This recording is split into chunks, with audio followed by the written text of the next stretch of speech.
Hackni realitu. Urči si vlastní pravidla a staň se tím, kým chceš. Game. Nová vůně od Straight.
Playzone Arena.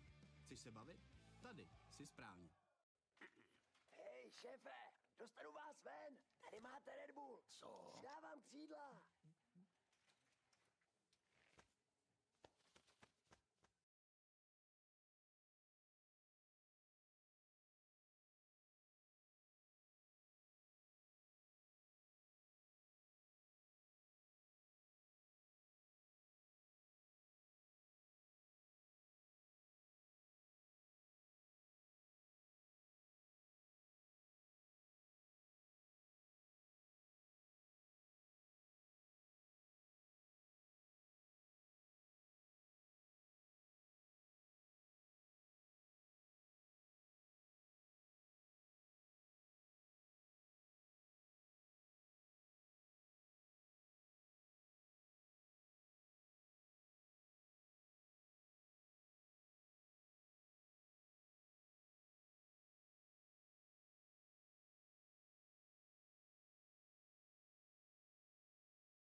No.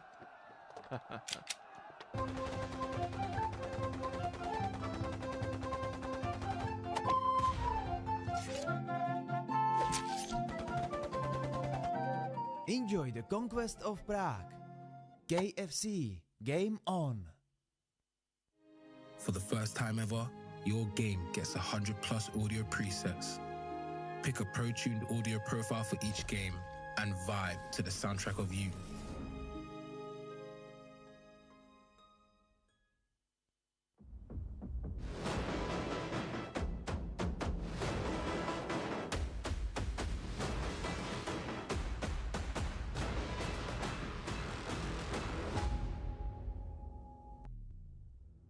Ladies and gentlemen, welcome to the old times, to the medieval times, to the Conquest of Prague. We have 4 finalists, 4 conquistadors who will compete to Conquest Prague finally. After many qualifying rounds, after playing matches, after playing BO3s, only 4 teams remain. We have a classic, we have famous organizations for you here today in Vodafone Playzone Arena. And not only today, but for the whole weekend. We have major players, so we have legendary players such as Crims for Team Fnatic. We have home hero Mattis playing for the same organization. Also, we have Glaive playing for ENCE. To beat them, they will try, because that will be very hard. Team 500 coming from Bulgaria to represent a whole country, a whole region, you could say, and from Ukraine, Passion UA. Exciting weekend, exciting times, exciting CS2. Enjoy it with us for the whole weekend for 6 BO3 matches.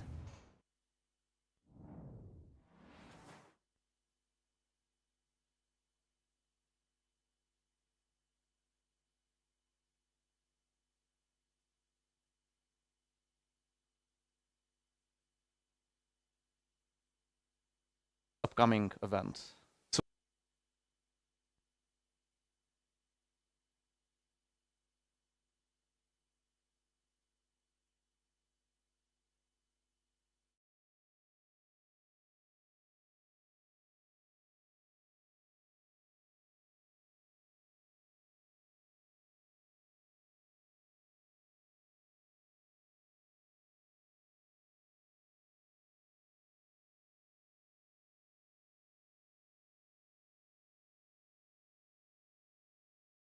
Casters and analysts on a Czech scene, let's say, but you tried your first ever casting in English on this tournament in a Swiss stage. Now, indeed, the analyst desk. So how do you feel about that? Are you confident that you can provide our viewers with the utmost perfect analysis? I think I can speak for both of us that we do hope so, that we will be able to provide something like that. Of course, we do have experience in Czech language, so hopefully we can translate that into English. Anyways, yeah, for the analyst role, there's a lot to look forward to. Great tier 2/tier 1 CS maybe in some cases. You can especially name Krims or Glaive, of course, in the notable names. So when it comes to analysis, I think, yeah, I'm ready. Yeah, many to talk about. We saw many games by these teams, so I'm looking forward to the analysis. Okay, let's look back on what happened, how we got into this stage. Let's look back on the Swiss stage and what we saw before. Well, I thought we'll get something, but like we can of course talk without the graphics because 4 teams aren't that many, so we can remember their paths. So maybe let's start with teams we will see in the later match because we will have of course the pre-game analysis. We will see. We will get into the matches. So we have 2 amazing matches today, so we'll get into that later.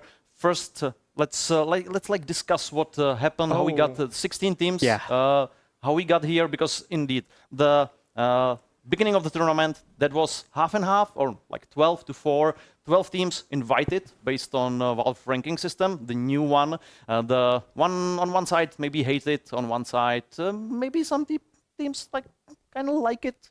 I don't think there's anyone who's like, oh my god, this is amazing, but we will get there maybe in time. But we had 20 teams that got the invites, and then of course 4 teams who fought their way through very difficult open qualifiers on FACEIT. So out of these 16, is there something that you were missing, like out of these 16, like maybe Sinners or some other Czech team that could represent our country? Yeah, I think we'll both agree that Sinners are missing in this tournament, but unfortunate. Well, they didn't stand a chance against the qualifier teams, so it is what it is. And of course, Dynamo Eklot actually made it through the VRS invitation, of course, but they didn't manage to get through the play-in phase against Fnatic. So of course, for the local fans, that's a bit of a bummer, but still, they have Matis here, so that's something. But yeah, 16 teams, a lot of fighting, and only 1 team that actually made it without losing any map. Okay, let's go back down the memory lane and let's see what happened in a Swiss stage.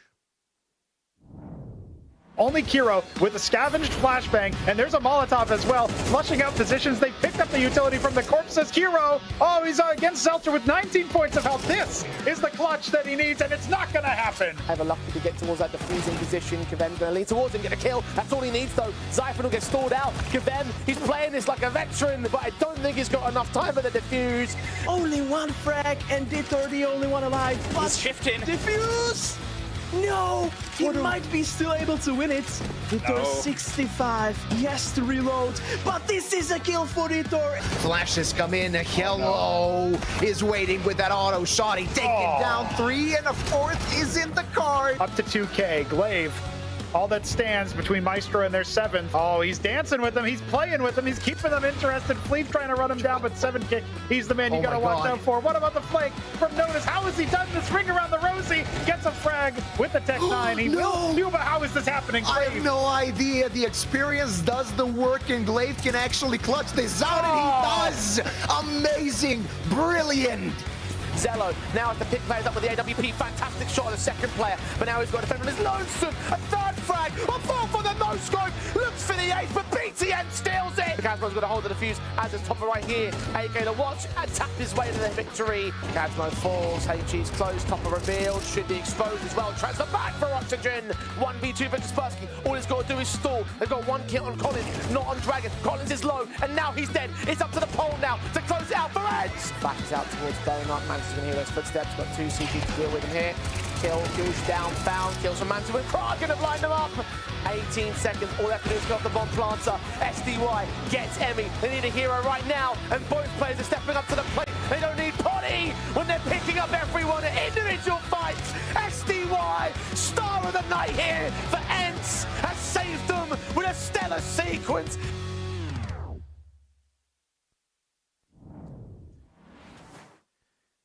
Quite a few highlights from ENCE. We will see them today. So we have something to hope for at least. But now let's look at the Swiss stage like we discussed. Again, the Dynamo Club, that's the big story for the local audience, right? They missing out. Advanced, as we see here, they got to the decider stage, but were not able to secure the LAN.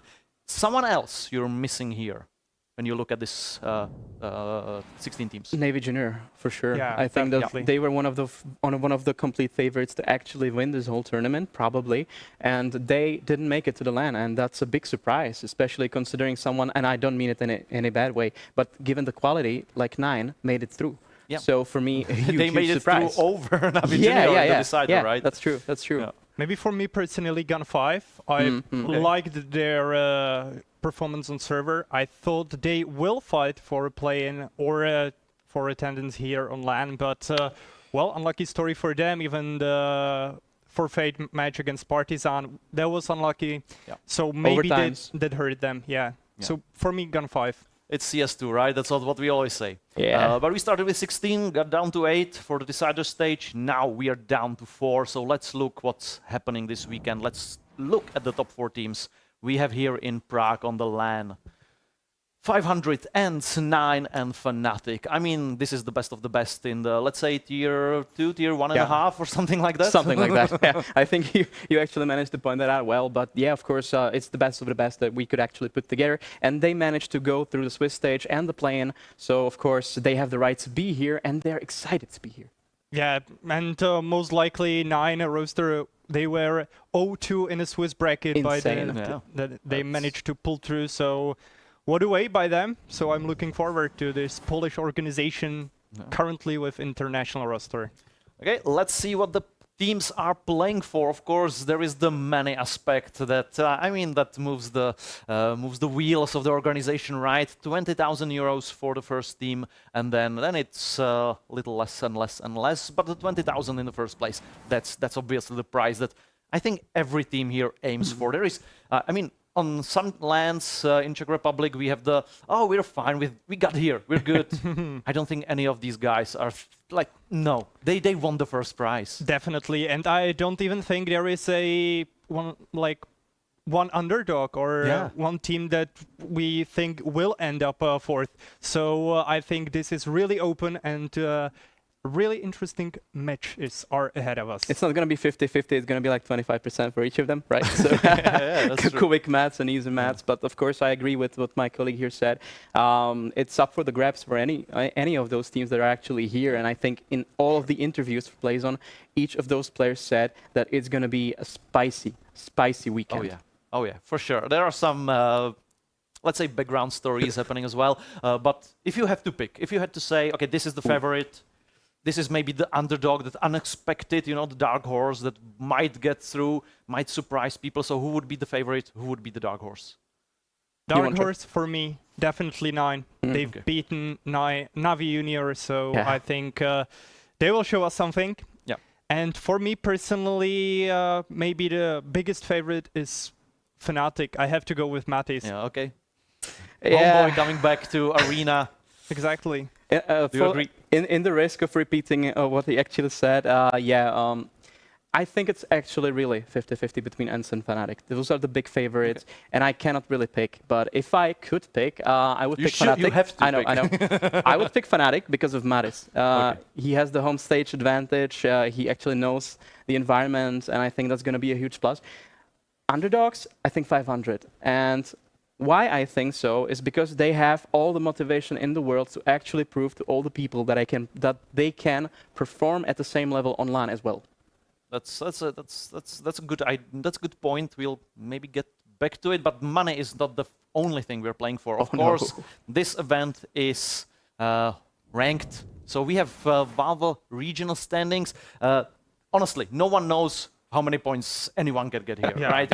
It's like a magic alchemy or something, right? So we know where teams are now. On the top is ENCE 28th, second Fnatic 49, just one spot under in the world ranking is 9, and then 500 on 65th position. So, I mean, all of these need the points because, I mean, Austin is closed, obviously. That starts on Monday.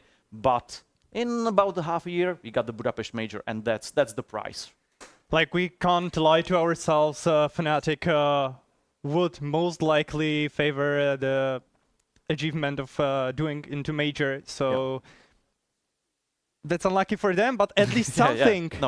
No, we were watching the MRQs because obviously some teams were already fighting in a Swiss stage, and we were like, I mean, do we want Mattis to get to Major or get to Prague? And that was definitely the decision to be made after if they would qualify. But the Fnatic experiment didn't really work out in the MRQ. Crims got back into the actual lineup, so that's a big change. We'll get to that later. But what I wanted to say is that for especially Fnatic, as Crims said in the interview, it's a small major for them. This current lineup. That's cute. That was beautiful sentiment because, I mean, there will be teams this week that are like maybe framed as online teams, but ENCE and Fnatic, they didn't play on any LAN this year.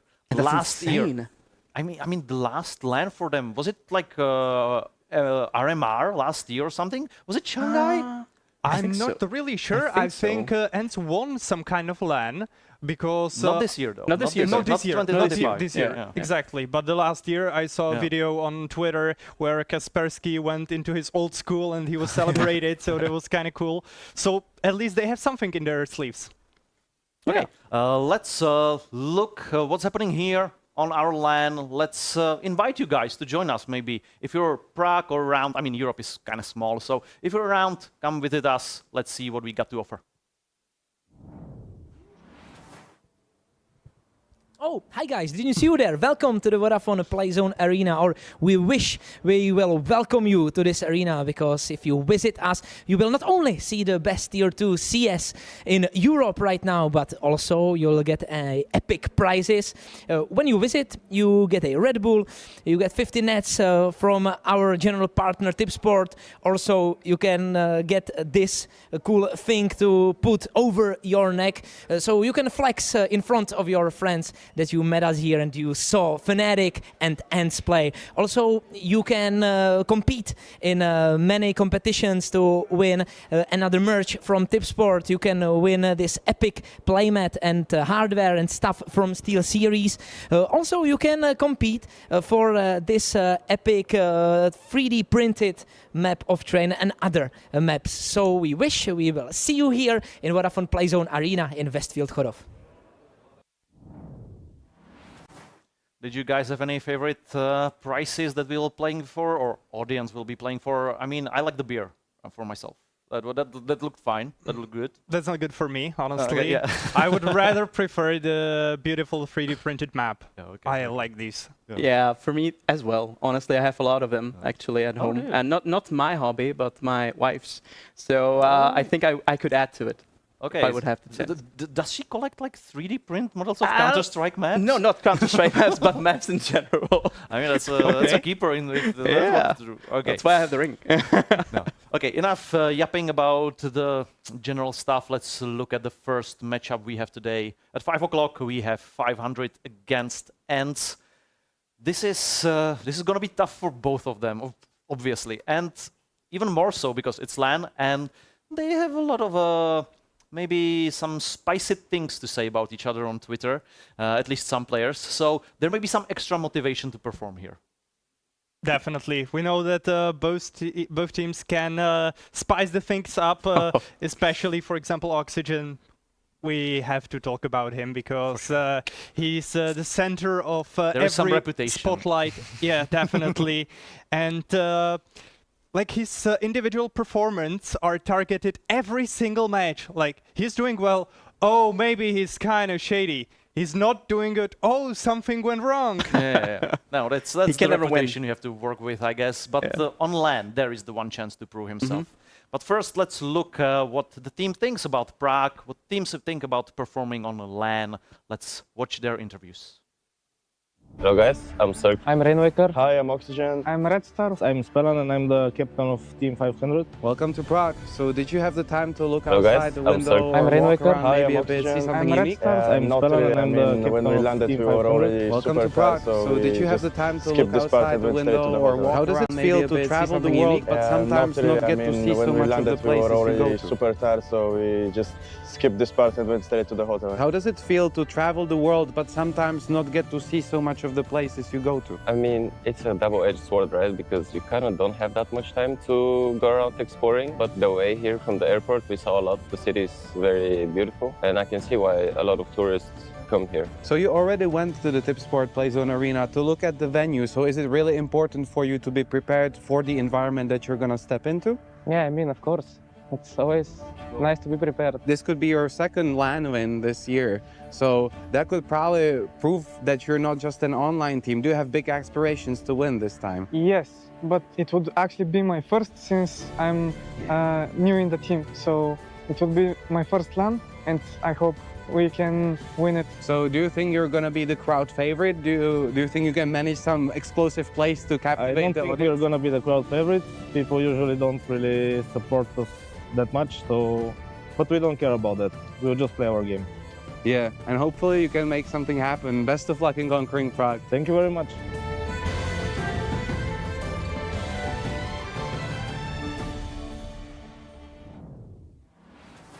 Well, it was obviously 500. I mean, that's kind of a curse, I think, of the professional player, that you visit the... Quando eu falo marmita, o que vem na sua cabeça? Algo ressecado, sem graça, repetido.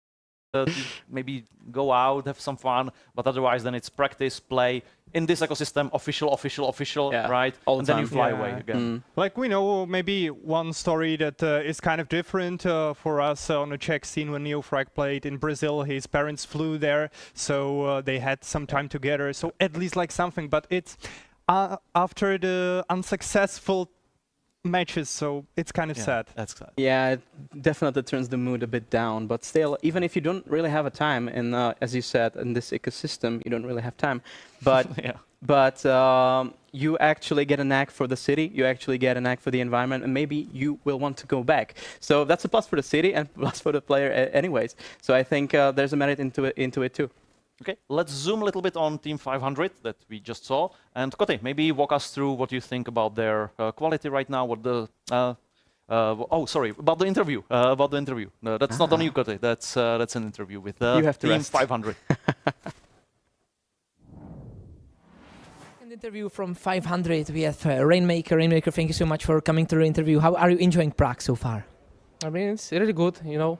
We have a close mode to the arena, so we can spend some free time when we are not practicing or preparing for the enemy. So it's good. We didn't have much time to explore the city, but let's see what happens. Yeah. Your team is kind of a Bulgarian representation. Do you feel proud to represent your country and your team here on LAN? I mean, of course, you know, we are currently the only Bulgarian team that's far in the ranking, so it's really an honor to represent Bulgaria, but I hope soon there will be more Bulgarian teams. So. But for this match, you entered with a lose streak. You lost 4 series in a row. How do you feel about your form personally and form of your team? I mean, we had some struggles. We got a new player, so. But I would say we would try to perform different on LAN. I think we are better players on LAN, so we'll see what happens. When it comes to the draw and meeting ENCE in the first round, are you kind of a bit sad because it's a hard start of the tournament? They have clean sheet in this tournament so far, so it's maybe the biggest opponent for you. Yeah, I would say they're the favorites to win it, but I also think every team can win the tournament here. No one is like that weak. Everyone can win it, so let's see. We are ready, I would say. Yeah. So what did you do to prepare for this first match? You lost with ENCE in qualifying rounds of this tournament. Was there something you took from the match that you can use today to beat them on LAN? Yeah, I mean, we analyzed our mistakes. We talked about, we lost the last 2 times against them, so we saw what we did wrong and we tried to fix it. So let's see what will happen this match. There is a bit of a drama between Kaspersky and Oxygen. How do you feel about it, and is that an added motivation for you to beat them? I mean, I would not say it's personally motivating me, but I would say it's a big motivation for Oxygen. Like, it's boosting him to perform, so yeah. So that can help you. Thank you so much for the interview. Thank you. So. Apologies, obviously, when interview is ready, we have to go to interview, but right now your chance is up, so introduce us to the Team 500, please. Yeah, I actually have to say that Davkoni kind of pickpocketed my things to say. Everything. But of course. like, really interesting interview to hear Rainmaker's opinions about this matchup, either if it's beef between Oxygen and Kaspersky, or the other things. They've lost the 4 previous matches before coming here into Prague, so it's kind of a sad part of the season for them, but it's of course LAN, something different than online matches, so maybe they'll show us that their performance on LAN is definitely something different. We have Red Star in the team. He's playing like really well in this tournament. He was one of the, let's say, watchdogs of this team. When they needed one player to step up, Red Star was their man, and of course the international, not as stars really, but players with international experience, yeah, that's the right word, thank you for that. Cirque and Rainmaker. Cirque 4 years in EG. Rainmaker, on the other hand, he was tryouted in Team Liquid, so they have an experience in Tier 1 scene, so I'm looking forward to them. Okay, Storm, can you elaborate maybe on the 4-match losing streak? Because I mean, coming to LAN with 4-match losing streak for 500, that's going to be tough. Yeah, it's going to be tough, but of course they can mentally reset. This is a different tournament. This is a different setting. It's on LAN, so that's a big difference. And from what I know, the 500 actually made a boot camp here before they arrived actually a bit early. So yeah, a bit. Yeah, okay. Yeah, but I don't think that's going to be a point. I think they're just going to focus on the first match and see where it goes from that. And of course, they actually won a LAN tournament few months ago in Barcelona. So for them, this is a chance to win a second one in a row. Okay, let's see what Davkoni stole from you on the interview with team member of ENCE. For the first interview, we have Kaspersky from ENCE. Thank you so much for coming to the interview. You made it to the LAN with a clean sheet. You didn't lose a single series. Do you feel like the biggest favorite of the tournament? Yeah, we beat all those teams online, and I think we are coming there as a favorites. How do you feel about your LAN performance since you won your last LAN? So is a big motivation to prove you are also a good LAN team? Yeah, I think so. We have, like, with this lineup, 100% win rate on LAN, and you wanna keep it there. For you personally, how big of a deal is to play for ENCE on LAN tournament, since it's a big organization with fruitful history? So how real does this feel for you? I mean, it's really nice to play on LAN for ENCE. We would like, of course, to play like on Tier 1 events more, but we need to grind our way there. You won your last match against 500 in the qualifying rounds of this tournament. Was there something you took from the match that can help you win today? No, we didn't really look into it. It was like 1 month ago, I think. They prepared for sure. They will have something new, and we'll just came there fresh. To make it kind of fun, you are beefing right now with Oxygen on the Twitter in terms of cheating allegations. How do you feel meeting him face to face in your first match? I mean, he can prove he is not cheating there if he beat us. Do you feel like it can be a big motivation for him? I think it's like, might be motivation, might be pressure, depends how, like, what person he is. Like, I think he wanna prove us like he is legit, so he will have more motivation. And what does your preparation look like for this match? What is the biggest weapon you prepared for in terms of the strength of 500? I think we have more firepower than them for sure. We'll just destroy them. Okay, thank you so much for the interview and good luck for the first match. Thank you. See ya. I just can't take my eyes off the knees of Davkoni. It's beautiful eyes socks. of the prize. Yeah. But can you give us some cliff notes about ENCE? What can we expect of them? Yeah, of course, very famous organization. It's for you to actually tune in. Created in 2018. They had the best years like 3 years ago when they actually managed to get to the top 2 NHL TV. They were second in a lot of tournaments. But so far, they managed to change a lot of things. International roster, of course, instead of Finnish. And when it comes to the favorites, they are the ones to see. They are the ones to look for in this tournament, and especially Glaive. We have to talk about him. 4-time champion, major champion with Astralis, of course, a huge legend, even a top 8 in 1980 and 1918 in HLTV. Then we go, right? And the rest of the team, I think, is a good matchup between experience and youth. And what they actually have together is proving to be the right cocktail to actually the all online matches that we have. Podi is an academy product. Is the only Finnish player that actually still plays for ENCE. Okay. I mean, as you said, Glaive, of course, the veteran in the team. Huge amount. We'll probably discuss like how many major wins, how many participations, how many stickers does he have. But who are you cheering for? What for you is the player you need to focus on ENCE?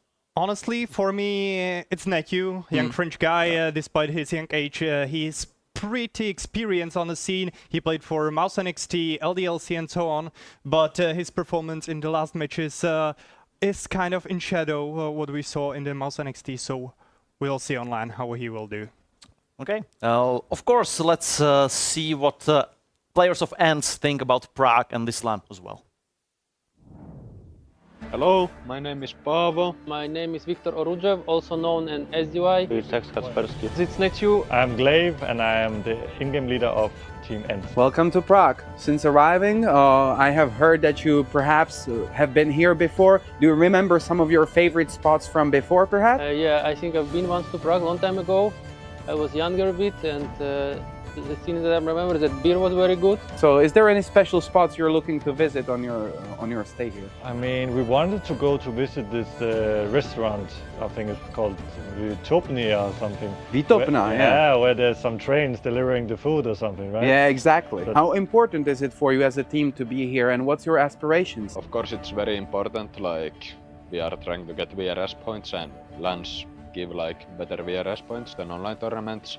And we are just all excited to play on LAN again after such a long break. Is there gonna be any difference for you personally playing on LAN? I think we are a really good team on LAN.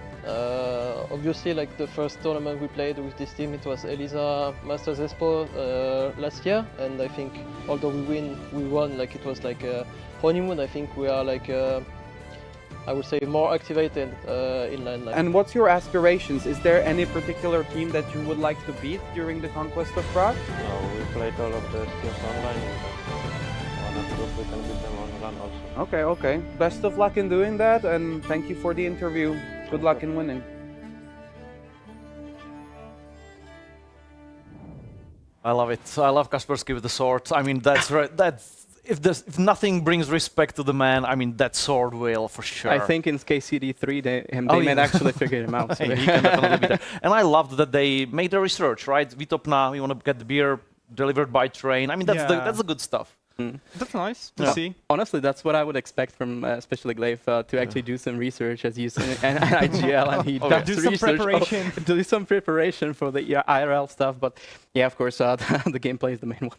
Okay, maybe we'll see, or let's look at the what bettors think about or maybe bookmakers is better than bettors, right? About what bookmakers think about this match, who they favor, because we said at the beginning, ENCE and Fnatic probably favors to take it all, but maybe the bookmakers in the individual match, I mean, this team met already, we mentioned that, but this time, best of 3 LAN, it can maybe be a bit different with what we can bet on. Of course, our title partner is Tipsport, so the odds we will see are from them, but I think it's going to be more or less over the board the same as on almost every betting company. And for Tipsport, it's if you're Czech Republic, of course you can bet, and even if you're a resident here, you can bet as well.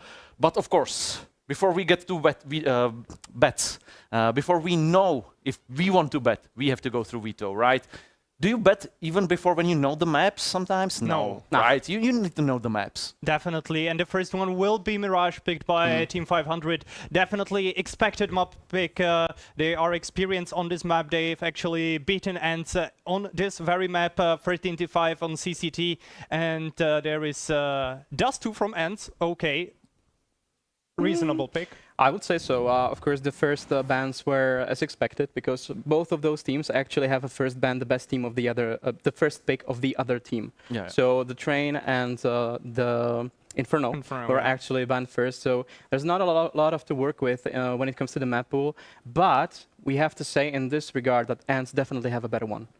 They are together for quite a long time now, I think around 6 months or something like that. And honestly, from what I've seen from them, they can play pretty much any map apart from the Inferno. Yeah, and we have to mention before the match that they are coming into Prague almost with 8 streak winning. Yeah. But sadly, they've lost yesterday against Paravision, so we can't use that stat.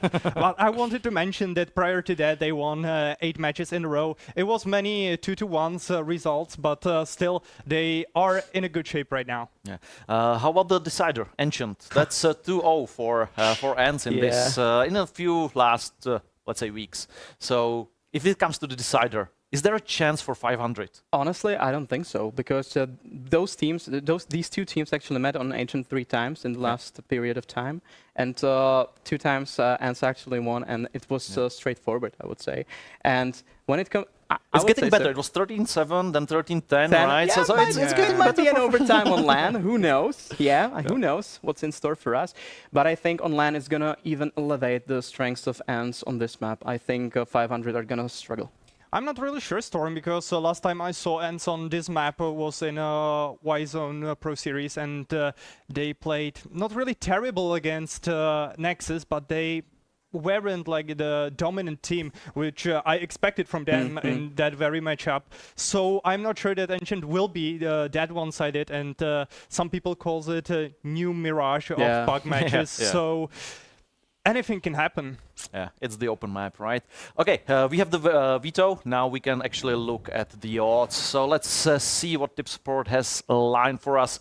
It's indeed ENCE as a, well, kind of huge favorite in this case. So, ENCE 1.33, 500 2.88.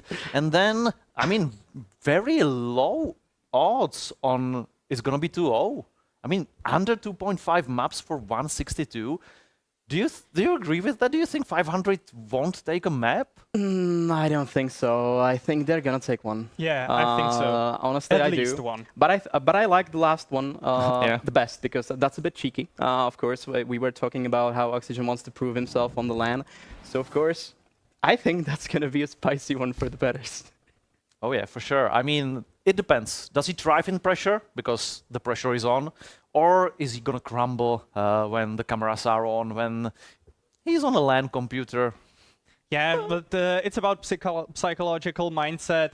You have something in your head that there are some allegations, so it will affect you, maybe in a positive way, maybe in a negative. We'll see on the server. Okay. ENCE 500 then. Is there some, I mean, maybe advantage for Bulgarian team, because they are indeed all Bulgarians. They may not play on LANs, or they won LAN this year already, but they kind of are used to each other, right? They're from the same country, they speak the same language. Is there some advantage to that, or is ENCE just such a advanced team that this doesn't even matter, that they're from all around? Definitely there is a huge difference, because even it stays in Europe, the different regions plays different CS. You are raised in a different types of plays and so on. So I think for Glaive it will be hard to manage to somehow manage the guys. Yeah, of course he has a lot of experience managing all Danish-speaking players. That's for sure. That's but for sure. It's been a long time now, so of course he managed to get into the comms of international, English, and I don't think it's going to be anything negative about it for him.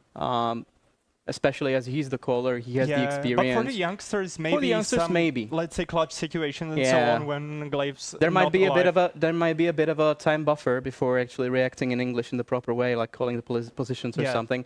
But again, they're together for 6 months plus, so of course that's probably going to wash off a bit. And on CS, you're used to talking English. Yeah, that's true. For sure they are. Okay, gentlemen, thank you very much, and we'll give the word or the space to our amazing casters. Julba, Pronogo, take it over.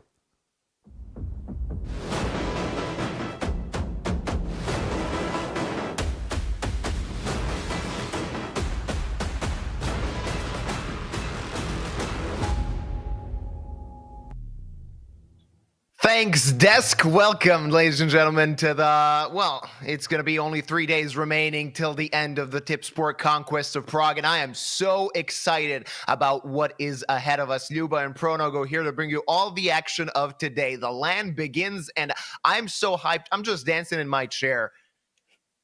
Yeah, well, listen, it's going to be a very fun day and a very fun last stage of the event. We finally get to see players like Glaive take to the LAN stage again, and I am very pumped to see how he's going to play off of crowds and in ways that really we haven't been able to see teams like ENCE actually do in a hot minute. There they are on your screen. They are indeed the favorites for this matchup against 500. We heard all of the reasons why on the desk a short moment ago. But some of the newest additions for ENCE are 7 months tenured in the squad. They've been bedded in very nicely. You compare that to 500, who very recently had to welcome Red Star back into the lineup a month ago. And, well, they have been off to shaky ground. We're talking about a Bulgarian roster that they have lost the last 4 matches that they have played in, last 4 series. And so it has been some time since they have tasted success. After this event, they are not going to be playing Counter-Strike until the first week of June ends. So just to put that into perspective, ENCE, meanwhile, besides that one loss to Paravision yesterday, they have been on an 8-match winning streak. So success is just their destiny, it feels like, here in Prague. Yeah, and ENCE seems to be really hitting the ground running these past few months. 500, ever since the MRQ came along, it's like they couldn't find their footing. Online or on LAN, of course, this is their first LAN, I think, since Barcelona at the beginning of the year, where they were on a high. Now completely different stuff. However, we will see if things can improve on LAN. Ladies and gentlemen, welcome to the Vodafone Arena. Welcome to Mirage. That'll be our first map in the Tipsport Conquest of Prague LAN. Final 4 teams. Ooh, only remain. We've got Kaspersky already pushing up top mid, seeing if he can take a cheeky pick with Pody backing him up. Not going to end up translating in any kills, but I love the message it's already sending. And 500, we've known them to be a bit on the slow start on the T side, and it doesn't look like Mirage is going to be anything different, even in the pistol round. They're going to make every player on the other side work for that victory and see if they can't overwhelm them all at once. Pody, first point of contact, eventually falls back. This is looking like it could end up setting up for an A piece. 500 yet to immediately select a target, but that's what it's feeling like to me. They'll strike out from underpass, most likely, and see if they can't overwhelm the A site, but there's already 3 defenders with quick rotations available for Glaive. It's going to be quite interesting to see what 500 is going to do. Only one piece of utility in that molly, and it's not really close to the site, so I'm very curious to see what the plan is at the present moment. Of course, they want to swing toward that A bomb site. Pody might be the first point of contact. We'll see what, of course, this pistol round gives us, but the CTs... Oh, look at Kaspersky. That's a good try, though. Spell on right place, right time, as he draws first blood on LAN. 30 seconds left on the clock as Nate finds a frag, but he needs to stay alive while his teammates rotate. Red Star cuts off one. It's a one-man advantage for the Bulgarian side as they're planting the bomb uncontested. It's going to have to be a man-down retake for ENCE. Yeah, absolutely. And Red Star, he's already clotheslined Glaive on the way through the murder hole. Nateyu, though, finding impact from this ticket position, his second frag so far, absolutely still knows but there's somebody towards ramp. Rainwaker, though, has an opportunity. Sees Nateyu. Oh, yeah, he's got him hook, line, and sinker. Even spraying down from the triple position, and he's lost control of the Glock, but so has Pody. Knifes out on LAN. No way, buddy. The finish hopper will easily clear him out, and now another knife out. He finds Purchase, and that's it. Red Star gets a knife kill in the first round of our series on LAN, and that's too much time passed. The man with impact, he is absolutely going to keep 500 up. Oh, yeah, and that's a statement to start with as 500. They've been looking worse for wear for a while now, but if you win a pistol round like that, that must feel good on LAN. I'm not sure that in these booths the teams can hear each other, but you don't even need to hear the opposing side. You know what this means to them. Spellin that entry frag, or rather that first frag, was so important, so vital. Cut off one of the defenders of the A bomb site, and the rest was history. ENCE fought back, but it was not enough. First round goes to the hand of 500. ENCE on a force by 500, expecting that, at least in terms of a buy, but the SMG's doing damage as they find a two-man advantage. Crazy stuff from Nachu in particular on the MP9. You should expect this by now if you're going up against ENCE. Miraculous sprays through the smoke, still enough for damage, but nothing else for Pody. Worth pointing out, I mean, the SMGs have been so money here for ENCE in their force buy victories. They very rarely end up getting the kills with rifles. They're always opening up with miraculous MP9 headshots or spray downs, and it's been no different for the first three. 500 immediately being reset here. This is now a 2v5, and the only low player is Glaive. Everybody else at full HP. These Galils have a lot of work ahead of them if 500 want to try to salvage this situation. And this is not a situation that looks to be easy to salvage for the Bulgarian side. They got still 5 targets left on their feet. Only Glaive tagged up. That's also a big factor. Cirque, not a chance. Not a hope against the Frenchman as Nate, you decapitates him. And only one remain. Oxygen, not today. Good only for one as ENCE tie up the scoreline. With 3 Galil saved over as well. And, you know, Mirage isn't a map like Nuke or something where you're going to have loads of smokes. Cartão C6 Carbon Mastercard Black. Salas VIP no mundo todo. Até 3,5 pontos por dólar gasto.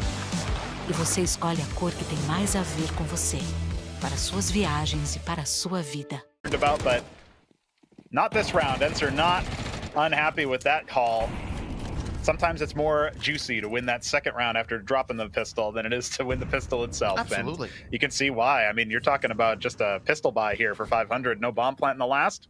Money a problem. Not just that, ENCE, they got a pretty good looking upgrade in their hands as they have 3T rifles now as 500 try to swarm the site. There's the P250 in the hand of Spellin that manages to find the trade. Still a lot of work left to be done for the Bulgarian side as the CTs are rotating back. They're going to need to plant the bomb, and they're going to do just that.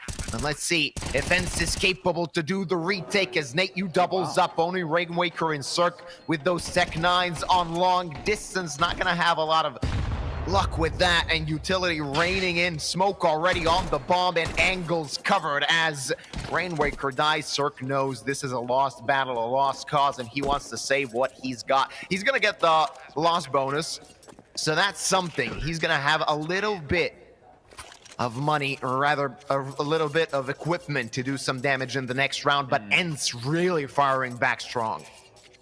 Yeah, it was great utility to break up the defense. It made you think, wait, hold on a second, why is SDY so far forward without help? Although it's a cracking shot to actually take his head off with the P250. But even then, a lot of that little utility 500 brought into the site ends up being really useful. The problem is sometimes the best utility are bullets, and well, 500 found that out at the hands of ENCE. Rainwaker mantling up for a cheeky peek with the Steagle. Might have an opportunity towards triple, but for now, looks like he's just going to be forced back with 40 less health than he started with, and this is indeed an armorless pistol buy, a deco, if you will. Plenty of deagles on the other squad, and of course Cirque just with the saved stuff.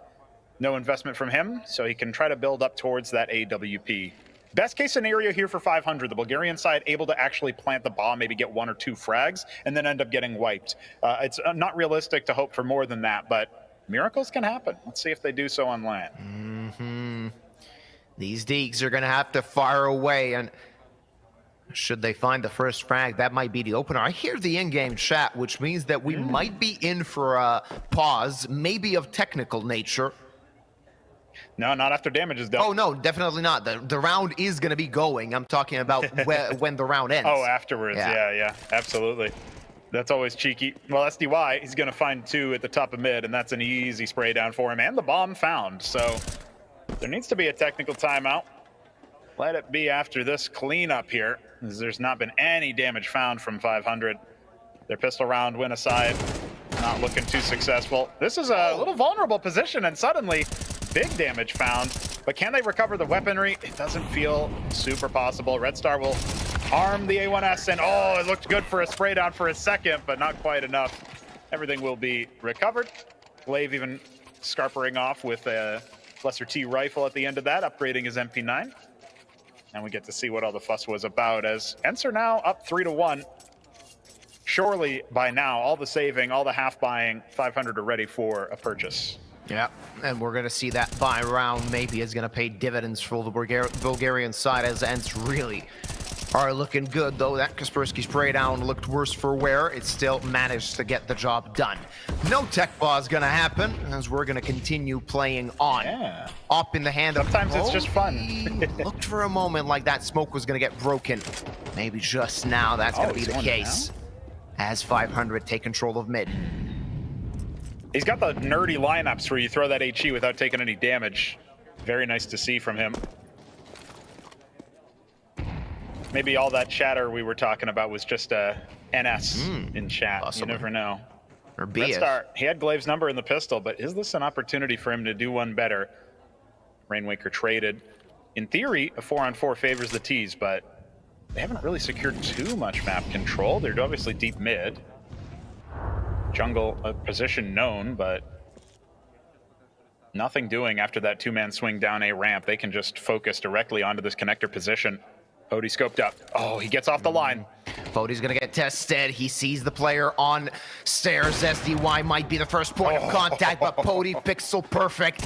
As now things are not looking so easy, but with SDY dead, it's a 3-on-3, and the bomb site is in the hands of 500. They pick up the bomb and they're gonna plant it. It's gonna be another retake test for ENCE. They have the kits. They have a few pieces of utility as well, so this still could be a chance for them to claim the round. But good post-plant positioning from 500 as Red Star does some damage, but takes 2 dinks in his dome. 2 Bulgarians left alive, and they're gonna try and stop this defuse, only touching it, but spell it through the smoke. Oh, that's a good hit. And now might be in trouble, but scoped off was Pody, and not a lot of time left on the clock. They need to find the frags, and so they will. Just holding the angle is Pody, and do they have the time? The answer is a resounding yes. It's 4 for ENCE. 4 for ENCE, and even though they only keep 2 alive by the end of that, that was really miraculous. Pody had to find some repose. You saw just how sort of fluffy his aim ended up being there as the round went on, but he found the frag at the end to keep Glaive into it. The in-game leader from ENCE having to do a little bit of work on his own, leading by example. But really nice shot out of Kaspersky to get them an opportunity towards Tetris. And now we have a tactical timeout from the boys from Bulgaria. Looks like everything's all set. NKJ on the mic for a moment behind ENCE. They're going to be considering their options as well. Remember, when you call attack, the other team gets one too. We are about to get back into things here for round number 6. This is our opening series here on LAN, and 500 have not found much success. They at least got a bomb plant in the last one. ENCE had enough money for a full investment back. They've done a little bit of economic damage from the T side perspective, but not enough to uproot this op and 4 rifle setup. Now still looking solid for the side of ENCE, as Red Star wants to be a bit aggressive, might even have a chance as he sees Glaive towards short. Now they might even double peek him, double team him, but the swarm comes in from the Bulgarian side as they find the trades needed. Glaive in a pickle, he needs to find a frag, but that's not gonna happen. And Nate, you and Kaspersky, what are you gonna do in this position? Looking for a frag, but not finding it, and there's the lurk from Oxygen to end this round. Finally put a stop to ENCE as 500 fight back. Hey, listen, that is an opportunity now. Absolutely 500 should be able to chain a few together here. The next buy is going to be a bit scrappy, and then after that, ENCE have nothing in the tank. So their success from chaining those 4 rounds together is starting to come undone as 500 do well to double their scoreline, but this is a really clean round, only losing a single player in the process.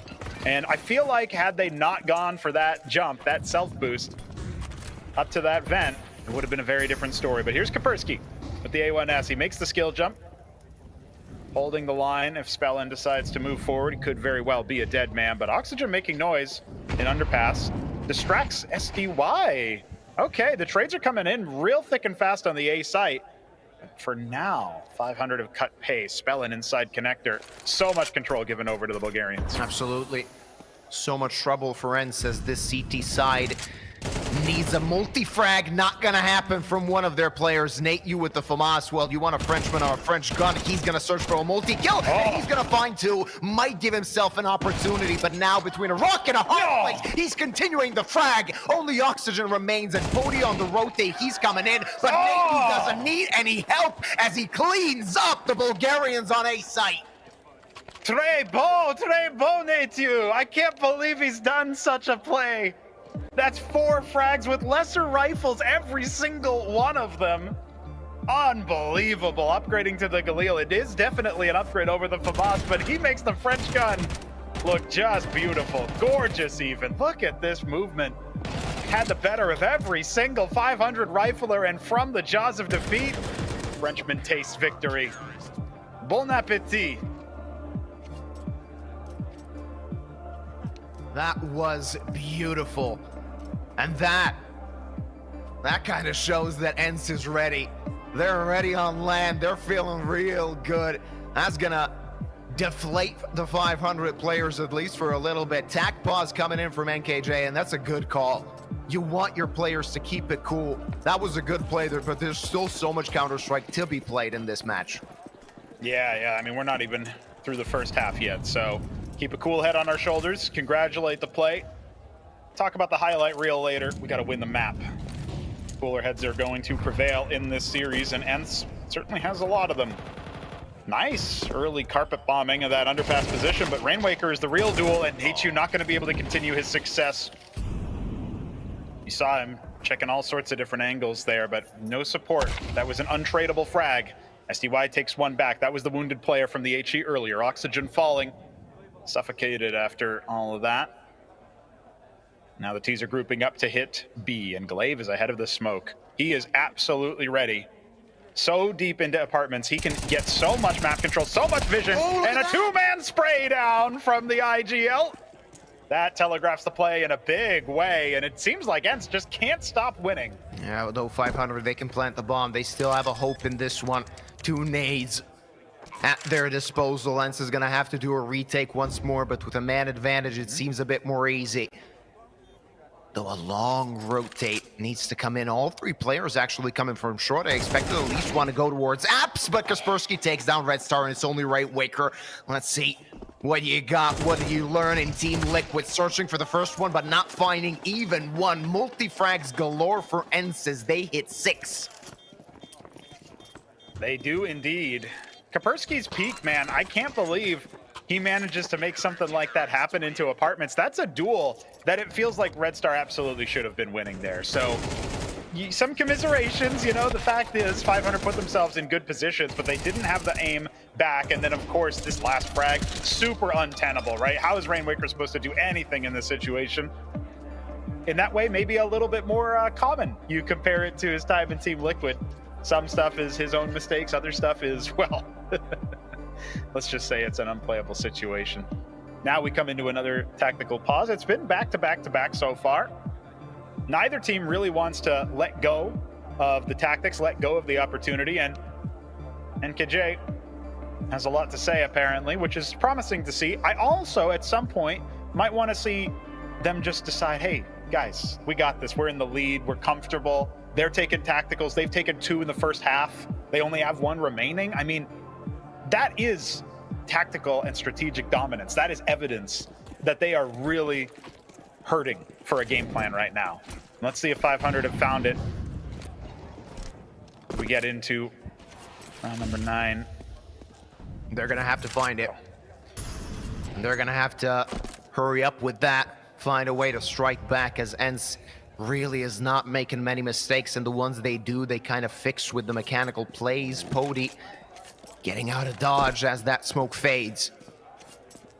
And now a passive hold from the side of ENCE. A bit of intel gathered towards mid. Again, 500 are going to want to split the A-bomb site, and the attack starts now. Nice. Nate, you draws for his blood. Now in trouble, the 500 side. Nate, you just needs to stay alive. That's not going to happen. 4v4, and SDY dies. Now, ENCE on the back foot. Now a chance to 500.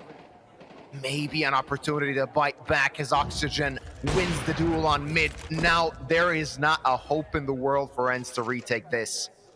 No, absolutely not. I mean, that was only one prong of the attack. Cirque falling in connector gave them a little bit more confidence than perhaps was warranted.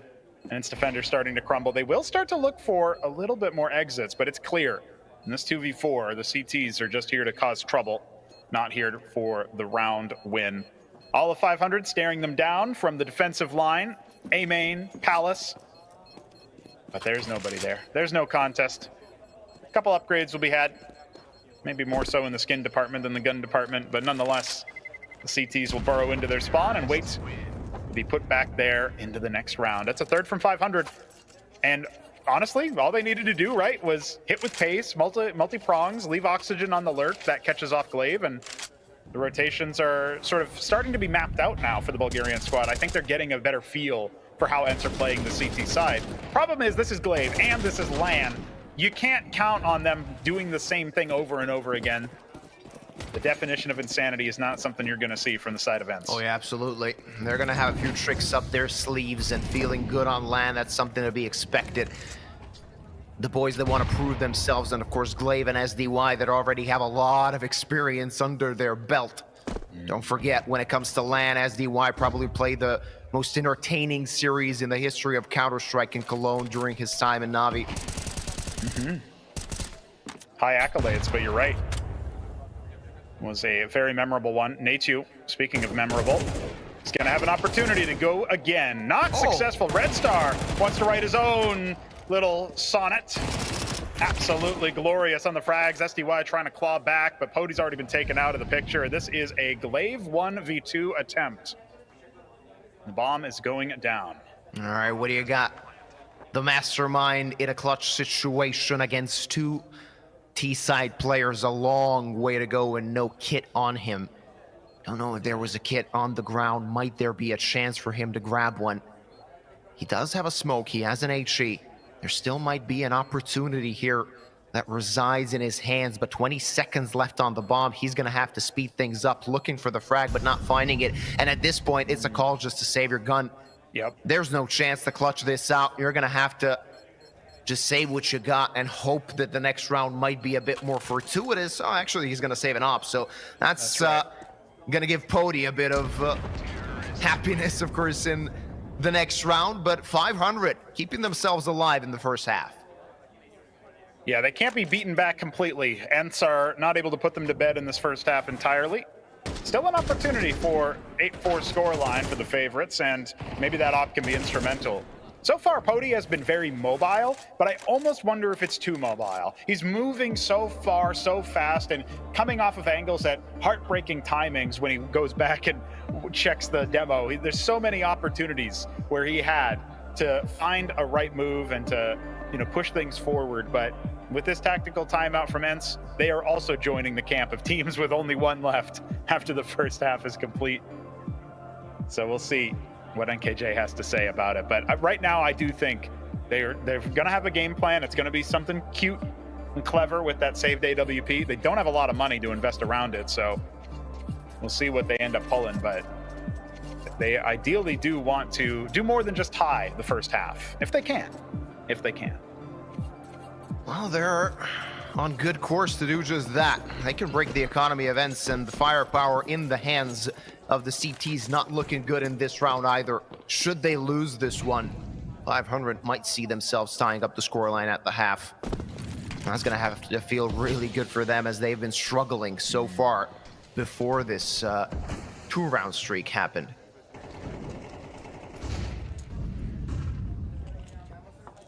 Oh, well, things are all good for now, but Spellin knows. That was calmed over. Pody was deep looking for that underpass option. And he pulled the trigger fast enough, that could have been a kill, but coulda, woulda, shoulda. Can't be lingering in your mind. There we go. Fast as lightning. Pody will take oxygen out, and that's a pick. That's what you need from the saved AWP. Absolutely. Gives them a +1 Rainwaker scene. And now they're going to have to think, could there be an offensive push from the CTs coming in anytime soon?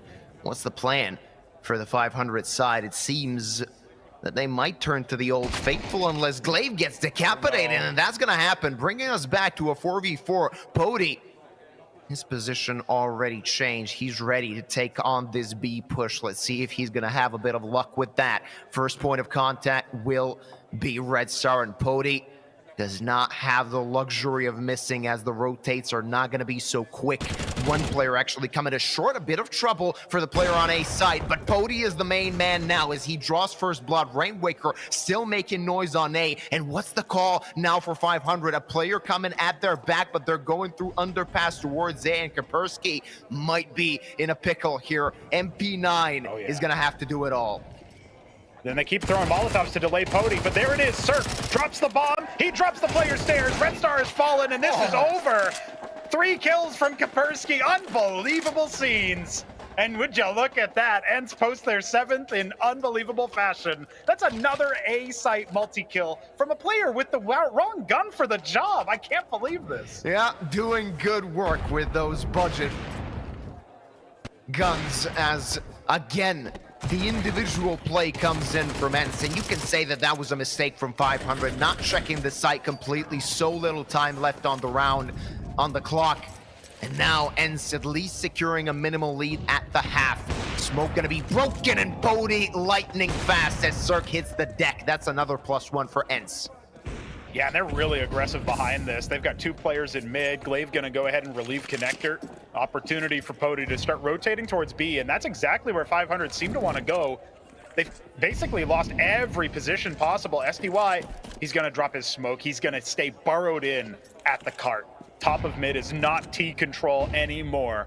And they might carpet bomb him plenty of times, but with the flashbang, he's actually extricated. Really nice play from ENCE to take that control and make 500 work for it. But now, Kaspersky needs to continue, and he will. Oxygen brought down by Pody's AWP in a funny angle, but you know Kaspersky had that kill locked up anyway. Dead in multiple fronts. 500, they are looking for a last gasp on this T half. They do not want this scoreline to read 8-4 in favor of their opponents. But it just might. Pody ready. That op could spell Spellen's doom as the rest 2 players from the side of 500 want to hit A from ramp. Nate, you in trouble. He's going to get taken care of. Now, a bit of trouble for the ENCE side as they lose their opera as well. Glaive tucked in, not able to find anything. And they're falling 1 by 1. It's a 2v2 with 20-ish seconds left on the clock. Kaspersky, he doesn't have the luxury of dying. He needs to stay alive, and same could be said for SDY, but he whiffs his shots, and now again, an individual play necessary from somebody on the side of ENCE for them to take this round. Ooh, he catches the first one, and Red Star is low. This could be a chance for a clutch, and he's had a solid map so far, looking for the next player, but he's tucked in, and Red Star collects 5 for his side. It's going to be a minimal lead for ENCE at the half.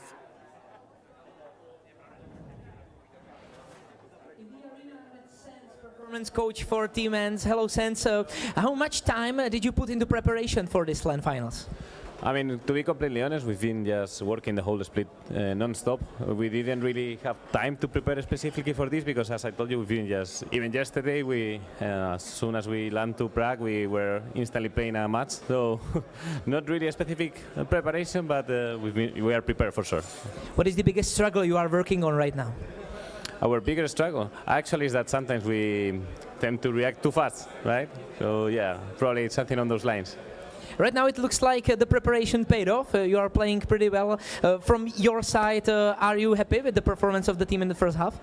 Yeah, of course, because to me, I'm always more scared of the first games, you know, and since the first, in my opinion, the most difficult ones are the first and the last ones, you know, so it's really important to start with confidence, to start with being aggressive, making kills. I'm really happy with that, yeah. And of course, you are the biggest favorites of the tournament. Are you dealing with that, with the expectations from your team, from your players? We have bigger expectations than that. It's not only about a tournament. For us, we just want to be on tier 1. So we take every tournament as what it is. We need points, and the better we can be in that tournament is better for us. So it's nothing changed in that side. Okay, thank you so much. I have little gifts for you this little night, and Red Bull as well. If you want to win these gifts as well, just come to the Vodafone Playzone Arena in Prague. Thank you so much. Thank you very much.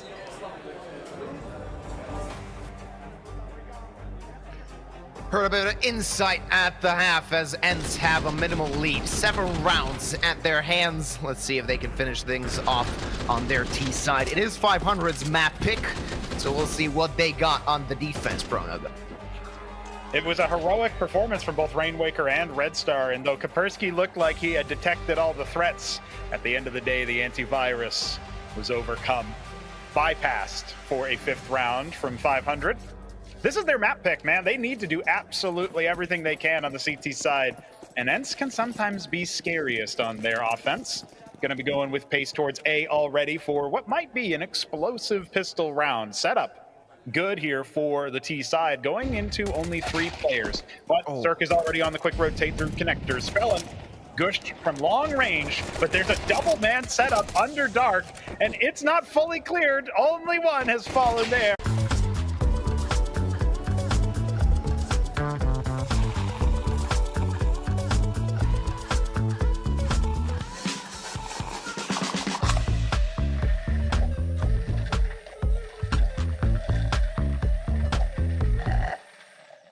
They have a flash on NateU, but neither player actually have Kevlar, so fighting could be an issue. Let's see if they can actually do something. Spellin left on 6 HP. He's gonna have to just stay alive, not budge from this position, and hope that Oxygen can get the next frag. Yeah. A lot residing, of course, on this round, hoping to get that advantage as ENCE, or rather maintain that advantage at the beginning of the second half. And it's a slow one. Radio silent, the side of ENCE. Yeah, Spellin looked over and almost got dropped by NateU, but as you mentioned, staying alive on 6 points of health, that's still enough confirmation for 500 to feel justified in their committal towards the A site, and another Glock shot will absolutely ring out. Well, smoke grenade has been picked up, and that will wall Spellin off from the site, allowing an opportunity for the bomb plant to go down, but Oxygen still wants to challenge from stairs. There's no hope for actually trying to stop this bomb plant, though. So they will get that at the very least. And a nice swing. Oxygen brought down by NateU. And no HP to work with. Spellin will also fall. The IGL not able to clutch up for the Bulgarian side. And ENCE will fire back their T-side pistol, just like 500's. Will it be the same? Will 500 CT side be able to use the force buy to actually break the bank? That's what I want to know, Hugo. Yeah, look at this. It was a really good setup from 500. Even one extra player rotating back, it wasn't enough to give them an advantage. Were it 3v2, could have been a completely different story. And 500 deciding to just go on the pistols. They're going to have USPs, 1 Zeus at their disposal. And also that Deagle in the hands of Rainwaker, something we didn't comment on. Cirque only on 2 kills. He's going to have to improve his statistics, especially when he gets the big rain in his hands. Yeah, it's been a common refrain, all too common, if you're a fan of 500, that Cirque is underperforming. And it's just consistent, really. But this is a little bit of a new low. Rainwaker will go down, but Red Star still there with the Zeus. Cirque trying to rock out with the Deagle, not able to do anything, and I don't think Red Star's going to get too close. Oh, he does actually, but with the USP instead, so no embarrassing screams. And Kaspersky turning around, also clearing Spellin. They end up clearing a couple of the players with SMGs, but actually, they only end up saving a single AK-47. Nice little shot of our crowd watching, enjoying the sights and the scenes. I'm sure a lot of ENCE fans, a very popular brand in Counter-Strike now. Not just in, of course, Finland, but I think worldwide. Yeah. At least Europe-wide, surely. Definitely. European crowd likes ENCE.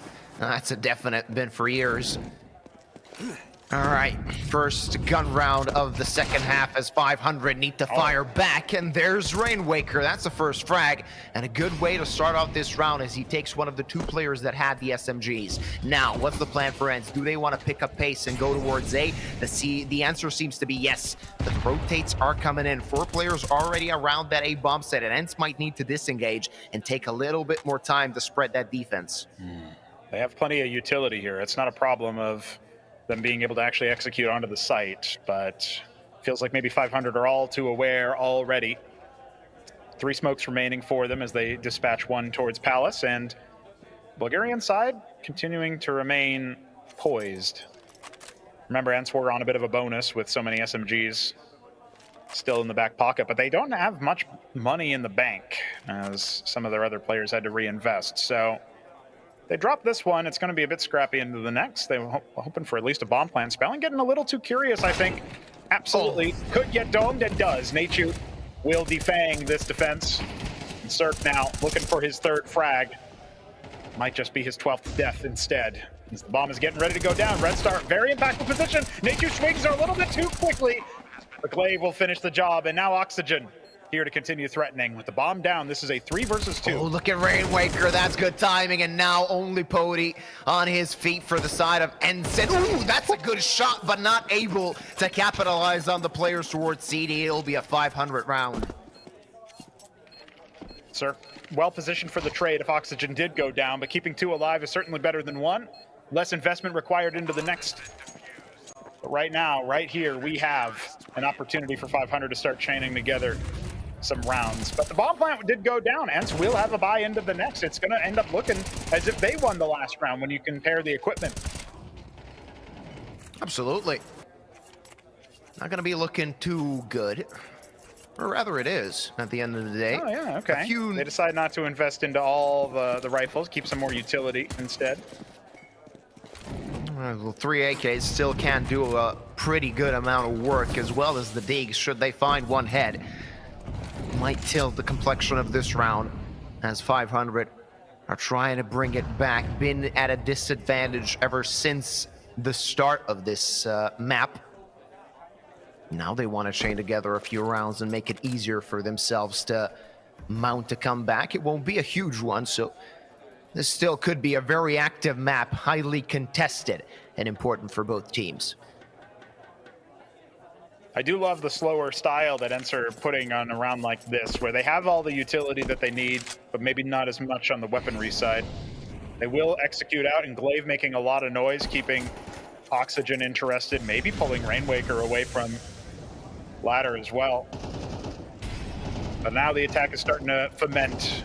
It'll be a bit of a creep forward here for the ENCE players. They still have the ability to withdraw, but they are about to commit beyond all reason. Spellin brought down in sandwich, and the smoke keeps it only Cirque. No.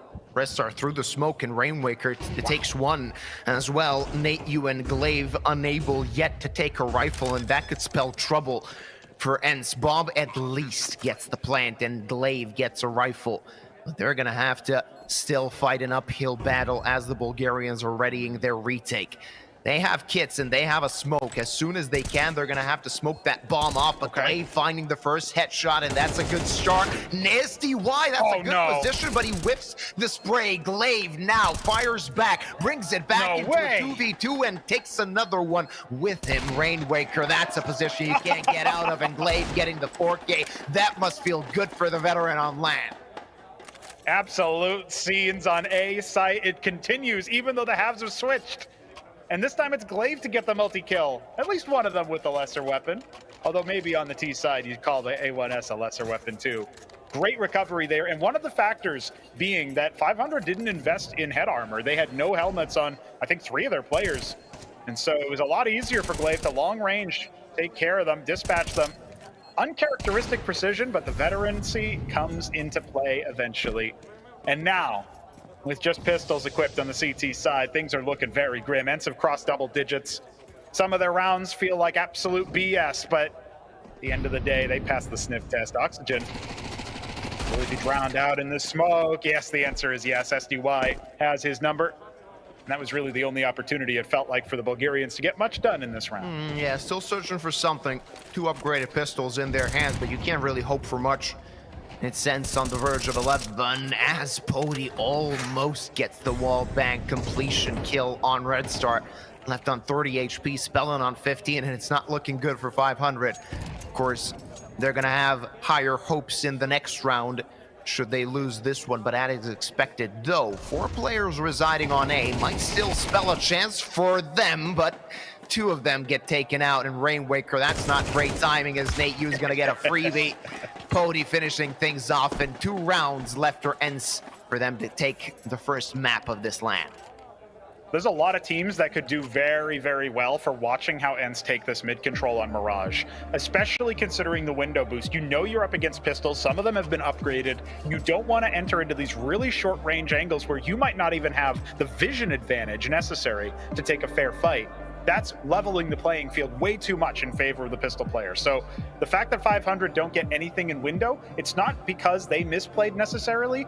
It's just that ENCE had a very slow, deliberate take. And you saw how uncomfortable it was for even Rainwaker. I know he's only got a P250. It's not like this is a fair fight on the best of days, but he can't even look at his opponent because everything else around him is collapsing. The fact that ENCE are taking it so seriously in a round like this really shows their level. They are dialed in, Nuke. Oh yeah, they're feeling so good at this point. And 500 might be in trouble. This could be their last buy of Mirage. They're gonna have to make it count and start chaining together rounds. Otherwise, ENCE, we might see them run away with the opposing team's map pick. ENCE, do they want to pick up pace? No, just sending Kaspersky under the window, and Rainwaker sees the play but does not expect a re-swing courtesy of the ENCE player, and that's another +1. Short-lived though, as Cirque finds the trade. As the Y through the smoke wants to play, but Red Star ready.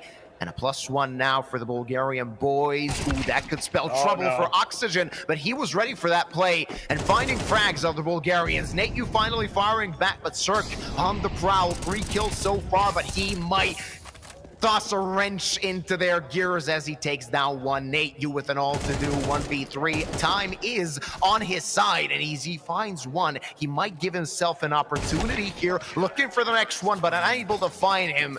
And 500 grasping at their last straw, keeping themselves alive on their pick. Yeah, the young Frenchman aim a little hyperactive there, not able to stay steady on the default angle, and Cirque finds some significant impact in a world where he started this round with 2 frags. So it's been a stinker for him, but at least there's a glimmer of redemption here in round 18 as he's able to make things happen. Staving off map point. Remember, 500 picked this map, man. It doesn't look like it. But ENCE are going to move on to their own map pick after this. And this cannot be a 2-0 for the Bulgarians. Yeah. Ooh, a good start as ENCE now pick up the pace. They want to split towards A. Red Star might be in trouble, and he has to reposition. The A site now less guarded than at the beginning of the round. Still 2 players there as Rainwaker strikes from short, gets traded back. And Nate, you collecting heads. He wants more, and he wants to swing towards CT and Cirque's crosshair. Or let's see if that off is ready. Flashed off and smoked off now. Locked out is the 500 side. Red Star must go for a desperate play, but desperation means a mistake. Only 2 Bulgarians left, and now Cirque left alone. And they know where he is. They know that he was towards CT spawn. Nate was gonna collect him, and it's 5 map points ENCE. And the crowd cheering quite a bit for that kind of play. 500 on death's door on their own map pick. Man, this stinks. Cirque gets his AWP, and that's no improvement in his rating, no improvement in his impact. Sure, you've got op presence, but with the utility that ENCE have been throwing, it's almost an impossibility for him to find impact. And for him to burrow in that position feels desperate. Feels like ENCE have this in the bag. Locked in as Pody takes Rainwaker out for the pick. It's only SMGs and a Deagle left. Not looking good. It seems that Mirage has said what it's got to say as Kaspersky collects 2.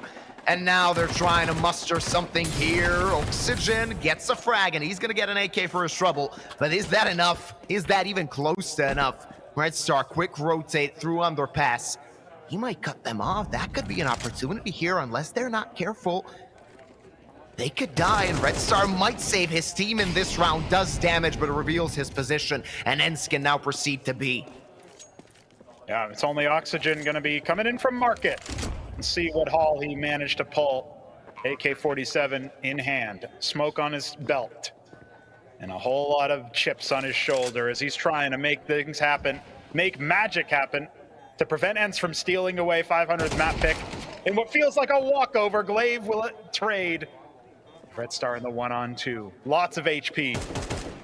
In theory, favoring the sole Bulgarian left on the server. But time is not his ally.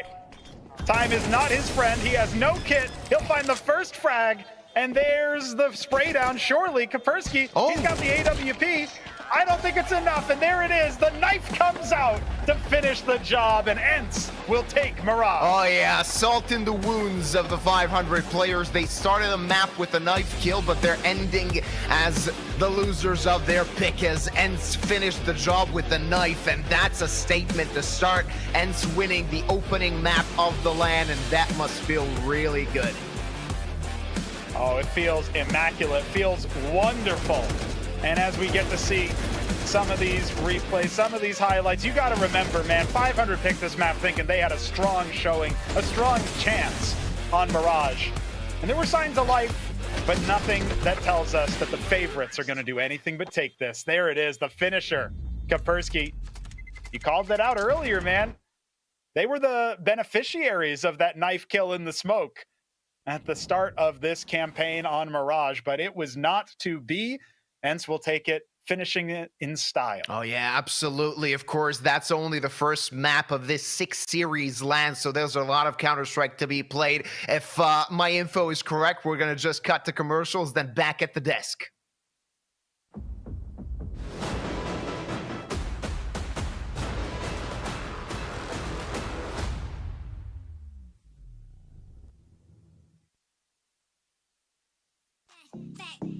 Would you let me go? No, you never come back.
Hraj svoji hru. S neomezenými tarify pro mladé je to v tobě od Vodafonu. Teď s Apple AirTagem za jedinou korunu.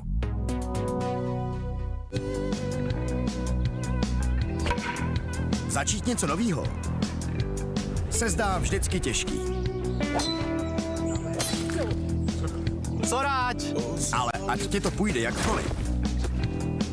Jedno je jistý. Že si to užiješ. Vítej v největší komunitě sázkařů. Tipsport. For the first time ever, your game gets 100+ audio presets. Pick a pro-tuned audio profile for each game and vibe to the soundtrack of you.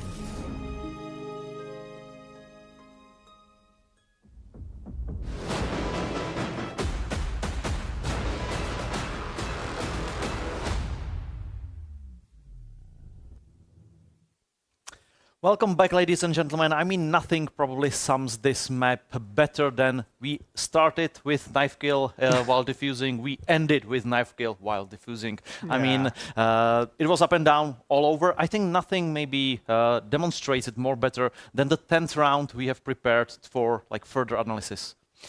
Yeah. Do we take a look at it right now? Yeah, or we can later? take a look. Yeah. So let's go for it. In 10th round, players from 500 who chosen this map didn't do anything like overthinked.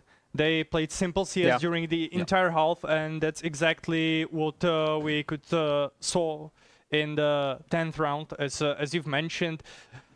Almost during the entire first half, they were trying to play more like A-focused defaults.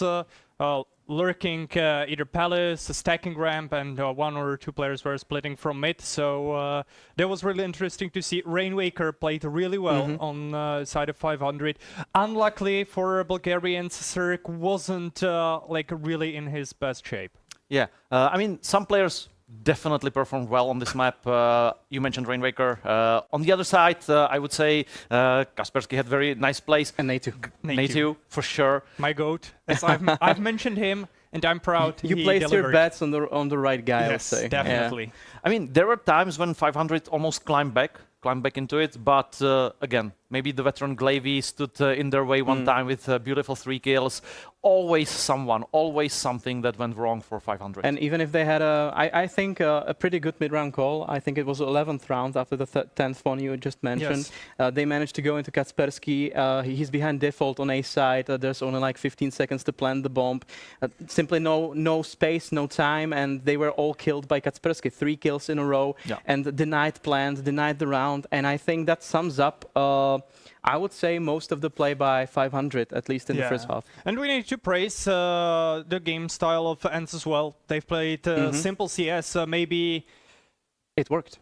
One round was somehow different on CT side. All the other rounds were straight into default 2-1-2 and just defending the bomb side. And the only one I saw the round which was different was the 10th round, as we mentioned, where they tried something different.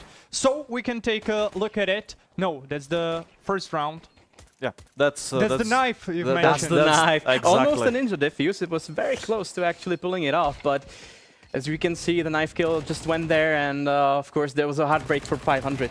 They managed to lose the second one. The conversion wasn't successful, and from there on, ENCE ruled most of the first half, actually. Yeah, losing the second round cost 500 really much. Crucial. Then they've lost 4 rounds in a row, then tried to do something with that, but the result 7-5 was somehow for them pretty sweet. I thought that the first half would end like 8-4. Yeah, it looked like 8-4 at best, for sure. Yeah, and SDY actually had a lot to say in the first few rounds in the first half for CTs, because he had like 4 opening frags in 5 rounds, so that's a lot on CT side. And even thanks to him, they managed to pull off the lead, as you can see, for 1. I think it was even 5-1. Until 4-2 it was actually, until the things went a bit south for ENCE, but still they managed to pull through a half 7-5, and from then winning of the second pistols, and it was pretty much their map. I mean, 13-7 looks like it was kind of steamroll, but it doesn't tell the full story, because we don't have big streaks. ENCE only won like 4 rounds in a row. That was their best. Other than that, it was always 2 rounds, then nothing, then 1 round, then 2 rounds. So there was no big streak of winning for either team. But still, I think the final result sums up pretty well the I have to agree. Yeah. Dimensions that we could have seen on both sides. I mean, just losing the force, right? After you win the pistols, and then just losing against CT force even more so. That hurts a lot. That's the fact. Like usually for a CT side, if you lose pistols, you go for the force, you hope for the best. It worked out this time for ENCE really well. But for 500, that was unlucky that their economy was, I don't know, pretty weird, because they had like 3 pistol rounds. Yeah, there were not that many saves. I think that's something that ENCE did kind of better. They were always trying to work with the economy, and I think that's maybe Glavy calling. That's maybe the a little bit of the veteran power showing up, because he knows when to save money on, definitely on Mirage. That's for sure. And as we can see, the KD for Nadu especially, 225 impact. That's, I think, even more impressive stat. And he actually had like 3 or 2 rounds with 4 kills. Yes. A lot of rounds with multi-kills. So he had actually a lot of impact, as we could see on the screen. Yeah, really difference maker in NQ. They found the right person into this match, and well, let's see how he will work on their own map pick, because it was enemy map pick. How about snipers here? You mentioned, Podi, that you were pleased with the performance of this player. Yeah, he played really well. He was able to find opening frags. He was playing op on the CT side, which, unlucky for Cirque, wasn't a possibility on T side for 500. The losing streak was so bad he couldn't afford the big green. That's a bit of a blunder for their T side actually, but still they managed to get at least the 5 rounds. The problem I could see in there, it was the other half of them. Only 2 rounds that we managed to get on CT side. That's just not enough. Even if you lose pistols, 2 rounds are simply not enough. Yeah, but despite the pretty close first half, Cirque just wasn't in his... O Latam Pass tá de cara nova. Agora você tem o poder de escolher. Descubra mais opções para acumular milhas. E aproveite o poder de escolher seus benefícios adicionais com o bônus Latam Pass. Players deal with, let's say, different kind of weapon. Conquering Prague takes a special set of skills. We tested all the players' accuracy with a much different weapon from what they are used to. It's 5 arrows per player to determine who is the best shot on each team. Let's see. Oh. Okay. It's just a warm-up shot. I'll be happy with 2. And we start with 0. Oh my, Yeah. I think he's got the hang of it. I can support it 3 times the charm. Well, let's see. All right, that's actually very good. Oh, yeah. The target is the goal. That's other left. Your other left. And the winner of the archery competition for Team 500 is Cirque with 27 points.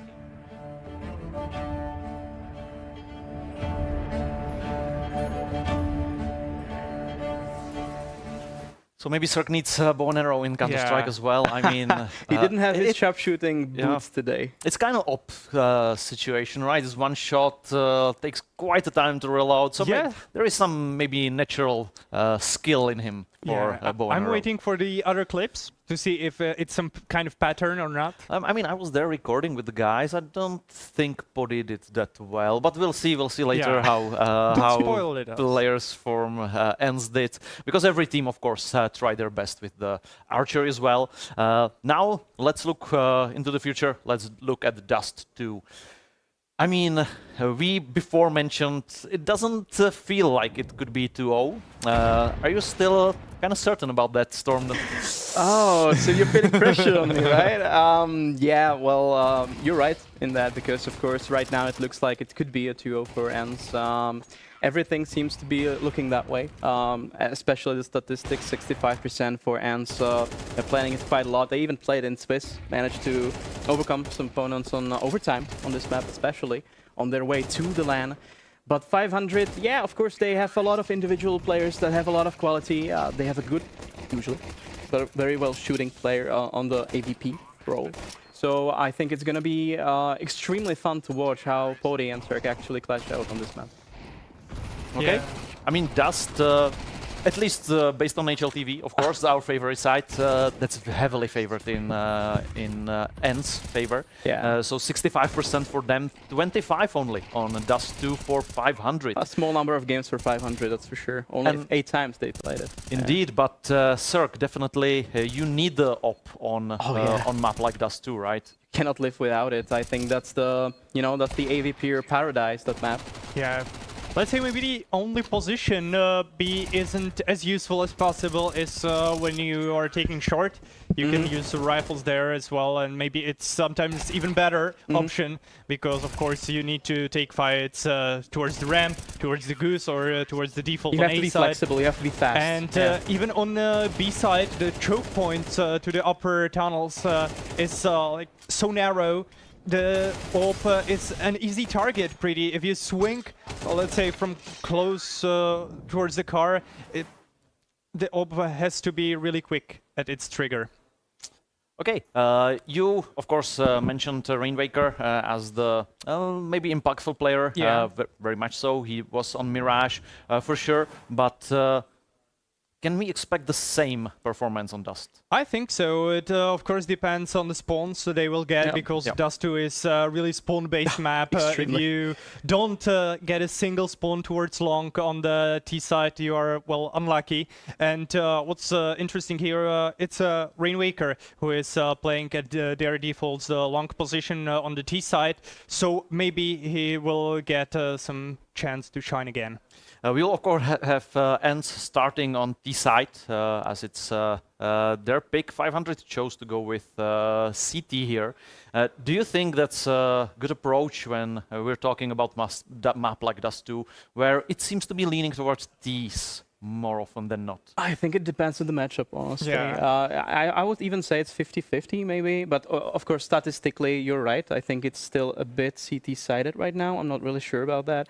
But at least from what I watch actually at the Tier 1, Tier 2, it's 50-50. So I don't think it matters. I think it's their personal preference to actually start on CT, try to get the bank rolling, try to get the rounds rolling, get the momentum and take it away from their opponent, because of course they lost the first map and they have to win the second one. Yeah, really interesting player to watch will be Oxygen in the first half from 500, because he's the B anchor. That's the bomb side you have to hold, because retake is almost impossible. On the other hand, I'm really looking forward to ENCE gameplay, because as I've mentioned on the first map, it was simple CS. They didn't overthink, and even on the T side, and they didn't commit any like stupid strategy. They played really well structured CS, so I hope we'll see the same on Dust 2. I mean, that's what's Dust all about. We'll see how they go. Lyuba, Pronogo, I think you should take us to the map.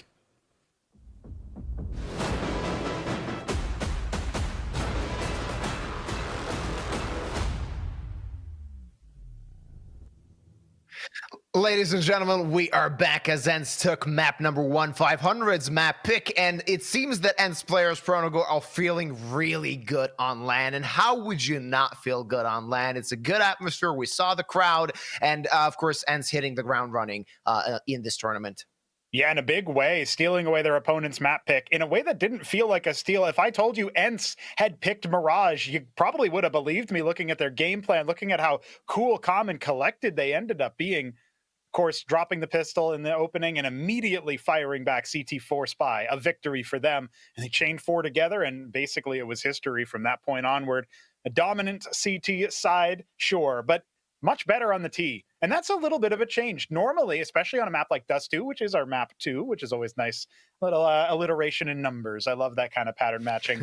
I will say, Dust 2, T side, ENCE hasn't necessarily applied their trade best. Their best work usually on the defense, and that's not going to be an option for them as we get into our second map, because as far as I'm aware, 500 have actually picked the CT side. So when you're considering that, it's something that you've got to think about.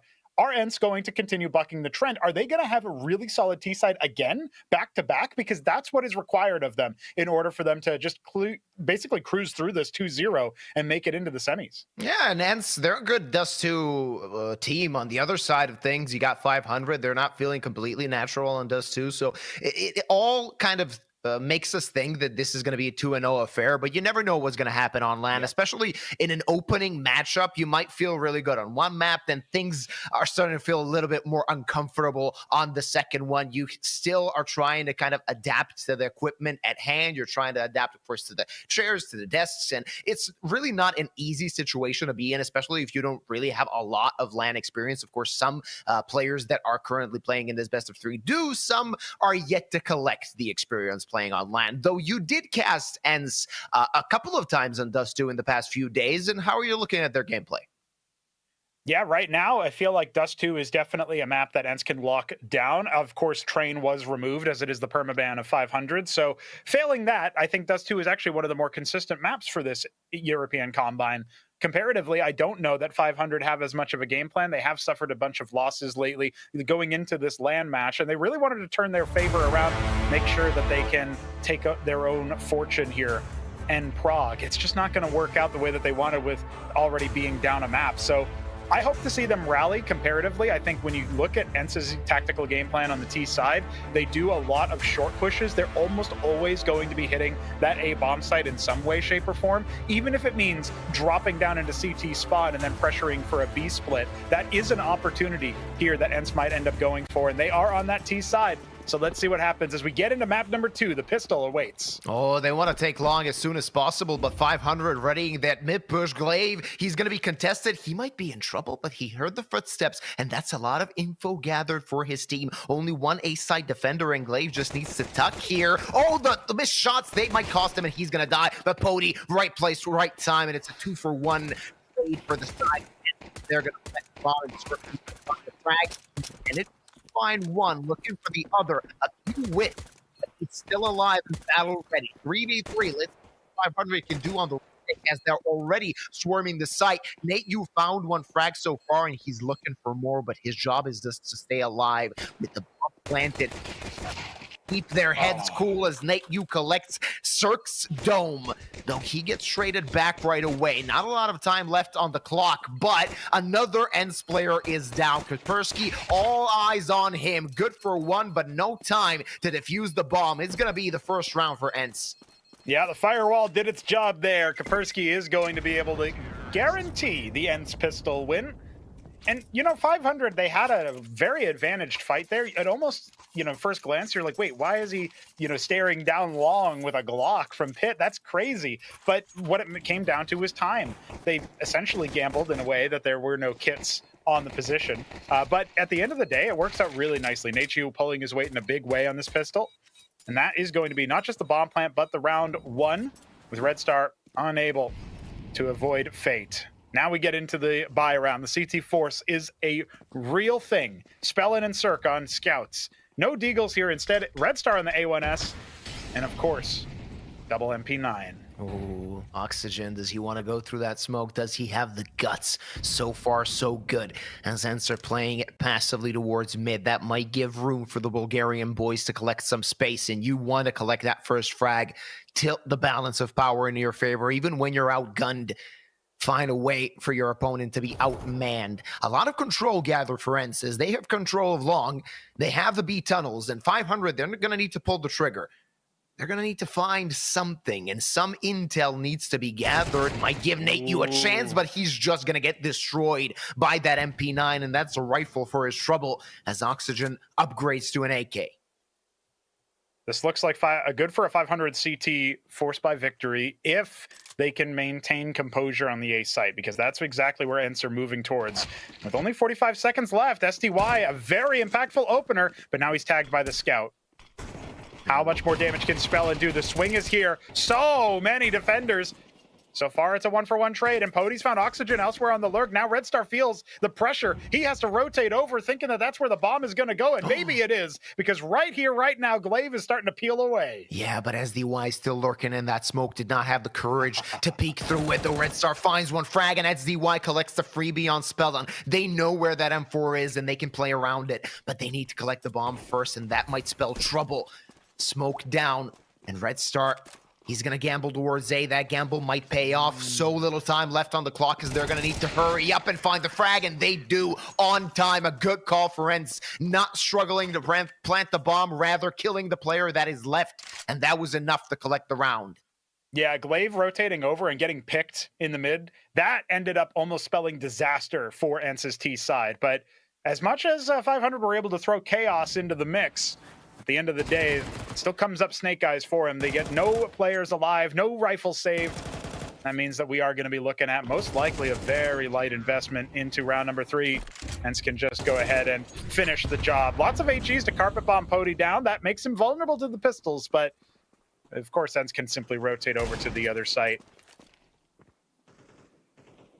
Let's see, a few upgraded pistols on the side of 500 as one gets taken down. That's the SMG in play. Spellin, good timing, not good aiming as SDY turns and collects. It's a 2-man advantage against the pistols. And a Deeg is going to have to do its work. Not going to be in the hands of Oxygen as Cirque falls as well. Red Star 1v5, not going to happen today, my friend, as ENCE knock on the door of their 3rd round. It's looking real good so far for ENCE. Nice and clean, losing only one member, the aforementioned Pody, tagged earlier by the HEs. Sailed on through, courtesy of that Deagle headshot. But now we get to see the real pièce de résistance. 500 are going to be mounting with their AWP onto Cirque, who needs to do a damn sight better than he did on Mirage. Only posting 5 frags, it might have been. Very, very miserable sight for the Bulgarian Opera. He wants to change his fate in round number 4, and he has the AWP to do it. All right, let's see what that sniper is going to do. As he's going to search for instant impact and take control of long, and through the smoke, Kaspersky goes. Good only for one, but one is enough in that state of affairs, as ENCE have a long time to prepare their attack. Very long time. 1 for 1, usually favoring the T's. Spread that defense a little bit thinner. So far, it has looked very similar to ENCE's Mirage in that they are methodically taking the map control necessary, sussing out exactly where those CTs are, punishing them for any more predictable moves, and suffocating them where angles do not get cleared. A little bit of a duel in mid. Doesn't go anyone's way in particular. This is going to be a 4-on-4 indeed, but the B site, a concession for 500. They are very much focused on this mid, maybe to a lesser extent A. The utility is going to come in and potentially bait them out. That's going to open up SDY for the flank. Yeah, but what is the plan for SDY? He's so far apart from his teammates. Spellin might take him down, but SDY quicker on the trigger. Left on 25 HP, but that's inconsequential. Cirque finally fires back, but still a man advantage for ENCE. 30 seconds left as Glaive slithers toward A, and only Cirque remains towards CT spawn. 1v3 needs to tie up loose ends, and that he does as SDY hits the deck. Might give himself an opportunity still. Does he want to commit, though? Feels really hard to argue for this, but he has found 2 frags already with the AWP. So what are 2 more? Problems. Pody posted up towards short. Shouldn't be possible for Cirque to make this happen. He'd have to roll back the years to his days in NRG if he wanted to make something magical happen here on the A site, and nothing is given to him. He will return to whence he came. This is going to be a 4th round in a row for ENCE's T side. And I saw what was happening on that desk. I saw the realization start to set in for Storm, thinking about how, oh man, this really is going to be a 2-0, isn't it? And it's definitely a possibility here. And I think ENCE are making a very strong argument. And Cirque, on the other hand, not making a strong argument, but won't quite be sailed on through. Instead, it's just a jump scare. And you saw some laughter from the side of ENCE. They are all smiles on the second map. Oh yeah, definitely, and that's a way to maintain momentum that's gained on map number 1. Just get the pistol, get the first buy round, snowball what you already got, and ENCE are looking quite confident in this best of 3. Don't forget, it's a double elimination bracket, so if 500 lose, they still have another chance tomorrow. But they're going to have to use it. Oxygen is going to get tested. That D going to have to do work, and missed shots means he's dead. The bomb site belongs to ENCE. SDY, though, makes noise. That could cost him his AK. He's not going to expect the player in lower tunnel, so Rainwaker will collect. Bomb planted. What is the plan for 500? Right now, it seems to be to scrape away with this AK. They're taking a very long rotation. If their intention is to go for this, which very much does not seem to be the case, they're going to be doing it in a very roundabout way. Glaive, not quite vulnerable to a flank from behind, but might be able to hear something to suss out a potential hunt. Remember, the money is flush for the side of ENCE. So if they start to figure out, oh, these guys aren't even going for it, maybe they start to go peeking. Right now, this is a 5th round for the T side. Our European Combine, representing many a nation, finding unparalleled success as they burrow into the car. Your local fallout shelter, apparently. All right, 500, what you got? Show signs of life, otherwise ENCE is going to capitalize on every mistake made. We've seen that on map number 1. Dust 2 seems to be the same story. Tactical timeout called by 500. They're going to have to talk things through, and they're going to have to fire back as soon as possible. Yeah, we're not looking for 2 drubbings in a row, but so far this one looks even worse than Mirage. There were signs of life in the midst of that T side that 500 took to start things off. Obviously, most notably the pistol round that started things off with a immediate knife kill. You imagine what that did for confidence and vibes, and yet it all petered out after that. Immediate punchback from ENCE's defense, the CT4 spy, leading to 4 in a row before any reprisal. That's when you start to think to yourself, man, where did it all go wrong? And in some ways, it still feels like 500 are playing Mirage. They've taken that tactical pause. Maybe they can find some repose. AWP onto Cirque. Burrowed in short. Opportunity for a pick. Instead, it's Red Star that opens us up. But now with Cirque dead already, a second kill in the latest edition. Man, that's impact. Rainwaker, top of mid. They're crunching onto them, and Pody cannot do a thing. So there is still a sign of life. 500 letting out a sigh of relief after that one. As they collect the first on the board, they're feeling a bit better. And that's what you need when you're up against the team that is on so much momentum. Just fire back, find a way to play aggressively, and that's what paid dividends to 500 here. Just look at their plays. No reason to be afraid, just pushing forward, pushing through, and finding the frags, catching the ENCE players off guard, left, right, and center. That's what actually got them this round, but they're going to need to do better than that. Oh, in a big way. You can't have it be like this. Not when you're trying to defend your honor on LAN. ENCE, on the other hand, are still primed for victory. They have their own reinvestment. STY deliberately going to a MAC 10. ENCE are one of the only teams to do this on the T side. And they are absolutely going to be powering onto this B site. This telegraphs pace, and STY run and gun clears Oxygen out after the Nachu trade. We're looking at a 4-on-4, and the B site is where the bomb's going down. Will 500 dare? Oh, that's interesting, though. Pody misses his shot. Now they know that there's not so many players on that B bomb site, as Pody is going to take his time to rotate, but that frag from B actually was enough for the Bulgarians to tuck tail and run. It's going to be 6 for ENCE as 500. This LAN, at least the first match, is slipping through their fingers slowly but surely after losing that map number 1. Not a lot of presence, not a lot of life on Dust2 so far. Yeah, listen, 2 sandy maps, and they're prequel posting. Coarse and rough and gets everywhere. 500 are no Darth Vader, that's for sure. They are getting bowled over nice and easy.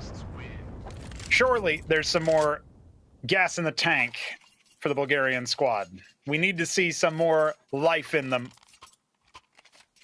Not going to get much support from the crowd, or at least that's according to those opening interviews. They said, Spellin said, we don't get a lot of support, actually.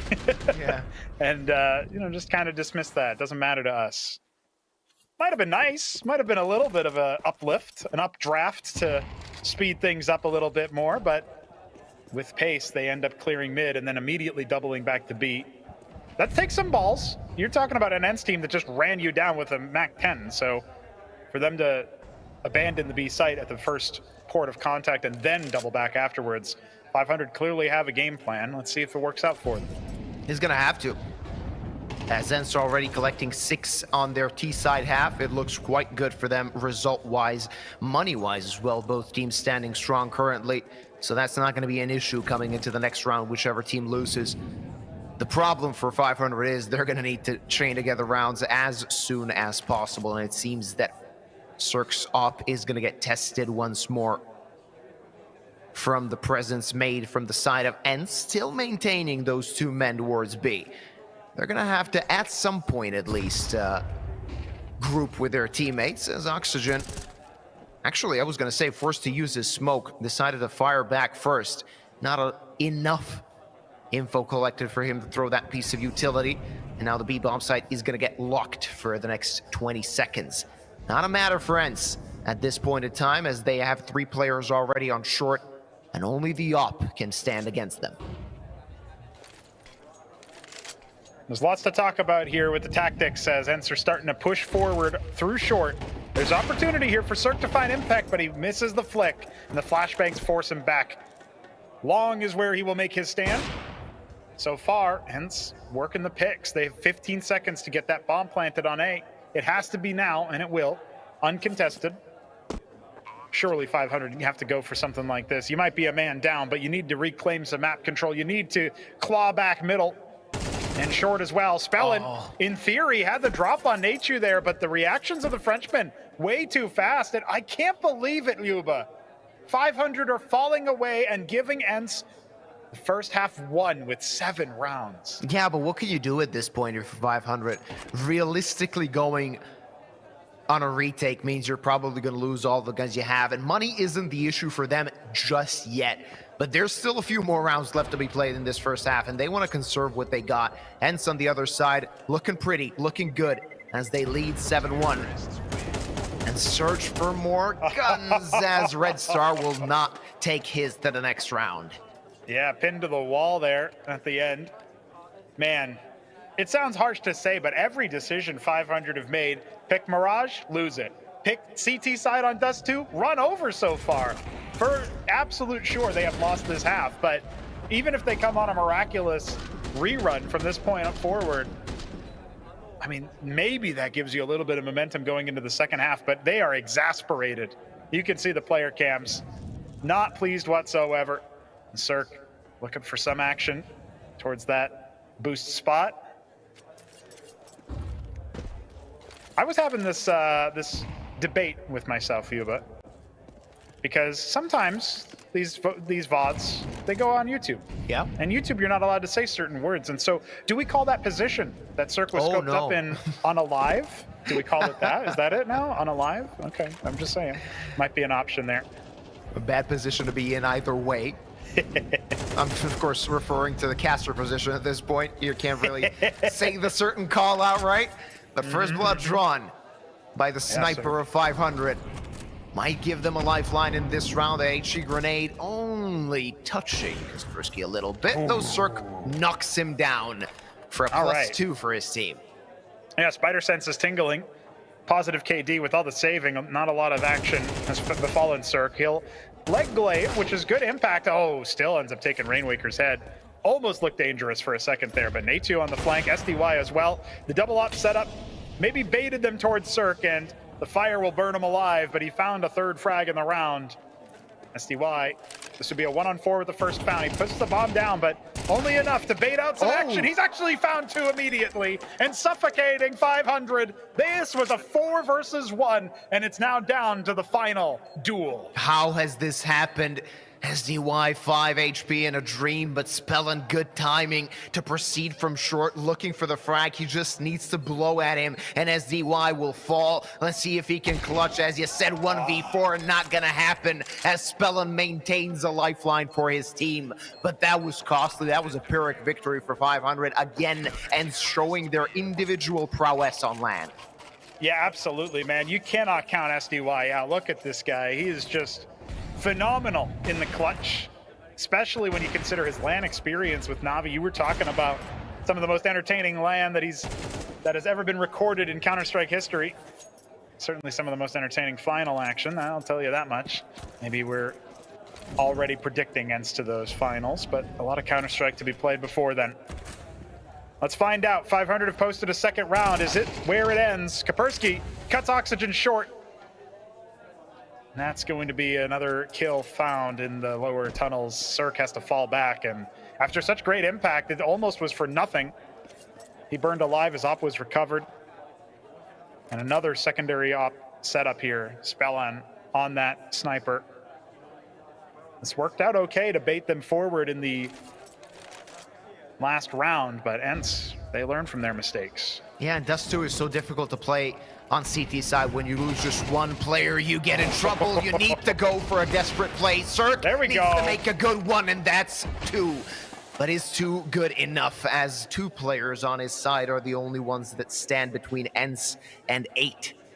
And still a lurk there for ENCE, as they can consider a different approach, a bit of a slower approach on long, trying to bait the 500 players to commit to the site. Kaspersky just needs to find the flank. It's going to take a while, but he might get a chance. And should he do so, that's going to make it so much easier for his team to get to the site. Well, Spellin's burrowed in with that sniper. He can hold for the cross. Nachu, as the smoke dissipates, is going to make it over to that side, but it is a really nice setup here for 500. The question you have to start asking yourself is how long before you consider the CT infiltration. Persky here. Oh, he's got to control the spray, and that's not going to be it. Not how ENCE wanted to get onto the site, but they will nonetheless. Spellin, damage dealt to him. Not enough for the HE to do a single thing, but still, control here in the 2-on-2. Nachu knows exactly where Rainwaker is coming. Oh, he's still brought down. Glaive, can you do it? Can you clutch up 1v2? Found the first. Spellin on such low HP. Oh, he's toying with them. The pistol might be out by now. And indeed it is. The IGL battle, it's prolonged, it's awkward. It's not what you were hoping for with the highlight package. But he's giving him haircut after haircut, and eventually Spellin has to fall. That's an 8th for ENCE. We can't say it was pretty, we can't say it was good looking, but you can see Glaive just laughing it off as he collects another round for his team. It's 8 for ENCE, and they're 1 foot in the next part of this LAN. Man, you see ENCE last alive, or Glaive last alive on ENCE, it's so deadly for the other team. Not necessarily, again, in the prettiest way, but you start to think to yourself, oh, it's just Glaive. I mean, he's the IGL. How bad can this be? And well, to put it nicely, he uses his brain more than he uses his aim, but still ends up working out. Composure there as we factor in how much of a massacre this has been on Dust 2. It feels to me like, honestly, they have to rally. They have to get these 2 extra rounds back. Big thumbs up. Yeah, there we go.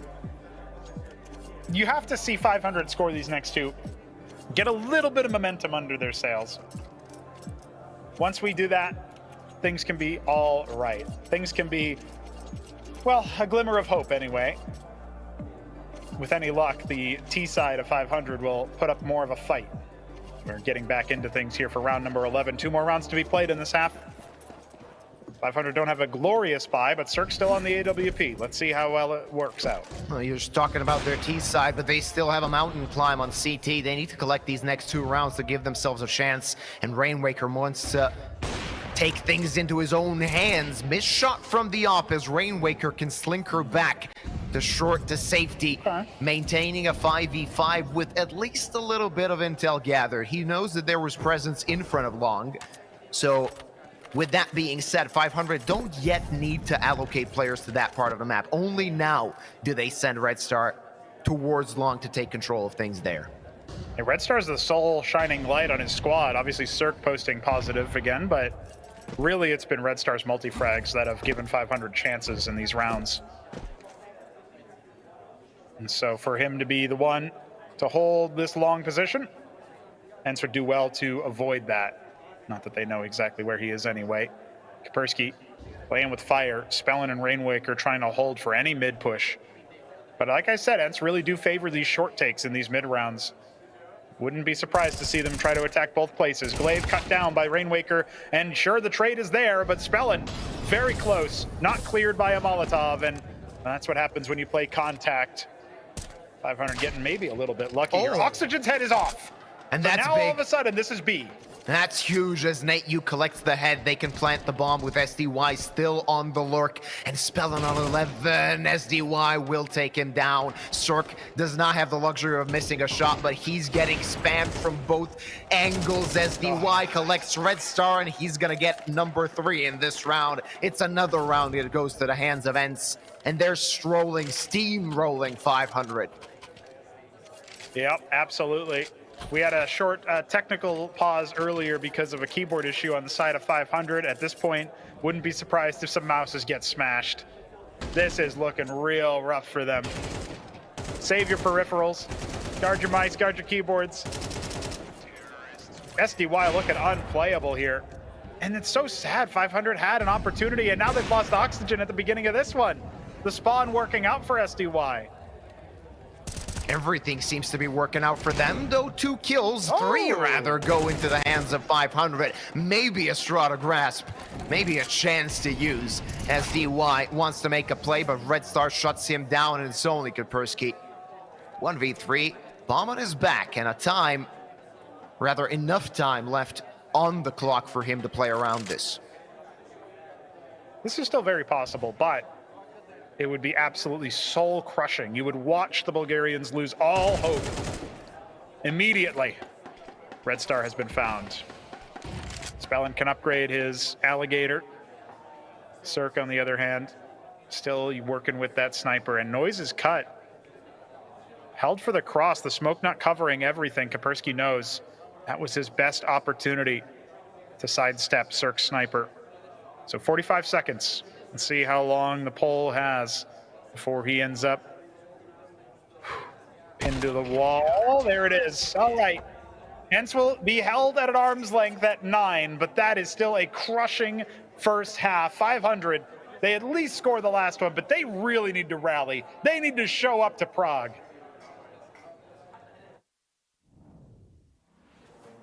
Right here in place at Vodafone Playzone Arena, you can try a lot of cool medieval activities such as archery, so you can try your archery master. Let me try first. It's kinda difficult, for me at least, but I think you will have more skills than I do.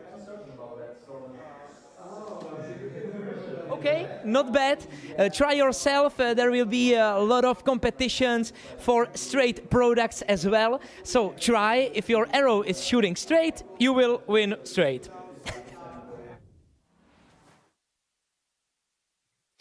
All right, we're back for the second half. Let's see if the Bulgarians have something to show. They lost their map pick, and ENCE lead with 9 at the half. After the first half of Dust 2. Looking good are the favorites, and they are the best ranked team on this LAN.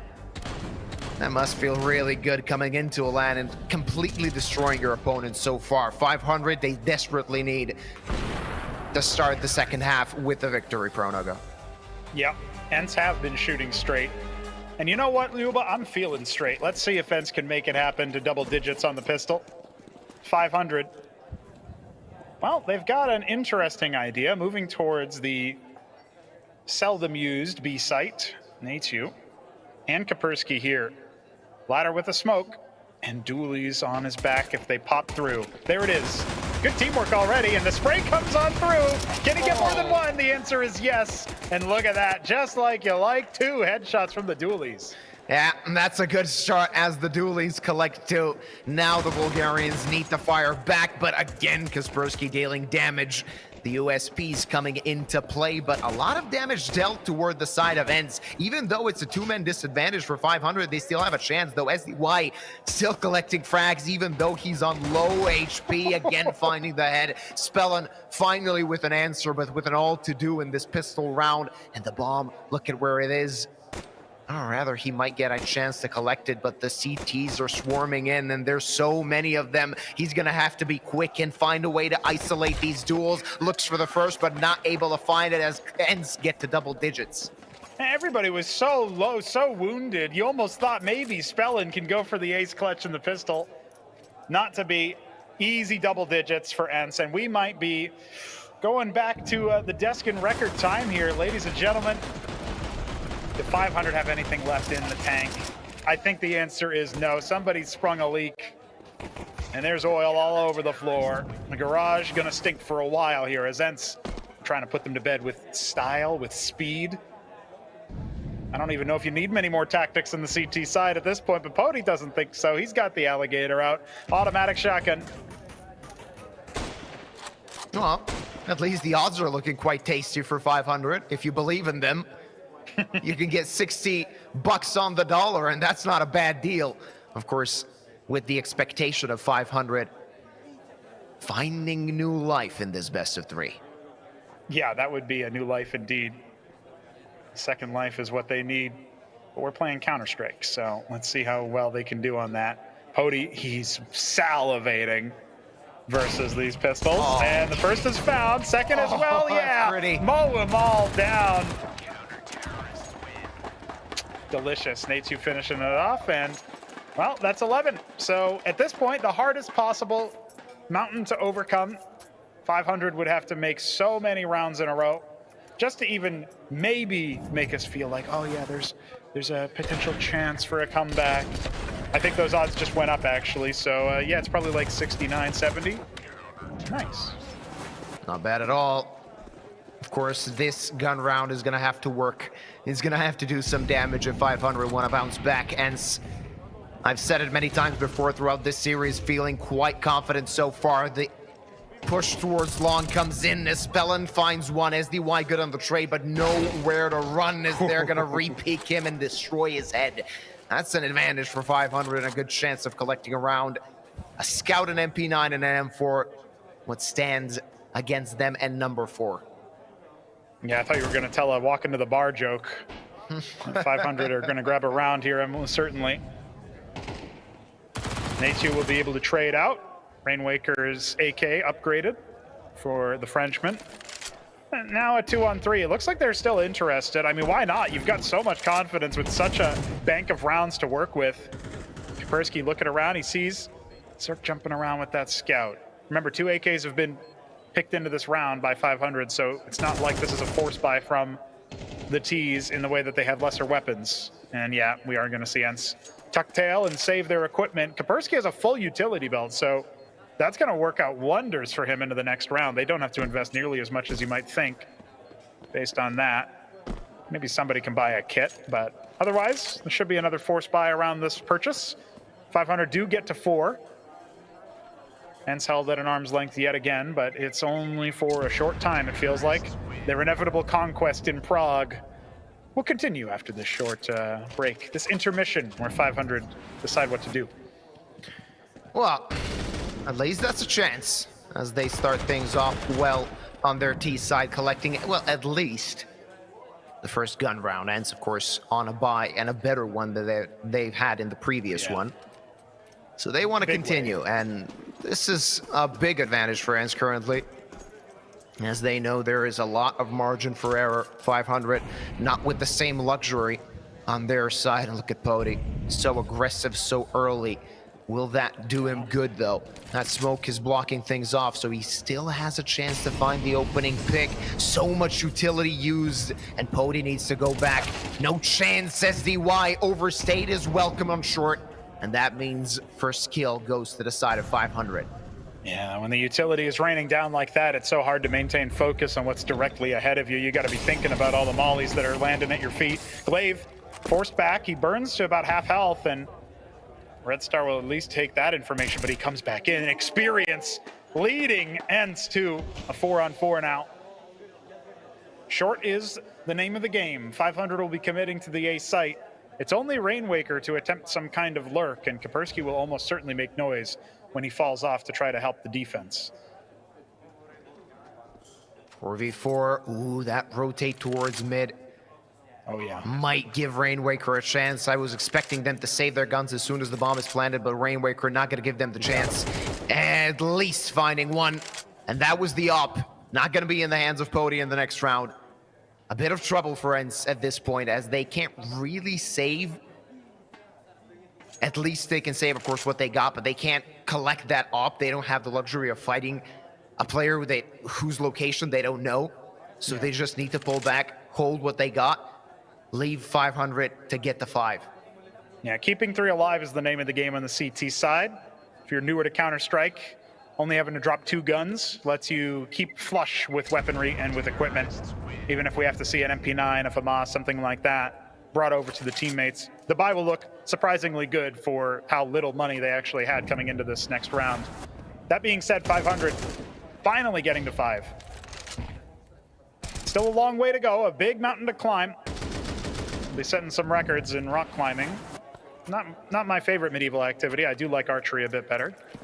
Shout out to Mr. Vogel, but we are going to be looking at an opportunity here for Cirque, and he will make good on it. Clearing SDY, that's the MP9 out of the round. Everybody else on a rifle. Kaspersky already felled, though. This is starting to look like they can chain some together. Cirque in trouble in mid, though. Glaive. Look at that. That's a chance, and that's an easy frag, a freebie for Glaive as he brings it back to a 3v3. Do they want to commit, though, with Pody so low? Bomb is going to get planted. That's a definite. And then searching for the next frag. If they find it, of course, they're going to commit to the retake. If they don't, it is expected of them to try and save. But a smoke will hold them off for longer. Yeah, I think this is definitely a save. Pody will upgrade to Cirque's AWP. Glimmer of hope there, economically speaking. wrapping around there. I think even if Pody was full HP, they'd consider the same thing. The B site is so difficult to retake because there's so many little burrows that T's can be in an attempt to avoid flashbangs and utility. And they did not have a lot to speak of anyway on the CT side, so clearing all those positions, almost impossible. Luck would have had to be on their side. And I think a lot of their victories are a little bit more on the technical hard work side, but Luck was definitely smiling upon them for a little bit here on Dust 2. 500, chaining some together. Very cool, calm, and collected. Our ENCE in the face of this mini comeback. Only 2 more mistakes required for ENCE to chain together the requisite rounds to win and clinch the match. Let's see what else 500 have in their disposal, because the onus is on them to keep reinventing themselves. Eventually, ENCE will be able to figure them out. Just a matter of time, though. And the thing is, if you're 500, you want that to happen as far away to this point as possible. Pody, that seemed like an easy shot for him to hit. Uncharacteristic miss, but it's not going to cost him his life. Only 50-ish HP. So he can continue to fight. Battle ready with the op. What's the plan for 500 as they've taken control of long? They left one player toward mid just to play the lurk. Pody might have a shooting gallery here, but there's an op on the opposing side, and it will claim Pody's life. It's a +1 for 500. Might be the most impactful kill Cirque has had so far in the series. Glaive, though, cuts down Oxygen before they can properly cross into the site. STY is here as well. Plenty of room for ENCE to find a little bit of action, a little bit of control.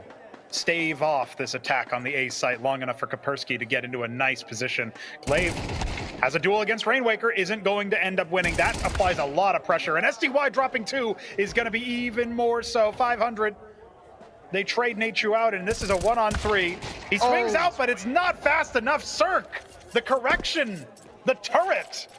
Now that's uncharacteristic that's what we know old Cirque to be. And a sigh of relief. Visork, he knew that this round could have gone the other way had he missed his shot. Managed to convert, though, and 500 is still in it. Just getting a bit closer to tying things up. As NKJ needs to call the attack timeout, they're going to need to think of something, as now 500 seem to be on a roll. Slowly but surely getting closer. Well, they were on the cliff's edge, about ready to drop into that lower bracket, but it looks to us like they are slowly pulling themselves back up onto even playing field. Battered and bruised, but not out of it just yet. The Bulgarians will continue turning the screws on ENCE, making it difficult for them. Defending their honor. Great adjustments from Cirque here, and it has to be said, Pody whiffing in mid, that was really the first opportunity here for ENCE. Now they've been cut down, they've lost all members, they've saved no guns. Their tactical timeout makes a lot of sense to be used here, and they will be investing into a bit of a half purchase. Not quite what they would want, but still doable, still a possibility. As they continue to try grabbing that elusive 12th round. 500 moving towards long in a big way. Not a whole lot of defenders here. Yeah, and they're gonna have to use what they got, and they don't got much. Pody with the 5-7, just spamming away, not finding anything so far. The Bulgarians getting to the site, they can plant the bomb now, and what's the plan for ENCE? They have money for the next round, but finding the first, that's a step forward. And that'll make things just a little bit more difficult for 500. Rainwaker again on the backstab, finding Pody once more. And this is not feeling good for ENCE. A bit awkward for them to do anything here. Rainwaker just W gaming as he collects one more. Finishing touches on this round as ENCE are locked out. But 3-on-3, not enough time for them to mount a retake, but definitely a good chance for them to take some of these guns, make it easier for themselves in the next round, and a jumping headshot for Natew will make him collect the M4. Yeah, I'm telling you, man, Natew on the MP9 is like a sleeper super villain. It's crazy how many frags he comes away with on these ecos, on these forces. Most notably, second round after losing the pistol, you put Natew on the MP9, you can almost guarantee you got a really good chance on a Dust 2 conversion. So to see him find success even in a round where even in a round where they were not favored, and they don't end up winning. 500, they get to 8. That's a record for them in the series play so far in Prague. How much more can they improve upon that? Will this be when ENCE changes up their fate? They upgraded over to rifles. Pody on the AWP again. They blow open their own smoke, making sure, see what else they can do. And yeah, Pody will take Spellin out immediately. So that's a man advantage for the defenders, funneling 500 towards short. Yeah, M4's holding the A site. Can they do it though as Glaive misses his shots? Kaspersky dead as DY, good for one, and Glaive needs to go back, but Pody still interested, sniffing around the site. Missed flick, he needs to reposition.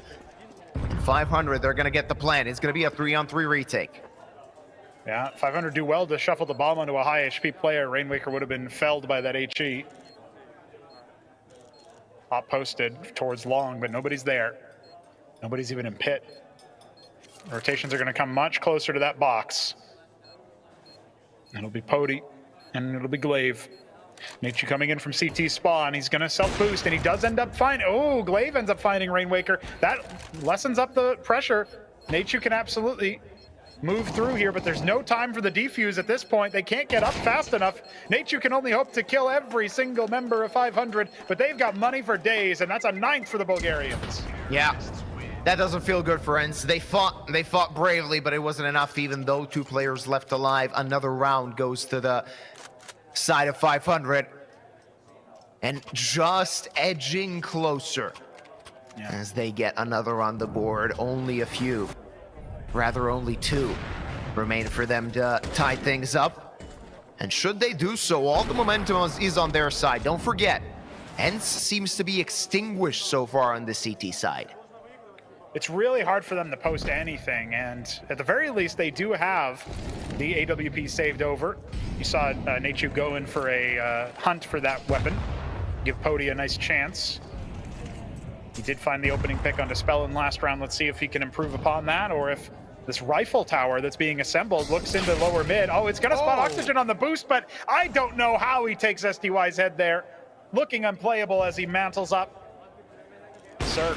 Oh, he has him.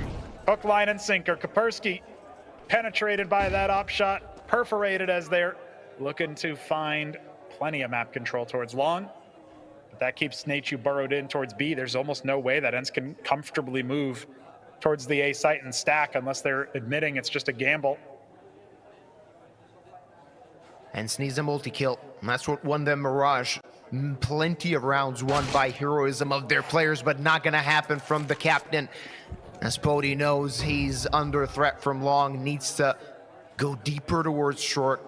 It's gonna be another 500 round unless Pody can make a multi-frag happen, missed shot. And now they know the Opera's position, now they can hunt him down. A lot of trouble, and Nateyu, or rather, yeah, Nateyu, can he help him? The answer is no. Did manage to get the frag, but Cirque, good positioning, as only 1 round separates these 2 teams. 7 in a row won by 500. Yeah, this is a crazy comeback. The one that we did not think possible, and now I'm starting to be the one eating crow. Maybe Storm on the analysis desk was right. Maybe this won't be a 2-0 after all. Double digits secured. This will be the final tactical timeout that ENCE can pull. Looking for any little thing they can muster.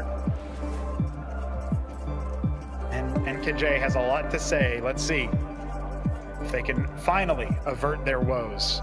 Sometimes it does take a little bit too long for the screws to get turned and for you to really start having those gears slot into place. The puzzle piece starting to come apart here for ENCE, but maybe they can still make things happen. Maybe they've got a little bit more of an idea now. What's the plan though? What can you do at this point? They're gonna have a bye, but that's not the prettiest one I've ever seen in my life. And 500 on a roll, just trying to avoid Cirque's up that dealt damage from that position so far a few times before. And do they want to pick up pace? The answer seems to be yes, as Oxygen already in pit has a chance to find a multi-kill. Oh, that was perfect. That was beautiful as Glaive hits the deck and ENCE to pull back. And another +1 for 500, finding a way once more to get the edge, though Spellin gonna get blown away, but still a 4v4 that favors the T side. It depends on how active ENCE get from this position. Pody posting up long. He finds Oxygen. That's impact. Exactly what they need as Cirque is on the other site, not able to contest. But SDY getting way too ahead of his britches there. SDY is going to be felled, and now we've got Pody holding short. An angle you'd say favors him. Is that where 500 want to go? And 500 just waiting for ENCE to make a misstep. They could catch them off guard. Rainwaker in trouble as he gets double teamed. Again, the advantage for ENCE, and Pody using this timing might be able to catch Red Star off guard. Nice. Now the only Bulgarian left alive, and a bomb quite far away. Oh, no. Pody just needs to stay alive, and he's doing just that as he pulls back towards A.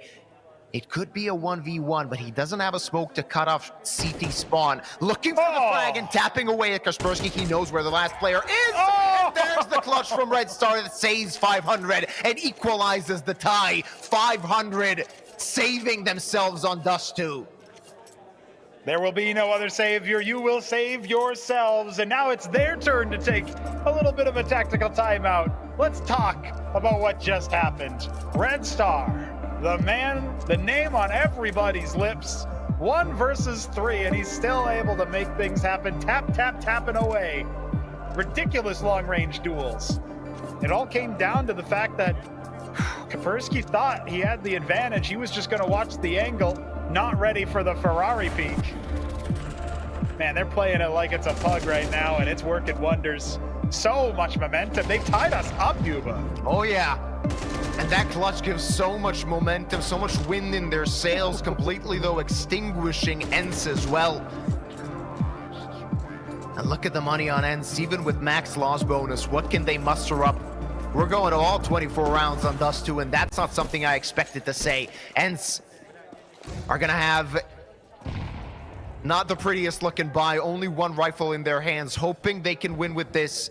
If they do, if they don't, they're going to have a buy in the next one. But now aggression comes in as Cirque hits the flick.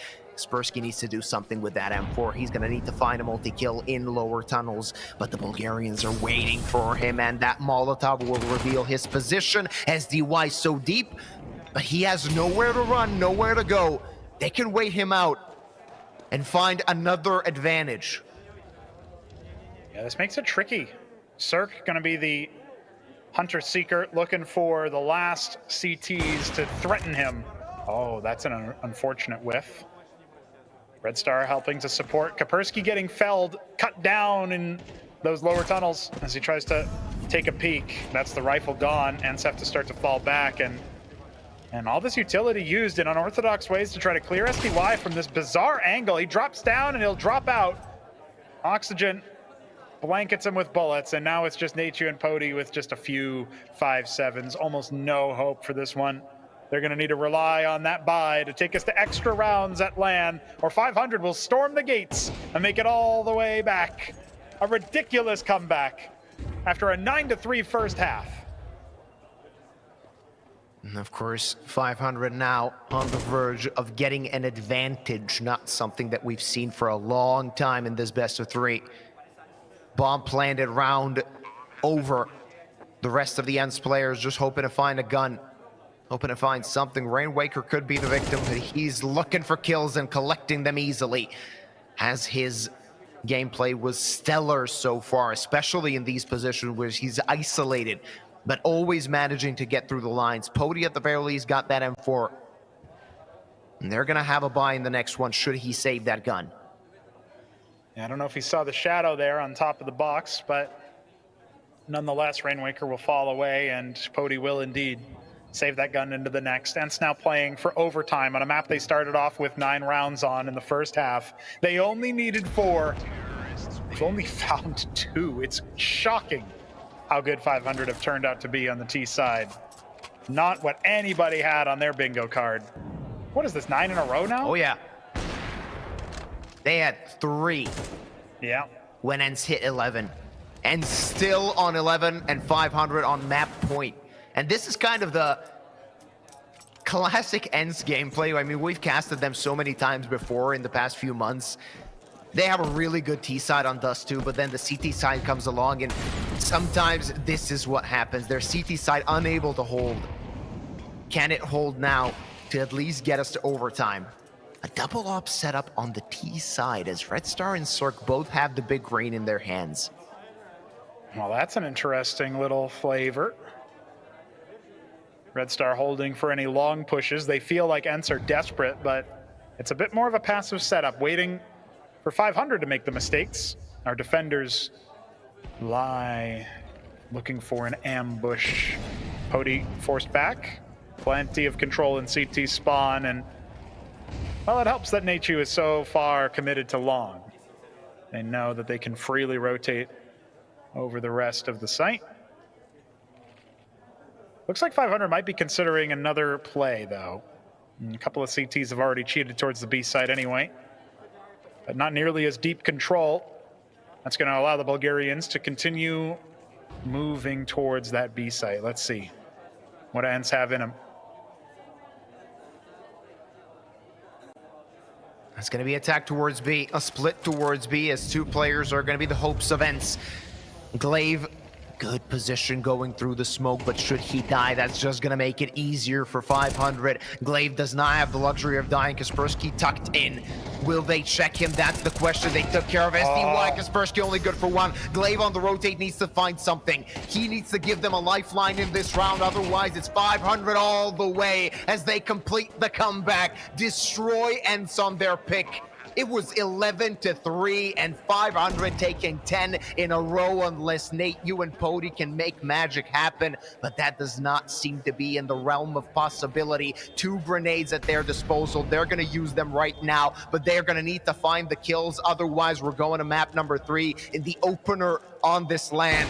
So many angles. The Czech and the Bulgarian on each guarding it. The Frenchman not waving the white flag just yet, still trying to do something, but there is no time, there is no chance. 500 making it work, and we're going to the decider.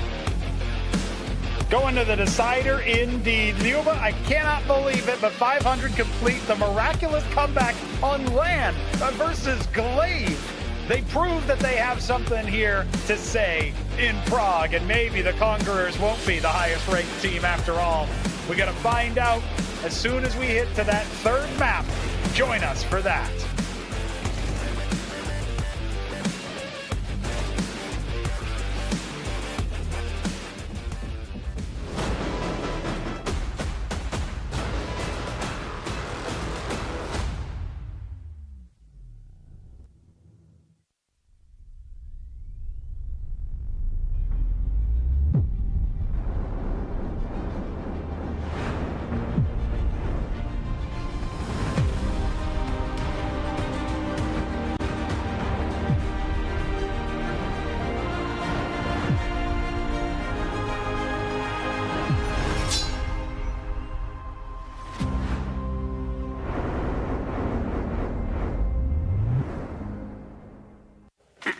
Hej, šéfe, dostanu vás ven. Tady máte Red Bull. Co? Dávám křídla.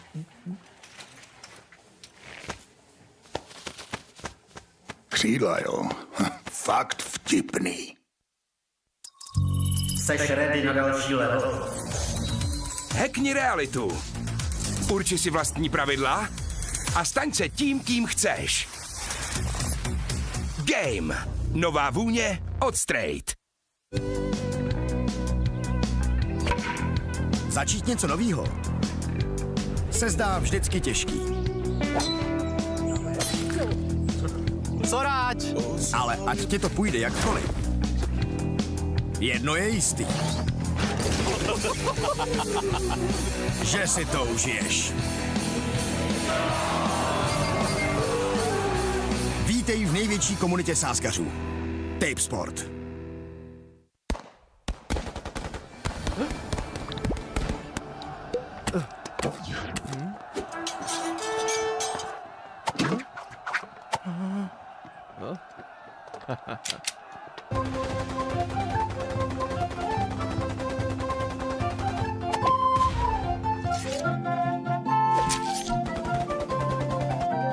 Enjoy the Conquest of Prague.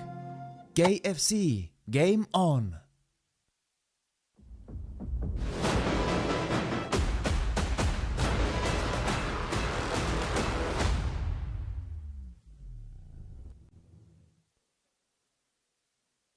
Ladies and gentlemen, what we witnessed was what I believe is called caster curse, because at 11-3, it was, I believe, Luba who said something along the lines of, nothing's really working out for 500. This doesn't look good for them. Yeah. And from that point, nothing worked out for ENCE, like nothing. So what happened? What happened? 11-3, I mean, 11-3. Honestly, hard to say from ENCE's perspective because everything just fall apart on the second half. They even managed to win the pistols and the conversion. It was 11-3. Yeah, but then 10 rounds in a row for 500. I mean, I can't even.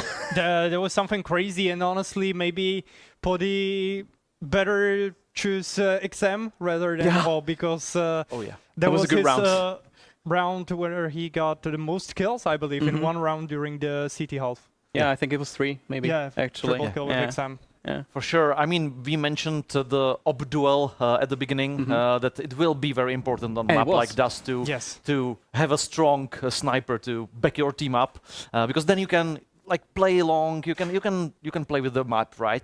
And we witnessed Cirque coming back definitely in the second half. Yeah, in the first half he only had like 1 opening frag. In the second half he had 4 more. Actually, he finished on 5, and he had extreme impact, as you could see on your screen. Of course, you can just watch replays now. But when it comes to Cirque, in the second half, 24th, 23rd, 21st, 20th, 18th, 17th, and 12th, all of those rounds, he actually managed to get 1 or 3 or 2 kills. And most of them were opens. So his impact to the game as an AWP on this map was huge. I was pretty scared that Cirque will somehow follow the path of the first map, but during the second half he stepped up, and there was a great performance by him. That's one of the highlights I talked about already, Podi's work with XM. And what's interesting also when we talk about the importance of duels between Podi and Cirque is the fact that Podi even once wasn't able to kill his opponent on AWP. And on this map, that's especially harsh for whatever team he's playing for. Yeah. I mean, he got dominated. You don't need to be like performing super well. You can be, it can be 1-2 or something ratio like that. But Podi got dominated in the op duels for sure. The long distance just belonged to Cirque. It didn't even matter in the first half, that's for sure, because the rest of the team performed and Cirque didn't really find his footing. But when it comes to the second half, it just exploded. And I think that was the motivation, that was the main factor of why 500 were able to manage 10 rounds in a row. I mean, there were some close rounds. We saw some amazing clutches, like Red Star, when the score was 11-10, so that was pretty important clutch he performed there. There was a really beautiful play from lower tunnels. He was able to isolate those 1v1 duels. Exactly what you want in this situation. It was kind of, well, I didn't understand why Podi decided to leave the crossfire he had with, I guess, Kaspersky on the middle. That would be easy situation for ENCE, I believe. There was a wrong call to make, to go long. Yeah, there was like 30 seconds to go, so rotate all the way around. That would be very difficult for Red Star to do. Yeah, in comparison with the first map, I think ENCE on the city side did overthink some stuff with those rotation and so on. And maybe this was the crucial moment that, well, sent us to Decider. Yeah, I mean, I wrote at the halftime like whole spiel about tempo. You know, you lost the first map, now you're trailing a lot. Like, how can you get back into the game? So, how was it that they got back into the game? Because they definitely did. Well, we mentioned Cirque, we mentioned Red Star. I think even Raidwaker managed to wake up. Yeah, do you think it was individual? It was definitely individual. Okay, it was definitely strategy as well, but individual plays managed to get them some important rounds, especially on Red Star and Cirque. Yeah. So you need 1 player to step up, 2 players to step up, and then just the whole team starts to work better. Like, you can have a great teamwork, but at the end of the day, it's all about the fight, all about the firepower. And, well, Bulgarians proved us wrong if we thought it will be 2-0. So, well played by them. And maybe what's interesting is the difference between ENCE and 500 on this map. Because, yeah, we praised Cirque for his amazing open duels with up on this side. But, for example, Kaspersky, he has 5-0 in open duels as well. So, Storm, and even here we can like somehow manage to, let's say, well, prove that that even Oh, I lost my train of thoughts. It's okay. Well, we'll let you figure it out. Before that, let's take a look at how players from ENCE dealt with our special weapons. Conquering Prague takes a special set of skills. We tested all the players' accuracy with a much different weapon from what they are used to. It's 5 arrows per player to determine who is the best shot on each team. Astralis director in front. It works every time. It works fucking every time, bro. There's one on target. The Legolas is here. Legolas? Yeah, like AVP. Oh, what happened? Maybe we will save one arrow actually. Oh shit. Nice, Casper. Let's go, bro. Are they better than you, bro?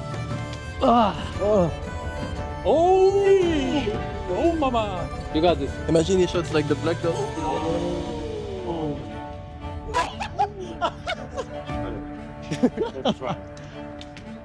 Yeah. Okay. Okay, not bad, not bad. Bro. Hopefully I don't have like this on chest though.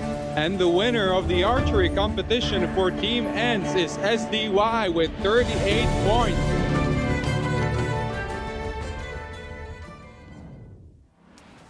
So for ENCE, it was their rifle, not their sniper, who won the archery competition. Kotti, you had the point finally caught up in the brain. Exactly. Thank you for the tactical timeout we got here. Yeah, I want to say that even riflers can make that impact. Kaspersky had 5-0 in open duel, so that was pretty good from him as well. If we want to highlight something from ENCE and their T side is the ability to just run and shoot, find the opening kill, and that was working. And it's something that can work even on the Decider map. But honestly, I have to point out, even on ENCE side, there was a really notable person. It was SDY, especially in the first half. He managed to take out anchor players on both A and B 3 times in total and managed to get the round for the team. A lot of multi-kills. It wasn't enough, though. Yeah, SDY, definitely his career is very interesting. Now it led him to ENCE, and he's definitely playing very good rifle there. So let's move on to Ancient, our decider that's await us for these two teams. I mean, beforehand, the Mirage was up and down. It was no big streaks of win rounds or for any team. Dust, complete opposite. It was a long streak for ENCE, then even longer streak for 500. So what is it going to be on Ancient? Because I think it was you, Thomas, who mentioned Ancient is kind of new Mirage, right? It was me. It was. But okay, I agree. Then Kotti, go for it. So is it going to be more like Mirage? Is it going to be switch rounds of winning rounds? I think so. I'm really looking forward to Red Star. He showed us what he is able to do on this very map, on those two. And I think he will be one of the most important person in the Team 500 to prove us they are able to upset ENCE in this matchup, because he's usually playing the A anchor position, and it's a not really popular position, to be honest. The opponent teams are either going full execute A and you are alone there, or they are not simply going to your position. So that's the reason why I am looking forward to his presence on server, because the A anchor position shows, just for me, that you need to rotate, you need to think, you need to have a good game sense, good timings, and so on to make an real impact. You're often left alone there, and you have to make a decision. Like, you are not able to, let's say, clutch 1v3 on B side. Yeah, sure. Anchors are often undervalued, I think, in the opinions of the majority, but they're very important players. And I have to say that what you just pinpointed is basically what matches Ancient with Mirage. It's basically B side on Mirage. It's the same thing. A on Ancient and B on Mirage. Oh, for sure. But, I mean, if you look at the history of this map between these two teams, the last two, even in our tournament, it was not heavily in favor of ENCE, but it was in favor of ENCE for sure.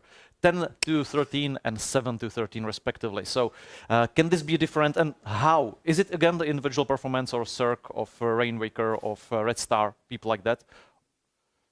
Hard to say. I think right now, more than ever, it's going to be about the mental fortitude, because both of those teams managed to clinch one map, but 500 is going to feel much better, especially after those 10 rounds. Momentum is a very big thing in CS, especially in CS2, and I have to say that that's going to leave a mark on ENCE. It's going to be about the start. It's going to be about the Nice, who's going to pick a side. You pick the comfort one. You feel more adequate on the side. You manage to build some rounds. It's even easier. It's a decider. It's essentially best of one. Yeah. So I think this is going to play out. This is going to be the most major impactful thing on the whole matchup. I have to say that I didn't choose Red Star out of the blue, because on the A side he will usually take duels against Natu, who proved to us that he's ready on LAN on the first map. And when I said that Ancient is new Mirage, I'm really looking forward to these duels, which are, let's say, most often about timing. On A side, when the A player is in donut, you are able to find a gap in the defense, you are able to push through, find some lurk, and so on. So it's part of the map that isn't really, let's say, popular, but I really like it. I remember that before the match we said that the odds for it being just 2 maps was like 1.62 or something. Let's see what changed, because now ENCE still heavily favored, but not as favored as before. For obvious reasons, I guess. Yeah, and over 21.5 rounds on the map, I would say go for it, honestly. When it comes to the trend between these two teams, I think it's worth a shot. Oh, I think this can be a long one for sure. I wouldn't be surprised if we get to overtime or anything like that. And Kacpersky is performing well, and honestly, this is the main factor. Naitu and Kacpersky were the two important factors in the last match in Conquest of Prague that actually ENCE won 13-10 on this map. Naitu had 24 kills. That's insane. Yeah, and together with Kacpersky, he is also in a great shape today. Yeah. 40 kills on Kacpersky, 41 on Natu. And on the other side, maybe it will be Rainwaker who will try to make the difference.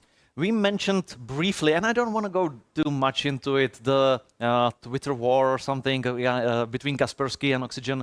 Of course, some allegations there. Can you imagine, even like remotely, what would happen if this match was online after comeback like this? What would the Twitter say? Yeah, you're right. Yeah, if all the players said that it's gonna be spicy here, then it would be even spicier there. Oh, for sure. I mean, I think the internet would break down. That would just be blown out. So this is I think perfect opportunity for 500 to show no, we're very good team, and we do comebacks, and that's just how we play. And that's honestly what I said, because 500 have a lot to prove here, and this second map did prove that they can pull off some impressive wins and comebacks. Okay. Ladies and gentlemen, let's talk, or let's other people talk, maybe that's a better way to put it. We send word to our casters, guys, take it over, last map of the first match.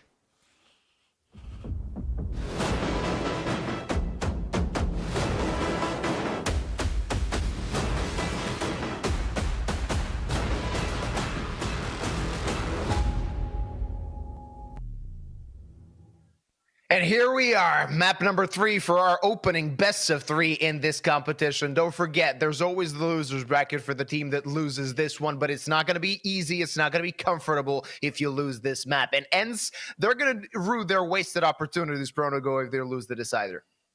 Oh, there's going to be a big ruining. Listen, at the end of the day, it's still called the losers bracket for a reason, and you don't want to be losers when you were the favorite. When you were up by 11-3, that is a ridiculous capitulation on Dust 2. Make no bones about it. So now we set our sights on Ancient. And you know what? 500 aren't exactly slouches on this map. Will it translate into LAN, a map where you do need to be a bit more quick on the rotate when you have all of those very frenetic utility battles? It's really, I think the way to describe Ancient is like if Inferno Banana was kind of the entire map. I mean, really, it's so much utility raining down everywhere in mid, in B short, and there's so many angles that you're going to have to check, and everybody gets stuck into it super fast. It can be a very aggressive map. It obviously makes for some entertaining duels. Let's see who ends up scoring that T-side start, because I think whoever does that is going to be able to set the pace. Absolutely. Of course, 500 starting on their CT side, as I would assume they won the knife round in the end of the day. We're going to start with this pistol, as ENCE are trying to find a way to bite back after losing 10 rounds in a row on their own map pick in the previous Dust 2 that was played. Now it's Ancient's turn. to show what it's got. Red Star might be in trouble. They're firing on him, but still alive. Finding one, looking for more. Not able to do so as he's traded back. Still a lot of CT presence toward this site, so it's not going to be easy for ENCE to get through as Cirque does damage. That might be enough. Rainwaker takes care of Nate Yu in the main position, and now ENCE, is this attack crumbling? That's the question. Glaive, that fadeaway headshot gives them a bit of breathing room in this round. Ooh, and look at this. They cut noise, they slow things down, and immediately 500 abandon the A-bomb site. If Glaive has the wherewithal, if he can look for all of these potential lurks, Rainwaker might get cut short, and Glaive is watching, but that's the bomb as well. A very important duel. Rainwaker immediately doubling back. He'll burrow into where he found his first frag of the round, and this is going to be a slow pistol indeed, but certainly not without action. 40 seconds remain on the clock.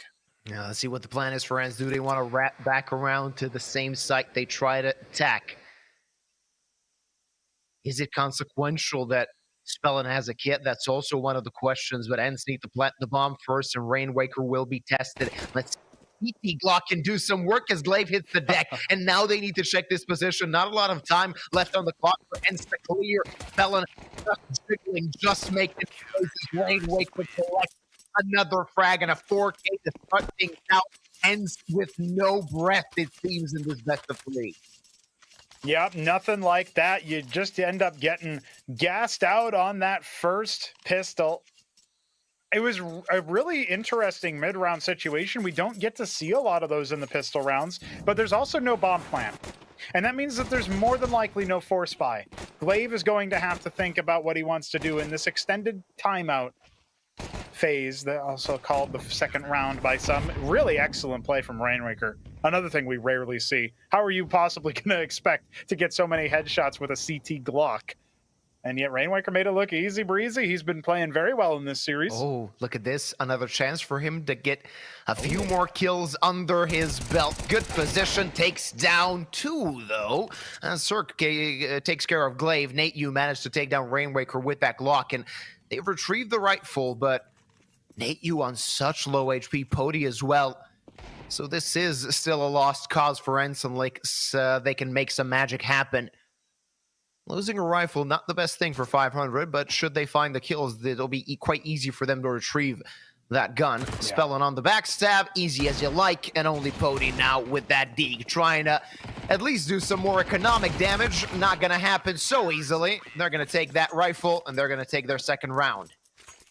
Yeah, softens up the armor of Red Star, otherwise all easy breezy. They recover the A1S, no problems there. For the first time, it feels like in the whole series, a second round swing hasn't come out to absolutely smash 500 after a pistol round win. Helps that there was no bomb plant. Of course, ENCE did not have much to work with here, and it plays well for 500 that they've decided to go for that more slow push, even respecting the pistols that ENCE brought into the last map. A lot of flashbangs and a lot of utility blanketing the middle of the site, but it ends up going ENCE's way. Spellin, though, a fadeaway jumping shot. He's going to take Kaspersky out of the picture. Now we've got a 3-on-3, but you'd still say ENCE have a bit of an advantage. Oh, especially now. Oxygen running out of breath. Glaive will take his head. 2v3. This round has gone haywire very quickly. 500 still have a small chance. The bomb has not even been retrieved yet. Yeah, the next kill could prove to be crucial. Should Spellin, or Cirque for that matter, find the correct timing, they might still have a chance in this. And Cirque wants to fight towards mid. Pody quite deep. He's going to collect the frag. Might get traded back right away, but now Spellin left alone, but they don't know about his position. This could still spell danger for ENCE. Should he manage to catch them off guard, though? Spellin caught off guard himself. They know where he is, and they'll take care of him. ENCE finally cutting this streak of 500. As don't forget, 500 were on a 12-round winning streak if we count the previous map as well. ENCE finally getting an answer. Yeah, we had about a 10-minute break, but still, that's a lot of momentum in your sales coming into this. So very important that ENCE fire back and exit their drought. Managed to find some excellent action in the mid-round. And you got to see a little bit of an example, a slight sample of how utility-heavy mid and even B short can be on this particular map. So much utility invested in giving ENCE their advantage in terms of map control, forcing awkward moves from the defenders, and that's how Oxygen ended up giving over the tie game 3v3. So, ENCE are looking for a second round here. It's versus a scuffed buy from the CT side. We got a FAMAS, we got an MP9, of course, Cirque just on the 5-7. Two A1Ss could still write something. They are both in mid and A, so far from where ENCE are bringing the action here in round number 4. Let's see what ENCE got. Let's see what 500 got for that matter. As you already said, it's not the best looking buy you've ever seen in your life. SDY could be under pressure, could be under scrutiny. 2 M4s with a solid crossfire, but he has a chance to isolate them. Kaspersky, on the other hand, catches Cirque, and SDY's a dead man. Not going to be checked. Rainwaker collects a frag. It's a 4v4, and that maybe slows things down for ENCE. Do they want to pounce on the site already? Spellin waiting with that MP9. He's going to have to do a lot of work. 1-for-1 might not suffice. And that's provided that he actually finds that one frag with so many T's coming towards ramp. His teammates close, but they're cut off by that smoke. Now the attack begins. Spellin destroy. Nate, you catches him off guard. Red Star not spamming the smoke just yet. 30 HP on him. And do they even want to commit to this round? The answer is yes, especially with that incendiary kill. Natechu burning to a crisp after planting the bomb. This is a 3-on-3, and Pody's found 2 in the smoke. You can't step to this man. Phasing that smoke was a horrible idea. Now Rainwaker caught between a rock and a hard place. A second round for ENCE. They tie us up beautifully. Feeling good for ENCE right now as they fire back right away at the beginning of the decider. It seems that second map comeback from 500 did not phase ENCE so far, at least, judging from their performance. A good molly had managed to burn Nate, but not much more done by 500. They tried to do the boost in the smoke. It was a quite easy double from the ENCE player. Now only with USPs starting pistols, trying to do some damage for 500. And SDY has a chance to collect some cash. Oh, yeah, money maker. Let's see. He'll spray down a couple. He should only be good for 1 here with that range. And wow, Cirque is doubling up with the USP versus players with helmets. So there's a nice little flashy moment, but at the end of the day, an easy mop up in mid for a third round. They get their advantage. Maybe get some of the crowd back on their side. Yeah, we like to see that. I see some Fnatic jerseys as well. We know that they're waiting for the second series today.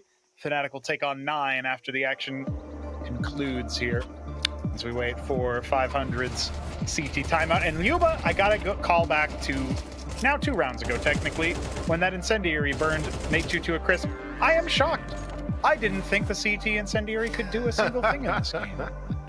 I'm amazed. That might be the first time in recorded history since the patch and it got a kill. Impressive. It's it's been rough times for the CT incendiary ever since the patch came in. Well, at least they got an MP9, so you can't win them all, right? As long as the SMG is busted, the CTs are going to put it to good use. ENCE in the lead. Only 1 round separating these 2 teams as 500 are back on a bye. A few pieces of utility missing, though. They're going to have to put these guns to good use as they are easily taking control of mid. ENCE want to strike towards A. Not going to be an easy job for Spellin as he's cut off by that smoke. ENCE can already plant the bomb. Those Spellin, that's a forward position as they take 1 frag. Still a player with presence, but Pody through the smoke once more gives his team a short-lived advantage as Cirque takes care of Nate. So many trades going in, and finally 500 disengaging. They're going to leave ENCE with a little bit of breathing room. They have 1 flashbang to make this retake a possibility, but little do they know, ENCE are not committing to the site. A bamboozle here as ENCE are leaving Pody, who might not be playing around the smokes himself, but definitely a smoke criminal of his own kind. Just a different genre, spraying so many players through that. Cirque holding for him, but it doesn't matter. This man cannot be stopped. The Finn from ENCE Academy proving his worth. Now, 2v3, the lurk comes around. Kaspersky will finish the job. Nail in the coffin. Oxygen, can you escape? You can gracefully exit stage left, but instead he wants to force the issue, and that's ill-fated for a 4th round for ENCE. Doubling their advantages, ENCE. Still a long way to go to win this best of 3, but should they do so, that comeback, that 500 rather, managed will be completely forgotten. Don't forget, today we have one more best of 3. We're in the upper bracket, of course. It's a double elimination affair, so even a team that loses this map still has a chance to go to the finals. I'd really love if at some point of the tournament, the production team can set up a crowd mic, because we've seen them. There's not a huge number of them, but they are quite loud. Oh, yeah. Listen, we can tell. They've been cheering. And you know, when the second series happens, the cheers will commence even more. For now, 500 looking for some pistols, the MP9 on Spellin. A little bit of HE damage to Red Star. Very tense. 500 trying to make something happen with a little bit of a force. They've got money into the next for Cirque's AWP and a couple of rifles. So regardless of the outcome here, ENCE will be able to have their metal tested properly against a rifle buy in round 8. 500 want a little bit of impact here, and they seem to believe that it's going to be A, but that's a misread. Glaive calling the bomb over towards that ill-fated B site. We got 2 Ts in Red Room, ready to paint it. With a fresh coat, Oxygen. So low, and SDY will gun him down immediately. Yeah, that was a peak for Oxygen to remember. Didn't even stand a chance to fire off a single shot, and SDY wants to put that SMG to good use, but now he knows what's going on. A lot of intel gathered at the very least, as ENCE can waltz to the other site, plant the bomb, finish off this round, and get number 5 on their T side. The Bulgarians locked away on the other side of the map. The regular MAC-10 buys that ENCE do on T side are just another reason why I think, you know, it feels like they are a cut above the other squads. There's not a lot of tier 2 teams that will do that.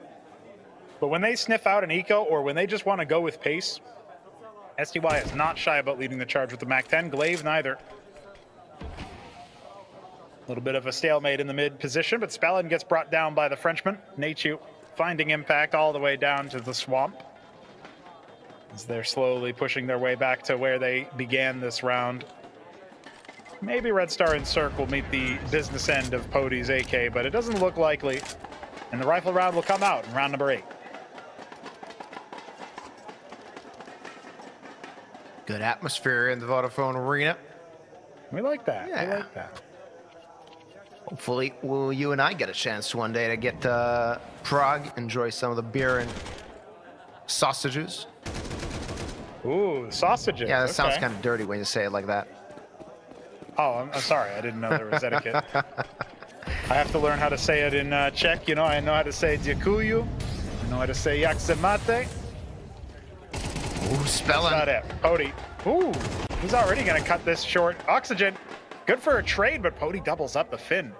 Striking hot. The iron is Red Star trying to force the issue and stay alive ahead of the smoke in mid, but he's likely to come up against multiple Ts. ENCE are a disciplined team on Ancient so far.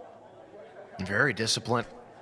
Not giving 500 a lot of space, even with the man advantage. Red Star needs to find a multi-kill. Bad spacing from ENCE. We talked about their discipline, not showing it right now as Red Star somehow still alive, pulling back and finding a frag. Wow. That should not have happened. It's a 2-on-2, and it's an active round now for 500. Yeah, that was absolutely catastrophic. That was a 4 versus 3 where they had a lot of impetus to move forward on the map, and now 500 are the ones being active while the T's park. This could very well be something in favor of Glaive and company. He's currently clearing a whole lot of angles towards that short position, and that's exactly where Rainwaker is coming up forward, but oh, that's not the aimer you want, looking for those headies. It's Cirque and Rainwaker on the other side. Business end of the Frenchman's gun, not good enough for more than one. Cirque finishes the job, and that's a 3rd round for 500. Oh yeah, 500 now. That round could be a difference maker. Still a long way to go if you want to be happy with your CT side half, and seems to be a technical issue. Hopefully gonna get resolved soon, as we've seen Spellin on the side of 500 talking to an admin. I have it on good authority that Cirque squeezed his mouse so damn hard to get that kill that he burst into his big hands, you know? It's just what happens when you're a unit. That good authority being my fan fiction, of course. Oh. That's an interesting piece of fan fiction. Gotta read that. It's on your blog, I assume. Yeah, my Twitter, VuCSGO. Brilliant. All right. Hopefully the tech issue should be over and done with soon. 5-3 in favor of ENCE on our deciding map of our opening best of 3. Seems that Dust 2 has been all but forgotten so far, as ENCE are playing like nothing ever happened, though this previous round could end up costing them, as it seemed to be a shoo-in for them to grab another one. But Red Star somehow managed to stay alive for long enough for his teammates to actually tilt the favor toward themselves. Yeah, and those are the kinds of rounds that aren't necessarily replicable unless ENCE are just going to make it a habit to make such mistakes, and that seems a bit uncharacteristic. I know we just got hot off the presses of ENCE dropping an 11-3 advantage on Dust 2. You know, Fnatic and 9 could already be getting set up here, but instead we're going to see a little bit more action between these two squads as the replay package comes in. But still, it should be ENCE's map to win. It should be the favorite for the squad moving forward here for this match. You just think about how often ENCE have been under the pump by teams at the tier 2 level. And, you know, at some point you start to hope maybe they can be a bit more dominant. Maybe they can start getting some 2-0s. And it looked like that was it on LAN, their home turf, so to speak, considering all the veterancy that they've got on the squad. Wow, NKJ has been specking into teleportation. Well, no wonder they're good. Must be some sort of an advantage where your coach can teleport. That's right. Just blink toward the 500 booth and see what they got, see what they're preparing to do. Well, you do it as a jump scare tactic, and they think maybe they started to, maybe their coffee was laced with some mushrooms or something. What's going on here? Why is that guy looking at me? No, at the end of the day, it's just going to be back into the action here momentarily, and it's really good that 5 are able to score that third round. Without it, it feels like they would have been potentially getting run over again by the T side, and it would have all been for naught. But after what happened on Dust 2, I'm not ready to count them out no matter what the scoreline is. 5-3, ENCE get back into it, round number 9. Doesn't look like too much pace here, but Glaive hunting for something towards the B-bomb site. Oh, that's a good start. Red Star finds a frag spell him, though gets destroyed by Skrzewski, and that puts ENCE in a position where they have a 4v4. A lot of room gathered, though. Pody, that's a slap in the face, as he was the first one that started spamming. Got dinged through the wall and left on 14 HP. It is satisfying, not that you would ever know it all unconfirmed, when you take some damage through the wall, you put some bullets back, and maybe you hear that dink sound communicated through, who knows? But either way, it's a nice way to shut them up. Pody gonna have to think a little bit more hard about his lineups. He wasn't that far from the money. Kaspersky entering onto the site. Oxygen, oh, not long for this world. Snuffed out. And with the incendiaries down, those Molotovs are gonna really force the issue here. Rainwaker has to start to fall away. This is a save for ENCE 6, then at the very least, they've secured a tie first half. That's assuming 500 have enough life left in them to score 3 in a row on the trot. Yeah, and this is not what you hope for when you're 500. You were kind of fortuitous to win that previous round. You'd hope that that's going to be a start of something, maybe deflate ENCE a little bit, but no, ENCE just striking back, getting the relatively easy trades. Rather, Kaspersky showing some really good aim. And ENCE is going to be on 6. The only question is, can 500 hold on to all of the remaining guns? ENCE have a good bank, so they can send a player or two on the hunt, and Kaspersky is doing just that, just missed the timing. Could have taken that op away. Not going to happen, though. As 500 saved 3, and he's a bit mad. He knew, or rather he knows what could have happened. Would have been really funny if we then got it piped in that, sorry, Kaspersky mess issue, tech pause, but no, that's apparently intentional. Listen, he did really well to entry onto the site, clearing Oxygen. That was the frag that won the round, so for my money, he can spray wildly all he wants. Polish powerhouse over there on the side of ENCE.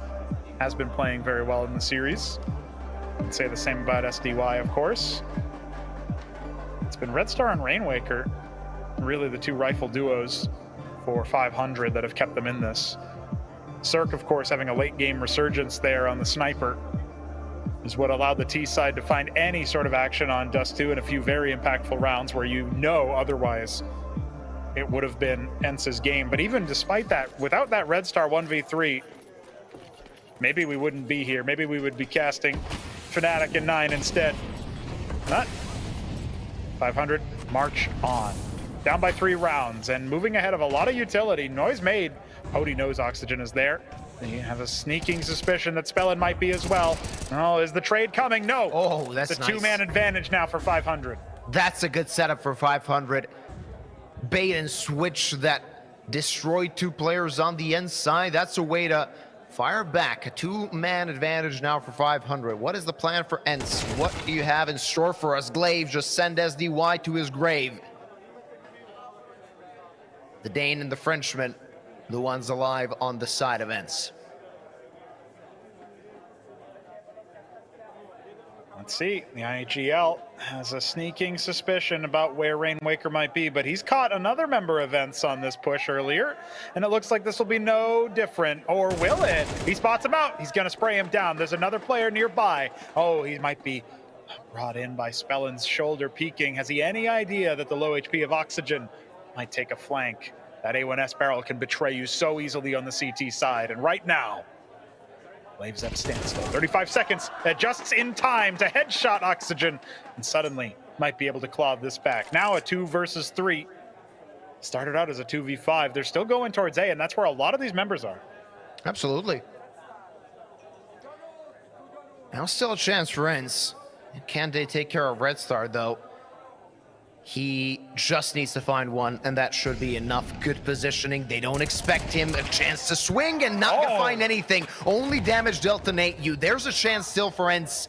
As Glaive took care of Red Star, now the CTs are coming in, but no numbers left on them as Glaive collects Cirque as well, and saving themselves seemingly, but Spellin taking the clutch, and that's 4 for 500.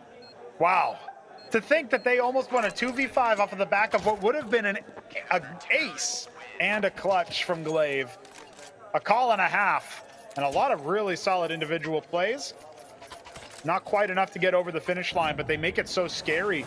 They make it so dangerous. There's 2 more rounds to be played here in this half. And after this ENCE tactical timeout, we are going to be seeing exactly what else Glaive has up his sleeve, because that was miraculous, man. Yeah, that was so close, right? That's not a situation that can ever happen if you're 500. NKJ taking the tack timeout. Let's see what they have in store. I mean, already on 6 rounds on the T side, you got reason to be quite happy, even if it ends 6-6, right? Yeah, 500 would be happy with that. ENCE, though, they're looking for a little bit more. And they've got 2 tactical timeouts left. We'll see exactly what ends up happening here after 500 have already burned through 2 of their tactical timeouts, it must be noted. Full buy, despite all that economic damage. If ENCE break them here, they basically guarantee an 8th based on the money. Let's see what happens. Spellin making it way too obvious. Glaive will cut him short. That's the 5th kill he needed. Comes 1 round too late to guarantee a 7th immediately, but might still be in the cards for ENCE as they push. Oxygen spotted Pody.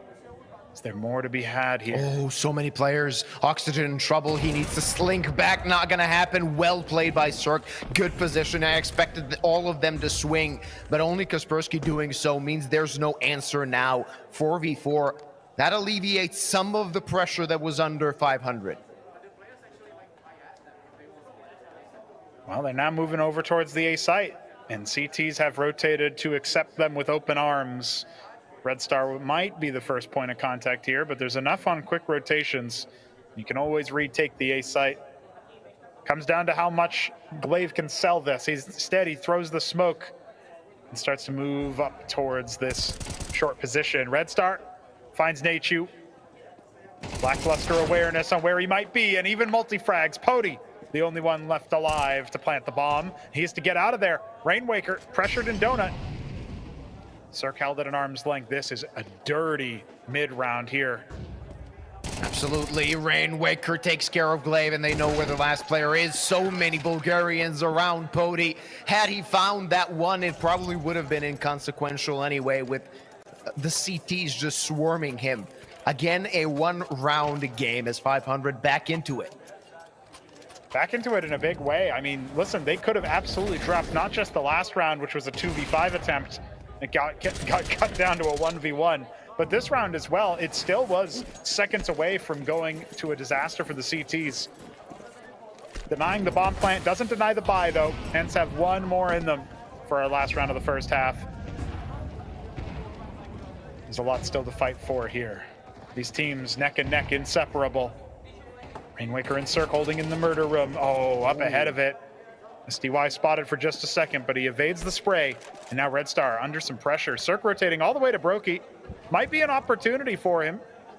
Stare down the barrel of Pody. It'll be an op-on-op battle here, but SDY might be the first one to fall. Yeah, Cirque ready with that big green. How fast are you? He didn't click, and that's going to cost him his life. Red Star managed to find a frag, and so did Rainwaker. That's an advantage for 500, but ENCE have found a foothold to the site. Bomb planted. It's going to have to be a post-plant play, and they're swarming now, but Nate finding the kill. Pody falling. That's a good trade from 500. They can be happy with that. As they have kits, they have time. It's not against them just yet, and SDY so low. He is going to have to beat Pixel Perfect, sees the shadow, finds the frag, somehow still living is SDY. Finally, they can take care of him. Nate, you 1v1, but Oxygen, he's going to tie up the scoreline at the half. 500, keeping themselves alive on map number 3.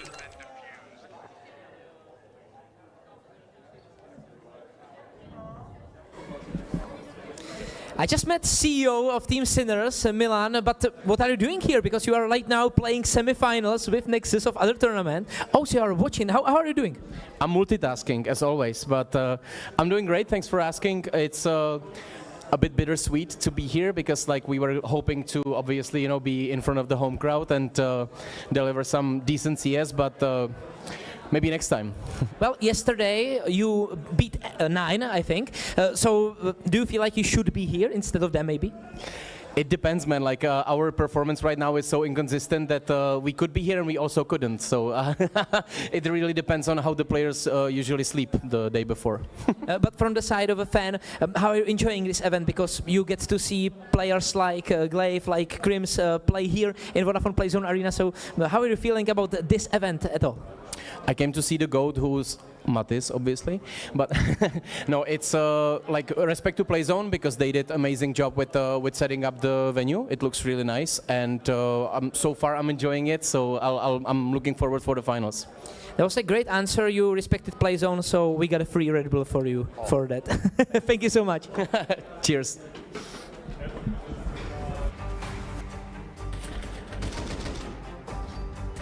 We're back, ladies and gentlemen. It's all tied at the half. Map number 3 is just given and given. ENCE had a lead, but he had a much more confident one on Dust 2, and obviously it means an ENCE lead doesn't mean anything unless they can finish things off. The pistol round might show us the complexion of the second half. Luba and Prono go here to bring you all the action live from Prague. And Prague, Ideminato, we've got more Counter-Strike to be played. The second half of Ancient, our decider in our opening best of 3, it's delivered in spades. There was a miraculous comeback on Dust 2 after a drubbing on Mirage that had a little bit of signs of life for the Bulgarians, but nothing that we could have predicted the outcome here. And now the odds still in favor of ENCE, courtesy of our partners at Tipsport. Must be said, though, it's not going to be easy. On the defense, Glaive going to have to call some nice rotations. A map like Ancient can be very tricky to figure out where your opponents are coming from, and the smoke landing towards A is a little bit of a fluke, but Glaive's shot is anything but. Caught off guard by the side rail, but Kaspersky still here to try to hold him at an arm's length. Yeah, how will he be able to do so in the smoke, just waiting? Doesn't have the courage, but look at that, Cirque through the smoke. Oh, that was beautiful from 500 as they take a man advantage in a post-plant position. Smoke not on the bomb is going to be toward Donut. Pody takes care of the opposing team's offer. Still a chance for ENCE, but they're going to have to speed it up. Just touching that diffuse, not doing anything other than that, and that's gonna bait them out as SDY collects 2. They know where the last one is. The 2 players are gonna swarm him, and ENCE collect the pistol in the second half. Oh man, everything onto SDY there. Pody helps to clean up. Natechu throw in his body at the problem as well. But teams on CT side pistol do not buy kits in most maps. You want to deny the bomb plant as frequently as possible.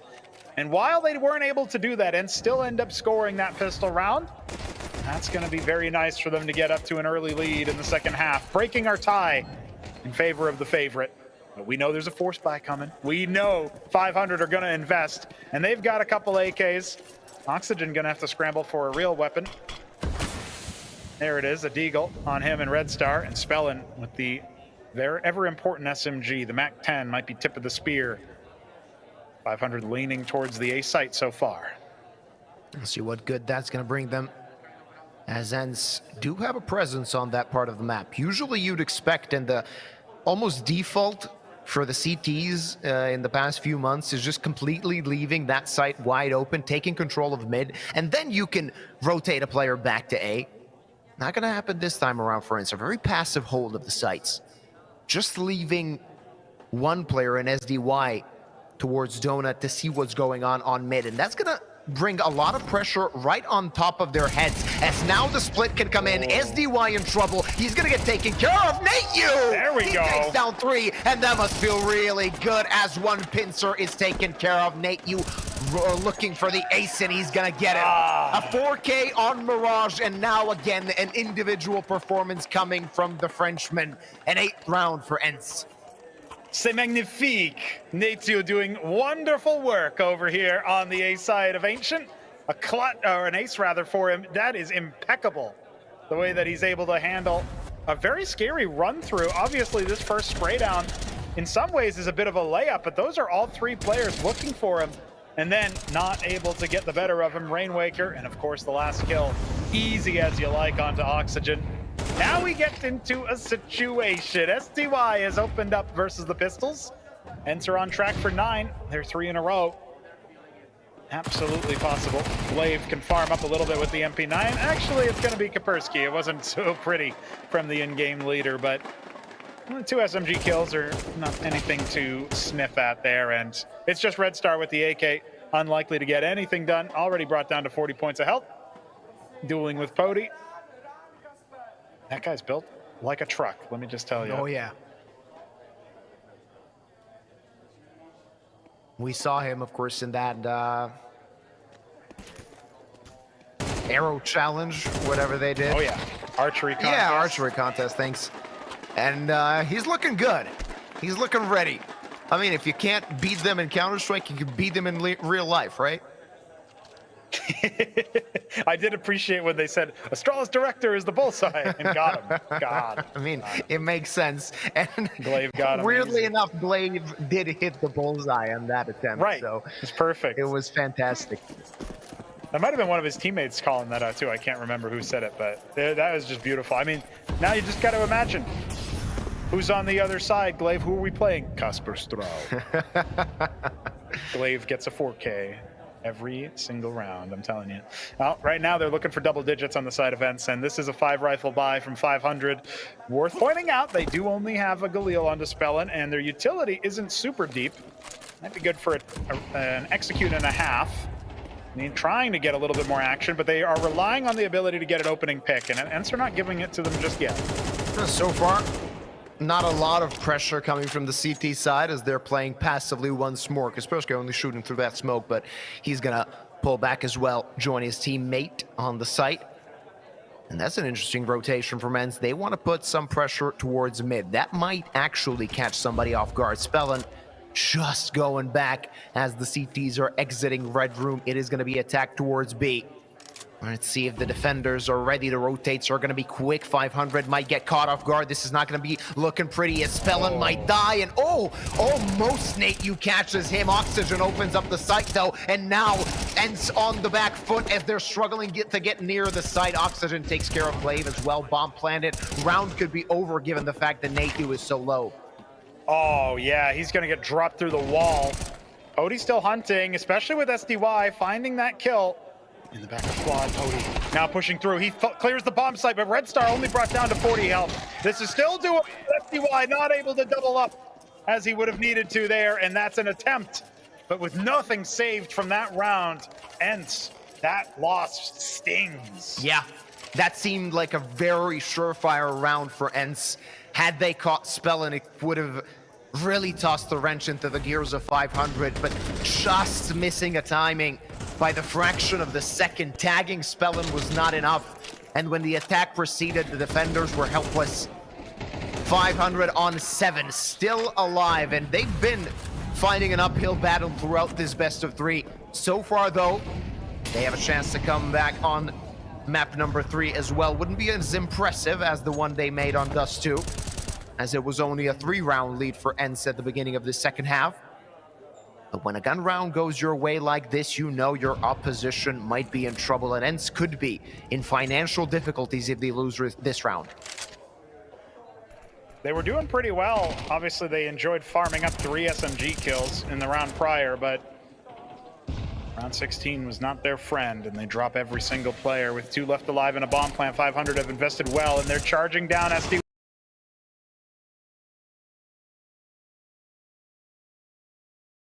But he's good for the first catch, and he even had some backup, but maybe it's not required. Besides soaking up some bullets, Pody and Nachu have not offered much. It's only SDY holding the site back, 4 kills to his name. And then the 1-on-2, it doesn't matter. It's all the Ukrainian.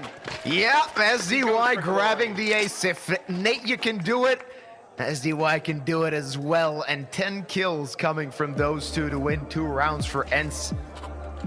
And 2 important rounds won by ENCE, courtesy of those aces made by their players. Attack pause called from Popov, the coach of 500, a necessary one, given that 500 now seem to be in a little bit of trouble. They're going to need to fire back. They're going to need to find a little bit more space, as ENCE have gained again a 3-round lead.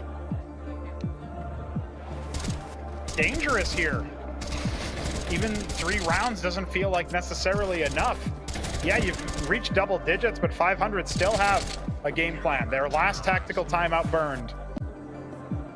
Let's see what they decide to bring into this round. It looks like 3 rifles. One of them is a Galil onto Rainwaker, Red Star and Spellin, Tech 9 and Mac 10 respectively. A lot of number counting, but they're going for 8. Let's see if they can do so. If they lose this round, they might be on the verge of that lower bracket. And ENCE fixing things, the mistakes they made on Dust 2. Oh, SDY can do no wrong, it seems, as he catches Red Star, last bullet to the dome. Now the attack begins, but can they take the site? Glaive waiting, gets decapitated by Spellin. Pody on the rotate, Kaspersky there, but the CPs are felled. It's a 2v2 as Oxygen relieves some of the pressure. SDY knows he must fight. He must catch Cirque, and he does. Will he stick to the fuse, though? The answer seems to be a resounding yes. Oxygen on the pink. SDY again with magic. 9 kills in 2 rounds as he makes it work for ENCE. Oh, Glaive is shaking his head. He knows he should have been good for at least 1 there. He knows that SDY needs his help. But does he really? 9 kills in 2 rounds, 2 stellar performances on different sites. He can do no wrong indeed. Cutting down T after T. The Bulgarians have no answer to this SDY. Magic has struck. Lightning, rather, has struck twice. And 500 flabbergasted by what happened as SDY collected them. That'll improve his statistics for this map and this best of 3. On a bye, courtesy of that plan, is the Bulgarian side, but they're going to have to make it work this time around. No margin for error, no room to make a mistake or even let an ENCE player make such a play that SDY did in the past 2 rounds. Again, they want to strike towards B, but now 3 players are guarding it. Not going to be an easy job for 500 to break this defense. Break it they have to. Kaspersky exposed in cave, might get run down through that smoke instead. He goes nuclear, and Glaive's there to relieve the pressure, saving Kaspersky after the 2 MP9 kills. Oh, it's all crumbling for 500 at the 11th hour on Ancient. a miraculous comeback, but now they would need a second one in a row. And this is going to be 12 for ENCE, almost certainly 2v5. The pressure is mounting and Cirque is falling. It's only Rainwaker standing between them and map series point. ENCE have got it. Oh yeah. They missed it on the previous map, but they have fixed their problems, fixed their mistakes, and we can see the atmosphere in their booth is electric, as they're gonna have more than a couple of opportunities to end this best of 3 and proceed through this upper bracket, toss the Bulgarians down to the losers part of this LAN. Of course, if you do root for 500, you're gonna see them at least once more. Tomorrow they're gonna have their second opportunity if they lose one of the next 5 rounds by not looking good. Galil's all around. That's not the weaponry you want to have in this position. And Kaspersky, a bit overzealous, overambitious. That puts his team behind. I love the gusto, but Glaive not able to connect through the smoke would be a miraculous kill. A nice little crossfire between Donut and SDY's Cubby. Continues to hold mid, and HU dodging that spray, just watching Cave. Red Star and Rainwaker, the 2-star riflers for this 500 lineup, are gonna need to go big. Oh, SDY strikes again, but now he's in trouble. 500, they're gonna swarm him. SDY tries to escape, and finally, they fell him. 2-man advantage now for the side of 500, but look at the bomb. Glaive, he's not gonna expect it, and Cirque will take care of him. That could have been crucial had Glaive found that frag. Nate Yu, he did some miraculous stuff in this best of 3. Not gonna see anything from the Frenchman in this round as 500. Surely they must grab 8. SDY finally abates in middle. And for a second, I thought he was on for killing Rainwaker too, man. I was starting to worry, starting to sweat. It would have been a 3-on-3 at that position. Glaive probably wouldn't have gone hunting as liberally as he had. And Nachu commits to the B-bomb site, knowing that the bomb was spotted there. It's a gamble. And doesn't end up paying off for any frags, but at the very least, he can hunt for an AK-47 or see what else he might be able to scrape together. Remember, 500 have not actually pulled out the T-side sniper too many rounds here. They haven't really had the funds to do so. And while they have secured an 8th round, ENCE, cash is still in their back pocket for some kind of investment. I'm guessing at least one MP9 will be a part of it, but Persky can drop Pody the AWP, and that's all they need to continue posting up these very terrifying CT holds. Yeah, still 4 more opportunities for ENCE to end this. And you can bet that they're going to use one of them. That first kill was crucial. That got the ball rolling for 500, and even though SDY put up a valiant effort, wasn't enough. Let's see what ENCE have got. Let's see what they're gonna bring to the table right here and now. Glaive downgraded to the MP9. The rest of his team on a goodbye. Go up in the hands of Bodhi. What's the plan for 500? That's the question. HU, now he wants to be the one that pulls the trigger from heaven. Nate, you finds the first frag, looking for the second, gets traded back. Is ENCE gonna re-aggress? That's the question. Not gonna happen. There were 2 players on ramp. They contemplated it. They thought of it. Decided to disengage and just wait for the Bulgarians. Is gonna be a risk play on the site. Will 500 fall for it? Every single CT member here, but they're aggressing. Glaive, Red Star out. He has a rifle support. Wing is ill-advised from Oxygen. Oh, Red Star's caught out. So is Sir FDY. Clone spectacular fashion with a 3K spray down on ramp. The clear map MVP. Nachu was at his coattails for so long. But when it's an MVP race between 2 members on ENCE, it's no surprise. 500 cast to the lower bracket. 5, 4, 3. Those were the frags for SDY necessary to finally bring ENCE to victory in this best of 3. 500 falling to the losers bracket. ENCE, they don't have reason to be happy just yet. There's still a lot more Counter-Strike to be played. They're gonna have to win 2 more best of 3s for themselves to call the Conquerors of Prague. Look at that, there it is. Match 1 victors are ENCE, the favorites for the match. And you know, it has to be said, guys, They fought very well. They had to come through after a bit of a disappointing Dust 2, it's safe to say. I love that they were able to have that repose, that valiance, the ability to just stuff down their feelings about Dust 2, come back swinging, and smash on through to win the decider. But let's be real, they're definitely going to be reviewing that Dust 2 footage later. They've exposed potential chinks in the armor for their CT side. Dust 2 is going to be an important map for them to conquer Prague as the favorites. They are going to need to tighten up those issues, figure out their game plan going forward. I'm sure Glaive and NKJ will have a lot to say about that. Oh yeah, and that's a definite. ENCE are going to have to fix things up on what seemingly is, of course, apart from Train, their favorite map and the one they feel most comfortable on. But when you're on land, you really don't know what's going to happen. And that's, I think, what the issue was for ENCE. They felt 500 coming back on Dust 2. They kind of fell short. But then, I mean, credit to ENCE. They managed to bounce back on map number 3. They played well and they managed to take it. Of course, the desk is now going to take it because there's a lot of things to discuss before our second best of 3 starts.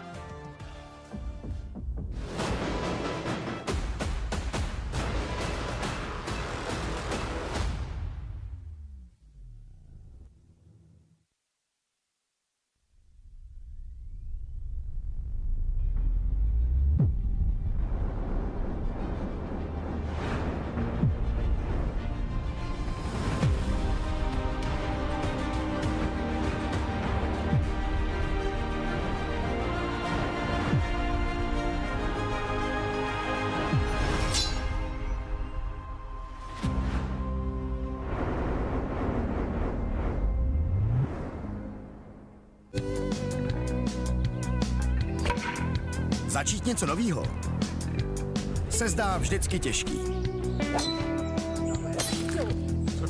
Soráč! Ale ať ti to půjde jakkoliv, jedno je jistý. Že si to užiješ. Vítej v největší komunitě sázkařů. Tipsport.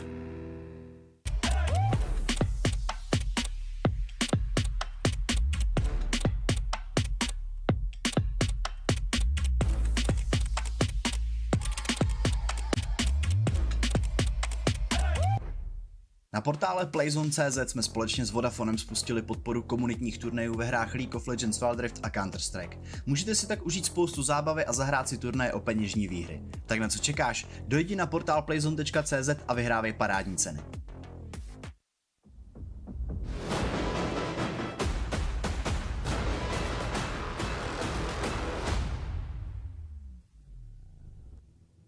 Not so easy for ENCE after all, but finally they managed to pull into the, well, winners match tomorrow. 500 will be not leaving us, but again they will play in the losers match, so their life is from this point on the line. What have you seen on Ancient? What happened? Gotta say that ENCE managed to actually get a decent T-side going from the start. Of course, they lost the knife round, as I was saying. It was pretty important for the ultimate result. Proved to be not. And we actually sailed smoothly alongside the other results between those two teams on this map. And ENCE, again, it was Natu, it was SDY, it was Kacpersky. All three were instrumental parts of success. Yeah, fun fact from behind the scenes, we actually on stream, I think, didn't see the knife round, but there was a team kill in the Team ENCE roster, so they were kind of handicapped by that. They played in many disadvantage during that round, but yeah, just a little fun fact. I'm not always, or I don't like too much when you say the player who did the most kill in the map is the most impactful one. But right now, I mean, when we looked at SDI, what he did there, it was amazing. And he even ended the full map with like amazing multi-kill. So what can you tell me about this player? You want to take it? Yeah, you go, Kotti, if you want to. Not so much, because he spoke by himself on the server. Yeah. He was dominant, especially during the CT half. In the first half, it was Netu who was the most fragging one on the ENCE roster. A lot of multi-kills, yeah. Yeah. But SDI took his... not mental, but yeah, mental as well. But his position as the star player on the CT side, and we have the one round prepared. We will show that later.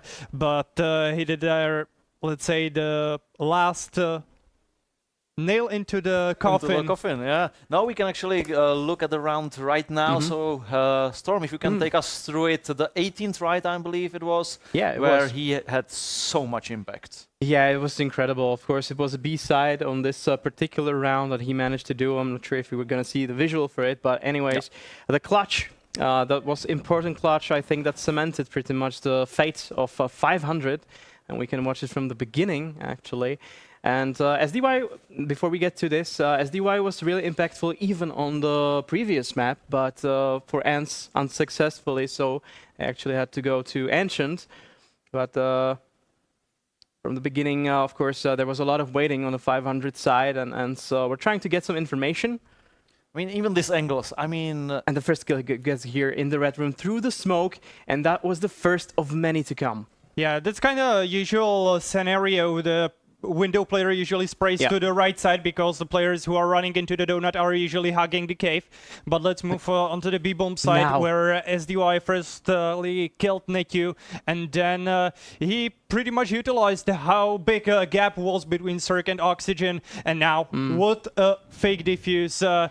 He heard those steps on short, and well, he decided to swing. Good decision making from him. And one more fact about SDY, prior to this round he did an ace in the 17th round. So ace, quad kill now, and clutch. 9 kills in 2 rounds. 2 rounds, yeah. That's insane. That's insane. That's like I don't know. That's just a major level player. Well, he played there. Yeah, he played there. He played there. If we talk about, for me as DUI, that meant Monte for a long time. I mean, he went through Spirit, he went through Navi, so he did all these teams. But for me, Monte was the team where he shined the most, for sure. Do you think his career in ENCE could be compared, or maybe even like overcome the Monte one? Maybe one time. I'm not sure about right now. Not sure with he's this. 28, right? Yeah, he's 28, and he already has in his belt, you know, winning of Blast Premier Finals, final of IM Cologne, and many other accolades. So of course he managed to go through a lot of big tournaments, few ones as well. And I think even now he can say my career was exceptionally successful. And whatever he does right now with ENCE, I think. I don't know how to put it, like mildly, but I think he's just happy that he can play with the teammates that he meshes with well. Yeah. If you look at ENCE now, again, I said they move forward, so they move to the winners match. What should they fix? I mean, their strongest map was not played today. They lost the train. I think 9 and Fnatic, they both play train. So maybe against the 500, that it was the only match where they lost their best map. But what should they work on? Is it Body who needs to catch into the? Because I don't think ENCE is necessarily like op-based team. It's not. No. Like you can rely on his DY. I think he's good on LAN as well, or just like on online tournaments and matches. Well, I think Body wasn't any, let's say, player who was anchoring his team on the bottom of the scoreboard. Definitely but not. He wasn't so visible in some places. Yeah, but still he had some individual highlights. Of course, the one we can remember probably the most because how unusual it was, the triple kill with Exam on this too. But of course, many shots with Op on Mirage as well. And here he managed to kill 15 of his opponents. Well, maybe ENCE should just hold their horses in some scenarios. Just calm down. Don't crumble. Yeah, like especially on CT. Yeah, especially on CT side of Dust. If they even allow it against other opponents, of course, it depends on the matchup. We can't really tell right now who they're gonna play against, but we're gonna see in the second match. But yeah, the CT side on Dust, don't crumble under pressure and just stick to your game, because what made them successful was that they played easy CS, as you said it. It was easy CS, it was simple CS, and they made it work. And they made it work on 2 maps. And they just relied on individual pop-offs and solid defaults, and it just moved them through this matchup. Let's look at 500 on the other hand. They obviously lost, but it was, I think, closer than many people expected. We even got the third map, which was not definitely something that was in the play at the beginning of the day. So, I mean, what should 500 focus on? Is it just some small mistakes, some lost clutches for them? Well, they will need Zerg in the next matchup. We saw a really good even T-side on Dust 2, so if he continues with these kind of performances, 500 are still a really danger team.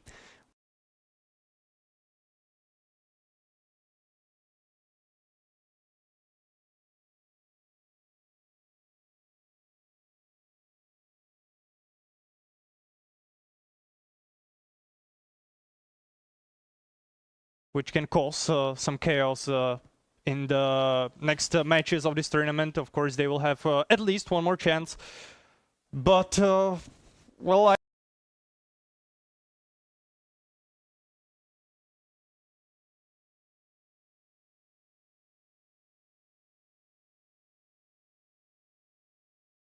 I don't know. Maybe some kind of the individual performance wasn't on point today.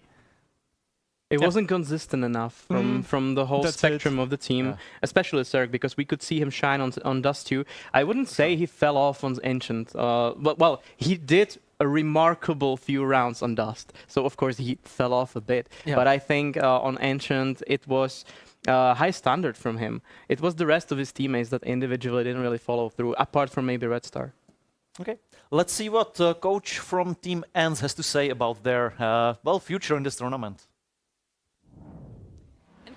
Coach of Team ENCE after the first victory. Congratulations for the victory, but it was not the easiest one in your career, I think. What happened in the second map?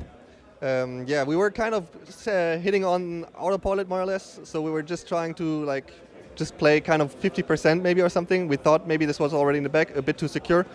We were trying a different approach because we were leading 11-3, right? And there were a lot of rounds that we could just end up saving in the end of the day and secure more and more buy rounds. And then the third map, you or a performance coach, what did you say to guys to get back to the focus and to the game?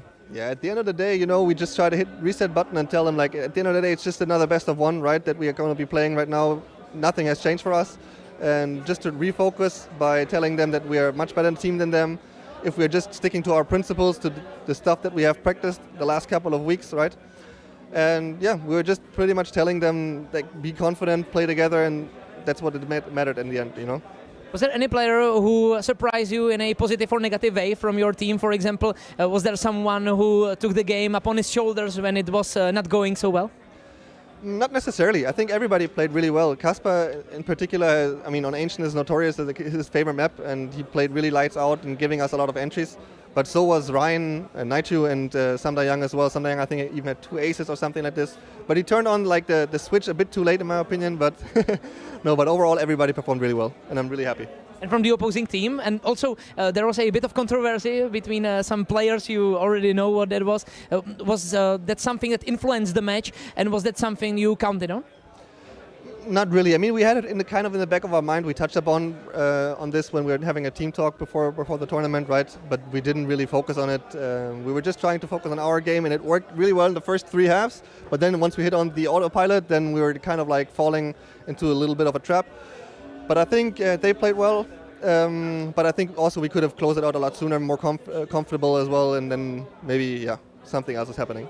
In a couple of minutes, Fnatic and 9 will play. Who do you expect to play tomorrow? If it was online, I would probably have said 9. But I've seen them play yesterday from the venue here in an online match. They didn't look too good, so I'm expecting Fnatic to win, to be honest. And is that a good message for you, or are you wishing to actually play 9 and maybe be in a position of a more of a paper favorite? No, not really. I mean, at the end of the day, you have to beat everybody if you want to win the tournament, right? So I don't really hope for a particular enemy or opposing team, right? I'm just looking forward to tomorrow playing not overall final, but the upper bracket final. Okay, thank you so much for the interview, and good luck in the rest of the tournament. Thank you. It was very interesting what NKJ said there about falling into the trap, right? You went and then nothing works on the dust, right? So something maybe like this they should work on, like somehow get back into the game when things don't go as planned. And I honestly think that they managed to do so. As he said, he talked to his players, and he said, we have to be strong, we have a better team, we have to count on our game, and that's exactly what they did on Ancient, and it brought results. So I think they already overcame it. They threw it over their heads and were only thinking about Ancient, as it was best of one for them at that moment. And from now on, they have the first win, and they're okay. So I think they're okay. Ancient again was the decider for between these two teams. Third Ancient in a row for ENCE. Do you think we will see 500 to maybe skip it? I don't think so. No. Despite the fact that it was 13-8, it wasn't that one-sided. They had their individual highlights and so on. Rainmaker was playing really good. And if something clicks in the next match, I think they are good to go with Ancient. I don't think they should ban it or something. Maybe the interview with representative of the 500 will tell us more. From Team 500, Coach Popov, after the first match, what do you think was the key part of the second map that you managed to come back after a tough beginning of the map? I think for the second match we just started playing a bit more slow, just waiting for them to make the first move, and just playing more together, more connected, and just like better as a team, and just waiting for them to do a mistake. So they had so much nerves that they started pushing us, and they just fell into our trap. How did you feel about the veto of the maps? Because at the start, many analysts, many people were talking about it could be hard for you on Mirage. So what do you think happened with veto, and were you satisfied with how it went?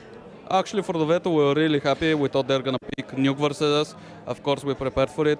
But for Mirage, we just started slow. Like, we couldn't get the clutches, the situations, and they just snowballed from there. On each map, we just come back. We were never in a position to lead, so that was kind of a problem. Okay. Are you satisfied with the performance of your team, because you are not that used to play on lands? This was the first match on land for your squad. So how do you feel about that? Well, of course I'm happy, because we proved that we can come back even from the worst situations on those two, and we're happy with just not losing. We want to win. This is a tough hit for us, because on the third map we knew we had it. We just threw a few situations on the second half, and we just lost from there. What was the main problem on the third map on Anubis? Because it looked like ENCE had it under control. It was Ancient, but like the pistol we lost 4v3, which we shouldn't have. Then on the other situations we had a 2v1 situation that SDY won, and after that we were just trying to scrape a buy, and just it wasn't working. We knew that they are a team that love to push, so we started just playing slow and waiting for us to win an entry or a trade, but it was just too late for us. There were some allegations from other team about one of your players. Do you think it influenced you, your team, or that particular player? Actually not. Like, we're on LAN, we didn't get destroyed. Like, we won a map that we shouldn't have. We proved that we're here to play, we're here to win, so it's just bullshit. Fnatic will play 9 in a couple of seconds. Who do you think you will meet in the losers bracket? I think Fnatic are gonna win comfortably, like 2-0, and we'll probably play 9 tomorrow. And are they the better option for you to play? Do you wish you will play 9, or you don't really care? I just said in all the interviews, the same thing. We don't care who we play, we just want to play. But I gotta ask every time. Thank you so much for the interview and good luck. What? I didn't hear. Thank you so much for the interview and good luck. No problem, thank you. So they both said they're ready to play with anyone. Of course, that's the mindset you have to have. But NKJ, I think he said he prefers 9, I believe. Or he thinks 9 will make it over Fnatic. Do you think that could be the case? It could be. I mean, why not? Because Nina already managed to pull through over one of those favorites, and they get to here. So anything can happen, to be honest. But on paper, it's going to be a tough one for them. I think the match between ENCE and 500 already proved us that we can expect unexpected here in Prague. So why not? Yeah. let's check how we're standing in our land bracket. Let's see what happened and what will happen in a bit. So we obviously had 500 meeting ENCE, and ENCE taking it after very stressful dust, I guess, for them. 2-1 in the end. ENCE advancing to the upper bracket and 500 falling down. Right now we're going to the second best of 3 today, 9 versus Fnatic. So we will discuss this match later. Still, let's stick to what just happened, ENCE versus 500. I mean, when we look at it, it was very close in the end. Again, ENCE took it, but is there something that, I mean, 9 or Fnatic can use? Is there some big weakness that can be used against these two teams? Like, do you think there's one team that you can just say, okay, they don't believe, like 500 lost today and they will for sure lose tomorrow because it just doesn't work? Hard question, but yeah, me neither. I think both teams didn't really have any big gaps in their defensive or offensive, basic defaults, easy games for them. I mean, easy tactics for them mostly. So I'm not sure if there's anything they can penetrate in the next match. Maybe one thing I'm wondering about is, for example, Jumbo's performance on AWP, because, of course, not only in Passion UA, but in Fnatic as well. Yeah. We saw how big of an AWP star he is able to be. So maybe this is the gap between Fnatic and other teams. The individual gap, you mean? Yeah. I think our next match will show us more clarity in this matter. We'll see how 9 fights again Fnatic. Of course, Fnatic with the one and only Czechoslovakian representative who will be the one defending Prague, I guess. So we'll see how Mattis handles 9. After a little break, we'll be back with this match.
KFC patří ke hře.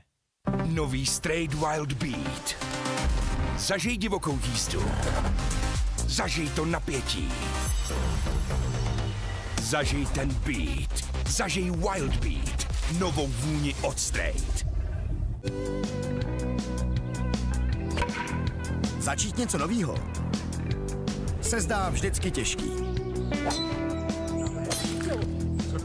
Co rád? Ale ať ti to půjde jakkoliv. Jedno je jistý. Že si to užiješ. Vítej v největší komunitě sázkařů. Tipsport.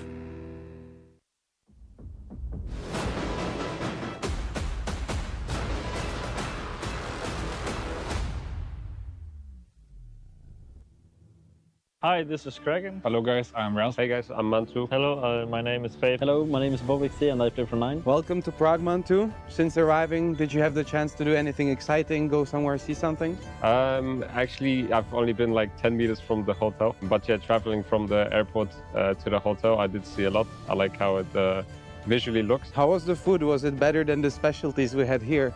Yeah, I think the food was pretty good yesterday.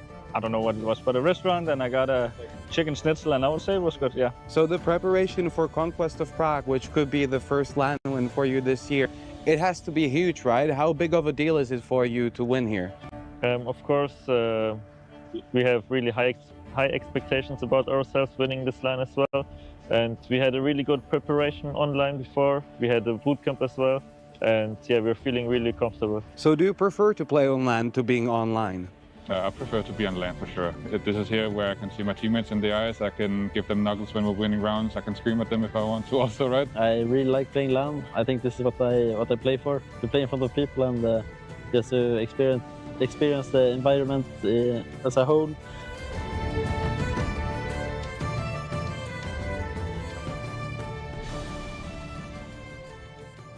Nine versus Fnatic, two, let's say, Norwegian organizations. Not Norwegian, I meant like northern organizations meeting here in Prague. Very different rosters, very all multinational rosters in these two teams. And I mean, both probably, I can say, saw better times. Definitely goes for Fnatic. And for 9 as well, no stickers for them this year, or from Austin at least. We'll see. Oh yeah, that's true. How will they work out on the second major of this year? But yeah, exactly as you say, Fnatic definitely wanted to attend the major in Austin, which starts in about a week. So sad story for them. I am actually kind of surprised how close these two teams are to each other in the rating and rankings. So that was a surprising fact to me when I saw this matchup. Yeah. Storm, what do you think about current standings for these teams? I mean, global rank 54, 57, that doesn't look good for Fnatic. Doesn't look good, but I think we have to count on their improving form, and they're still trying to mesh together. The roster had recent changes. Of course, Jumbo came from Passion UA 2 months ago, I think, and since then he has been a powerhouse. And for Fnatic, that's extremely good news, because they didn't really have any AWPer to fall back on in the recent times, so this is a big news. I think that's going to propel them forwards when it comes to the rate, when it comes to the ladder itself, in comparison with 9, who I think, and I don't want to predict, but I think their ceiling is going to be around, I don't know, 30, 40 maybe, best teams in the world, yeah, globally. But for Fnatic, this matchup, this tournament is extremely important. Yes, they missed out on Austin Major, maybe because of that, even more so. And we have to say that thanks to the VRS points, there's going to be an update on, I think, the 2nd of June. And if they manage to get a lot of VRS points, it's going to be instrumental for some invitations to IM Cologne. So there's a lot to play for here. For sure, for sure. Let's hear from 9 themselves. How important is this LAN for them? From Team 9, Kragen came to an interview. Thank you so much for coming to the interview. How do you feel about playing LAN for the second time in 2 months? It looks like you are used to play LANs right now. I don't know if we're used to it, but we definitely enjoy it. I think it's going to be a fun time and a good time here, and we're looking forward to the games for sure. Last LAN you played final, you were favorites in the final, but lost it. Is this LAN some chance to reparate yourself? Yeah, I think you could say that. Maybe on the paper we're a bit more of an underdog at this LAN, and maybe it will suit us also. But yeah, we're here to win. You are playing Fnatic in your first round. You are not the favorites. Are you comfortable in that position because you can be a dark horse in this tournament? Yeah, I think so. I think we are best when we're not the favorites actually, and we've had some close games versus Fnatic also online. We've also beat them. They've won versus us, so I think it's going to be an interesting game for sure.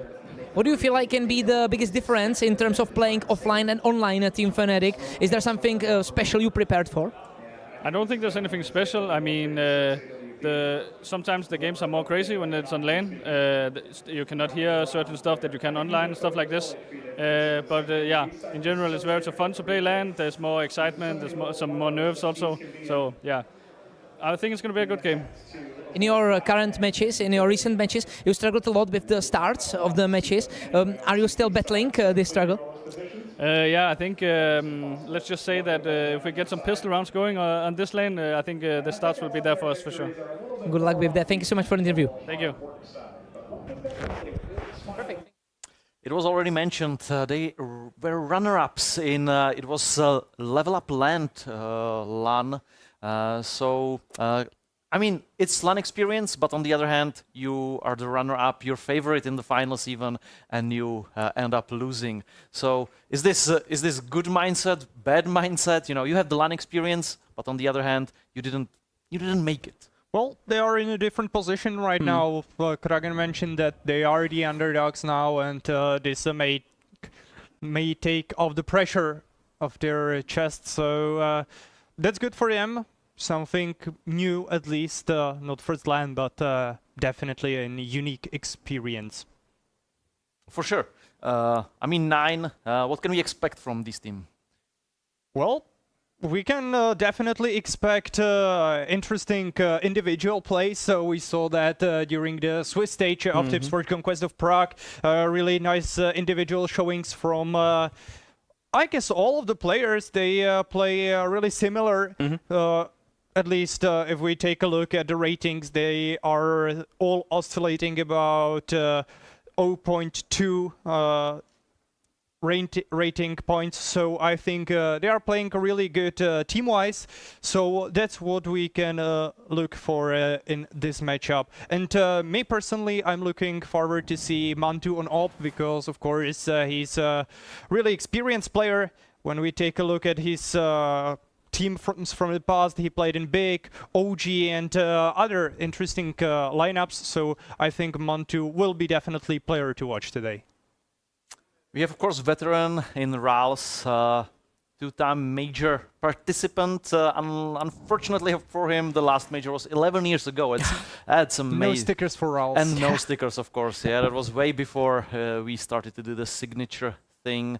So that's very unfortunate. It must hurt somehow, right? You made it to major and there is nothing, well, but there is emotions and memories, but nothing, well, let's say, heavy to show for that. Yeah, but still, it's an experience, and I think that on both sides there are a lot of experienced players. So 9, it's Rals, so of course he's not the only one. Favan as well. He also was in major. Kragan as well. So there's a lot of history for Kragan. It's an ecstatic. Otherwise, it's mostly big or something. And gotta say that, meshed up with Bobek, I think this team is the right cocktail between experience and youth and the explosivity that it brings together. And Fnatic has something similar. So when it comes to both teams, I'm not saying their playstyle is similar. That's definitely not true. But I think we can expect a rather dynamic CS rather than boring one. Okay, let's now hear from the other side. Let's hear the interview with a member of Fnatic. Blame from Fnatic, thank you so much for coming to the interview. It's your first LAN this year. How do you feel about coming here to Prague and playing here in front of the people? We're very happy to go to any LAN. We know we gotta work our way up to deserve maybe the bigger LAN. So we're happy we're here and we want to prove ourselves that we can play good. Of course, you are a famous organization, but also you got Mattis in your roster. Do you feel like a home team because of that? Probably more than the others, maybe, but I don't know, because we haven't played yet, so I haven't really felt it. But I hope that people will support us, of course, and I hope it not only for us, but also for Matusz, because he is the closest to this country. Yeah. We hope as well. Since acquiring Jumbo, how do you feel about your firepower? Because it looks like it is your biggest strength as a team. So how happy are you with this current roster of Team Fnatic? Yeah, I think we have a lot of firepower. I think for us it's just about seeing how we can mesh it together and make sure we have good team play as well. So that's like the balance we're trying to figure out. So we don't only play on the firepower, and we also try to get some good team play. So that's what we've been working on. Against 9, you are heavy favorites. How do you feel about them? What is their biggest strength? I think the biggest strength is probably that they are playing well together as a unit, I think, because we played them recently and we won one time and we lost the next time against them. So they're not a bad team in my opinion, and I think it looks like they are like similar in opinion of like how they want to play and stuff, and it looks like they are on the same page. So I would say that's the biggest strength. But of course, like we're hoping that we can beat them. Like we need to beat them. We need to beat these kind of teams if we want to accomplish the goals that we need to accomplish. When it comes to the place, to Prague, did you have some time before the tournaments to see some things, to walk around, or are you here just to play Counter-Strike? Yeah, I mean, we walked around a little bit and stuff. We haven't been like too far around to like look at crazy stuff, but we were like walking around, finding some restaurants. We played laser tag one of the days and stuff like that. So yeah, we've been walking around a little bit, and I like it here a lot. It's a nice area, so yeah, it's nice. Great to hear that. Thank you so much for the interview and good luck. Thank you. So firepower was mentioned a lot there, and I mean, when you look at the Fnatic roster, it's amazing. Even Fear is like one of the most fragging in IGLs right now currently playing. Yeah, especially Blame F. I mean, he's over 121 rating, I think, so far with Fnatic. Mattis, of course, the second longest serving member, by the way, of Fnatic right now. As well, they're meshing so far so good. And the addition of Jumbo, I think it went over the top with Jumbo. They were looking for a sniper, they couldn't find it, and they couldn't find him. And now they picked the right one. At least so far, it seems like it, the 20-year-old sniper. And all of this resulted in a lot of wins recently for Fnatic. I don't mean tournaments itself, but a lot of online wins. And as Grim said in the interview, there's a lot to play for, a lot of VRS points, a lot of online matches. But what they are striving for are these LAN actions. And I have to say, they went through the qualifiers rather smoothly. Seven maps. Only once their opponents managed to get double digits against them. It was Passion UA, the only lost map in the whole qualification. Other than that, these 5 guys made it through without a hitch. And honestly, after I've seen ENCE play, I think Fnatic are the main favorites right now. Oh, really? You believe in Fnatic? I mean, there is the homeboy momentum with Mattis. And let's talk about it, because he played here in Arena many times before. It was with Tipsport Sampi Tipsport. That was his main team until he left for Fnatic after winning Czech Championship. That was a very nice... But not here. Yeah, that was a very nice ending of that story. But he never won here. He never won in the Arena. Could it be with Fnatic that it finally changes for him? Yeah, that's maybe kind of funny story, because this is probably the hardest tournament to win if we take a look into the history. So maybe he had a bigger chance of winning here on the local scene. But I'm happy to see him here, because he's one of few imports, or let's say exports, from the local scene towards the Europe, towards the world. So yeah, I hope he will be able to win this LAN, but of course we need to stay neutral. Yeah, and even one of the most recent ones, of course, we can mention PR, we can mention Neofrag, but Mattis, I think, is leaving the biggest mark right now, especially given that he's playing for a famous organization like this English one.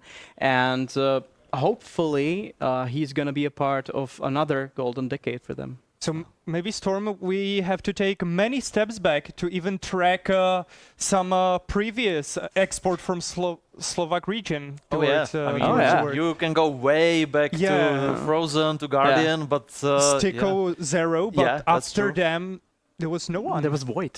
Yeah. Okay, now I'm curious what Mattis has to say about visiting Prague and enjoying the site. So let's hear it in the interview with Team Fnatic. Hi guys, Crims here. I'm Fear. I am Blamef. I am Dima. This is Mattis and I'm here for Team Fnatic. Welcome to Prague. So did you have some chance to visit Prague before, or is this your first time? It's actually my first time here in Prague, but I had a lot of friends that have been here and always said the city was very beautiful and has some really good beer and food here, so I'm really excited to go around and shake around the city. What is your goals? What's your expectations? The goal is simple. We come here to win a trophy. Do you feel any type of difference playing on LAN to online? Yeah, I think you always prefer to play on LAN because CS2 sometimes online can feel a little bit inconsistent maybe. I don't play a lot of LAN, so maybe on offline it's way better. This is gonna be the first LAN under this roster, but you're very familiar with the environment. How does that work in your head? I think it's funny because I don't know how many times I already played since last years from my previous teams, Enterprise, Sampi. So I've been in the arena multiple times already, but I've never been successful with my previous rosters, you know, outside of Fnatic. So I think now is the time to break it through, and I think we can go all the way and win it for sure. There's for sure going to be people showing up for your match. So are you looking forward to see what the Czech crowd can offer to you? Yeah, I'm really excited. I want to see them scream Matosh and get crazy. I think for sure you will hear that. So best of luck in conquering Prague. Thank you so much.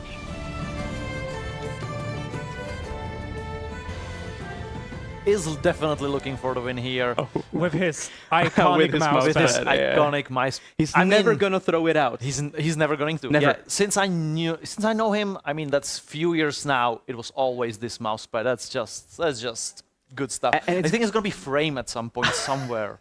And it's been the biggest talking point when he was announced as a Fnatic player, actually, in the first interviews. I think it still is. It still is. It still surprises fans around the globe. And do you actually wonder why? Because if you look at it, it just looks trashy. But it's working. It's working. Don't hate it until it's working. If it works, it works, right?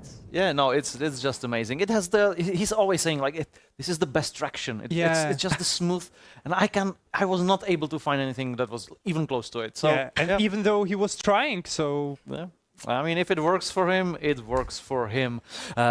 Let's mention one more thing before we go to Vito, and that's 9 met with one of the Czech teams. Even already when they were here on LAN, they fought against Sinners. That was their last match. And they kind of got rolled there, 2-0 for the Czech team. So again, we're missing Sinners. We're missing you guys here on our LAN. But what does that tell us? I mean, does it count? Because it was online match. It was played from LAN. But is there something we can take from that? It was still a quarterfinal of a tournament. Of course, it was an online tournament playing from a LAN environment. It was a bit of a boot camp, but still, they didn't certainly plan to lose this one. And as you said, it was a steamroll. It was there was no double digits on both maps. It was Inferno and Train, and Sinners just completely blow through their opponents. And yeah, that's probably gonna be something in the back of their heads today. But it's a different day. It's a different anime. It's a different tournament. So of course, yeah, it might be something worth of mentioning. That's for sure. But if it's gonna play out in any way into this matchup, I can't say. I really don't think so, honestly. Okay, let's look if it's gonna be Train or Inferno again, because we have the veto ready. So let's get to it. What do you guys think? Why not? There was a lot of entrance again between those two teams, so I think at least as a decider it might be there in the eventual pick. But other than that, I think it's a coin flip, because even Faven said that they were committing to this matchup. They were trying to figure out what to actually pick against Fnatic. So it's Train, okay, that's not a first... yeah, this will be the same veto. Yeah. As in CCT Season 3. Yeah, seems like it, definitely. Anubis minus, now we wait for minus Inferno, and we go to Ancient Decider. Yeah, and it's just like you said. Yeah. So everyone picking their strengths. Of course, Nuke and Mirage, it was automatic bans for these teams. I can't say I'm sorry. We saw Mirage already, so I'm not rushing to get there. But I'm very happy with Train, honestly. It's a fun match, fun map to watch now with the new changes. It feels dynamic and kind of fun. Okay, I have to say that for me personally, I don't like to play this map at all. No. So it's my permaban. So I'm not looking forward to see this map. But yeah, it's a huge difference between my gameplay and of course the pro teams one. So yeah, maybe the Train will turn into a fun episode of this match. Well, hopefully at least it's something new. It's a fresh wind in the map pool, so because a lot of teams are not actually picking Train. But I have to agree with you, Tuchak, because I like Train. I'm not sure.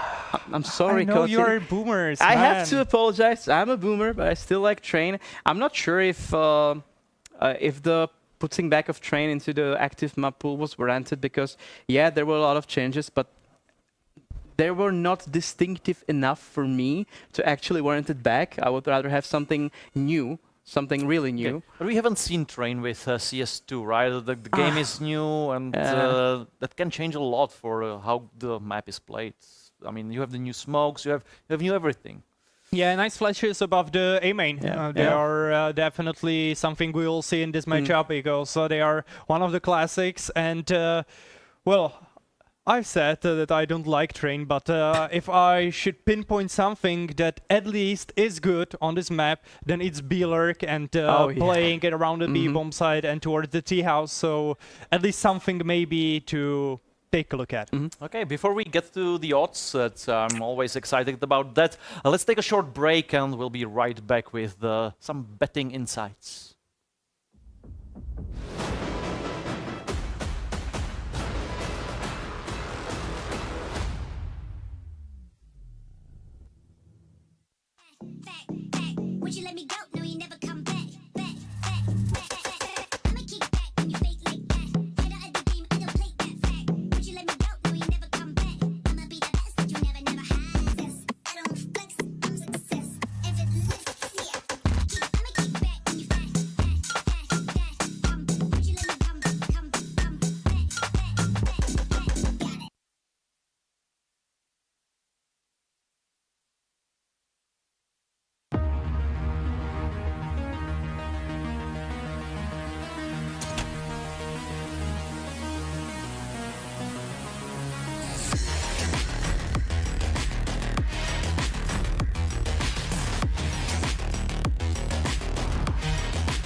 Hraj svoji hru. S neomezenými tarify pro mladé je to v tobě od Vodafonu.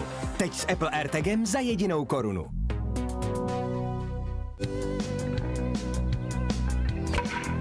Začít něco novýho se zdá vždycky těžký. Soráč! Ale ať ti to půjde jakkoliv. Jedno je jistý. Že si to užiješ. Vítej v největší komunitě sázkařů. Tipsport. For the first time ever, your game gets 100+ audio presets. Pick a pro-tuned audio profile for each game and vibe to the soundtrack of you.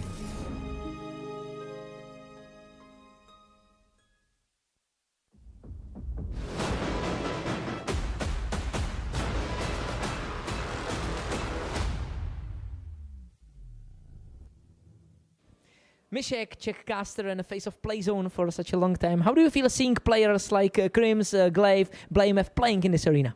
It's amazing. It's amazing. To be honest, I think Vodafone Playzone Arena is such a unique place where you like literally next to the players, so you can see them, you can talk to them, you can meet them, and I think it's really, really special event for us Czech and Slovak fans because, as you said.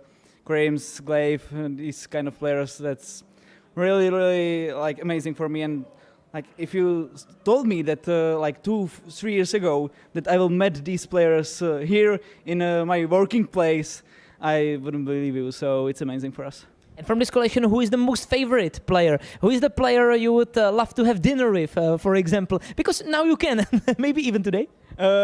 From these players, it will be 100% Glaive because you know he was the part of the dynasty here. Astra is for absolutely amazing team. So from these players, it will be Glaive. If I had the option to pick one from like Counter-Strike history, it will be Get Right. So maybe sometimes, maybe one time, I will meet that guy. That's a correct answer for me. Right now you are a part of Czech Co-Stream. Looks like, guys, you are having a lot of fun when I look at this area. How are you enjoying the tournament so far? We are guys on the couch, so it can't be better. So we are having fun, we are enjoying here, and we are like, it's definitely more casual than we are used to do. So it's something special for us, and we really enjoy it. Were you surprised by how 500 came back to the second map, to the match itself? We did predict a long series, but after the beginning of the Dust 2, we were like, okay, this is gonna be easy to 0, it will be Smash, and then they come back, and Enchant, we had some... Mishek, Czechcaster and a face of Playzone for such a long time. How do you feel seeing players like Crims, Glaive, Blamef playing in this arena? It's amazing. It's amazing. To be honest, I think Vodafone Playzone Arena is such a unique place where you like literally next to the players, so you can see them, you can talk to them, you can meet them, and I think it's really, really special event for us Czech and Slovak fans because, as you said, Crims, Glaive, these kind of players, that's really, really like amazing for me. And like if you told me that like 2-3 years ago that I will meet these players here in my working place, I wouldn't believe you. So it's amazing for us.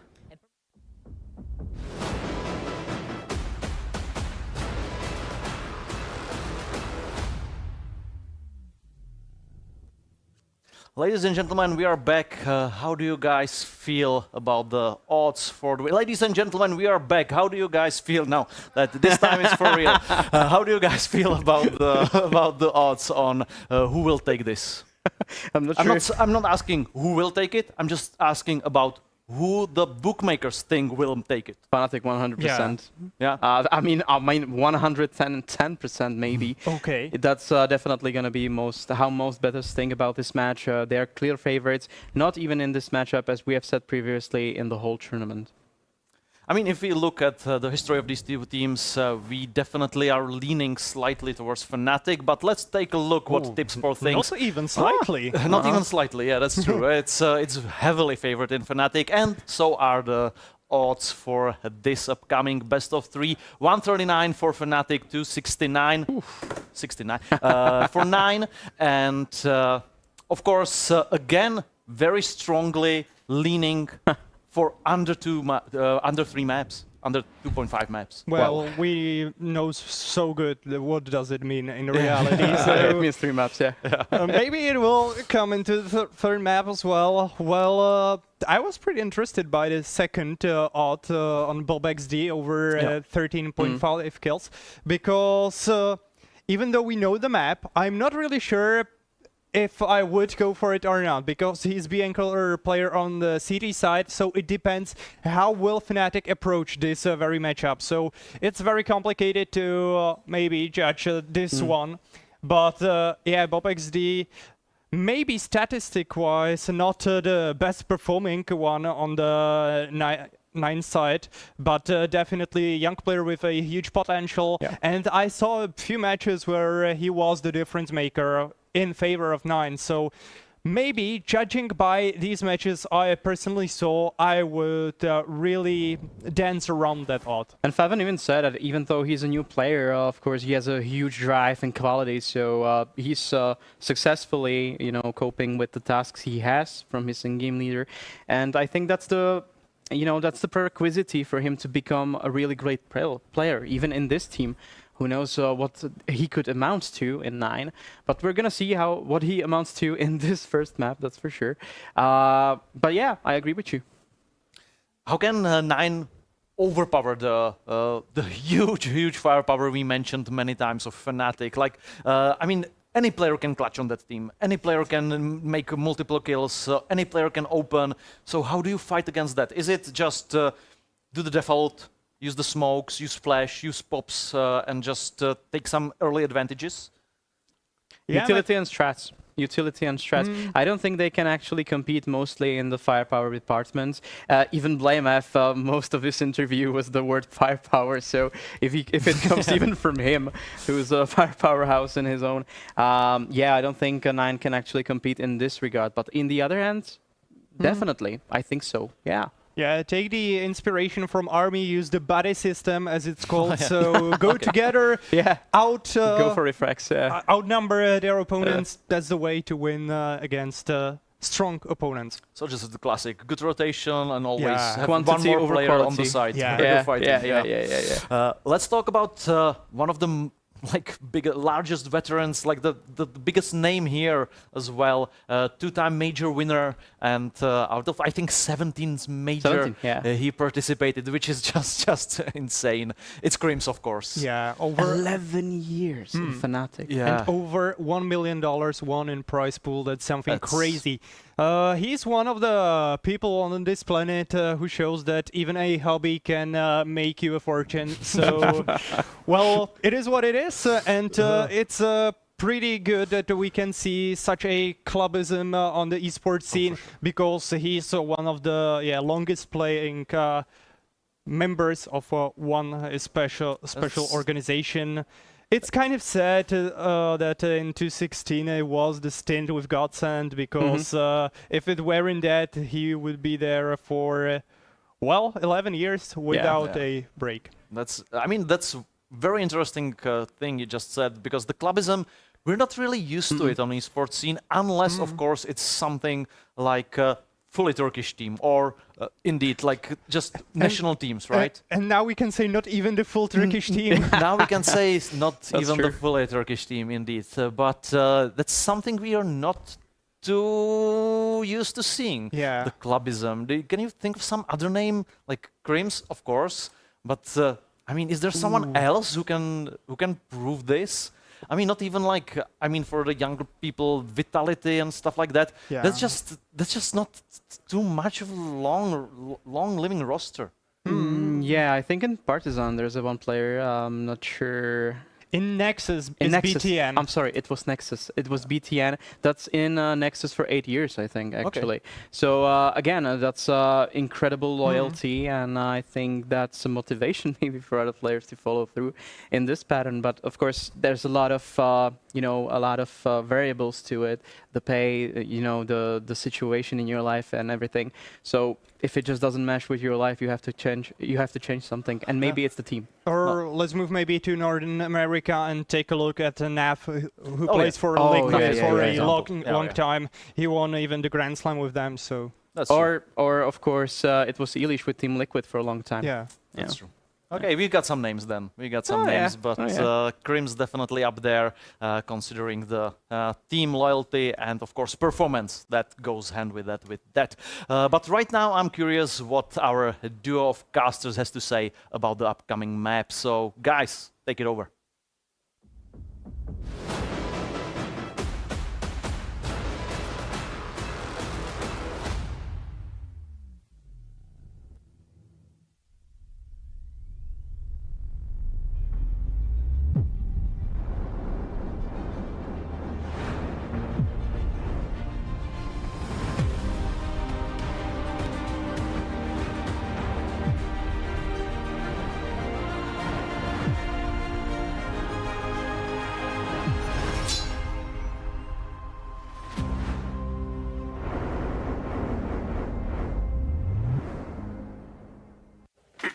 Hej, šéfe, dostanu vás ven. Tady máte Red Bull. Co? Dávám křídla.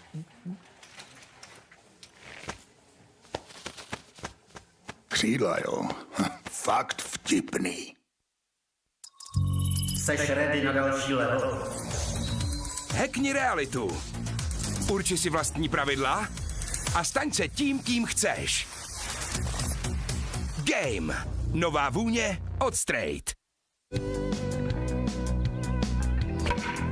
Začít něco novýho se zdá vždycky těžký.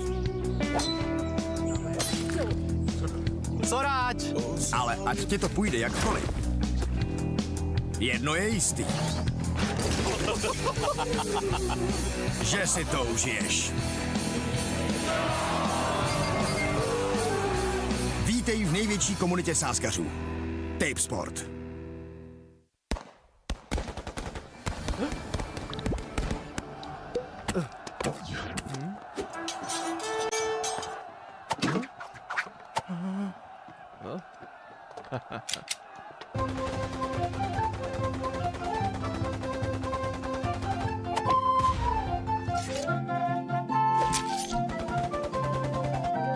Enjoy the Conquest of Prague. KFC, game on.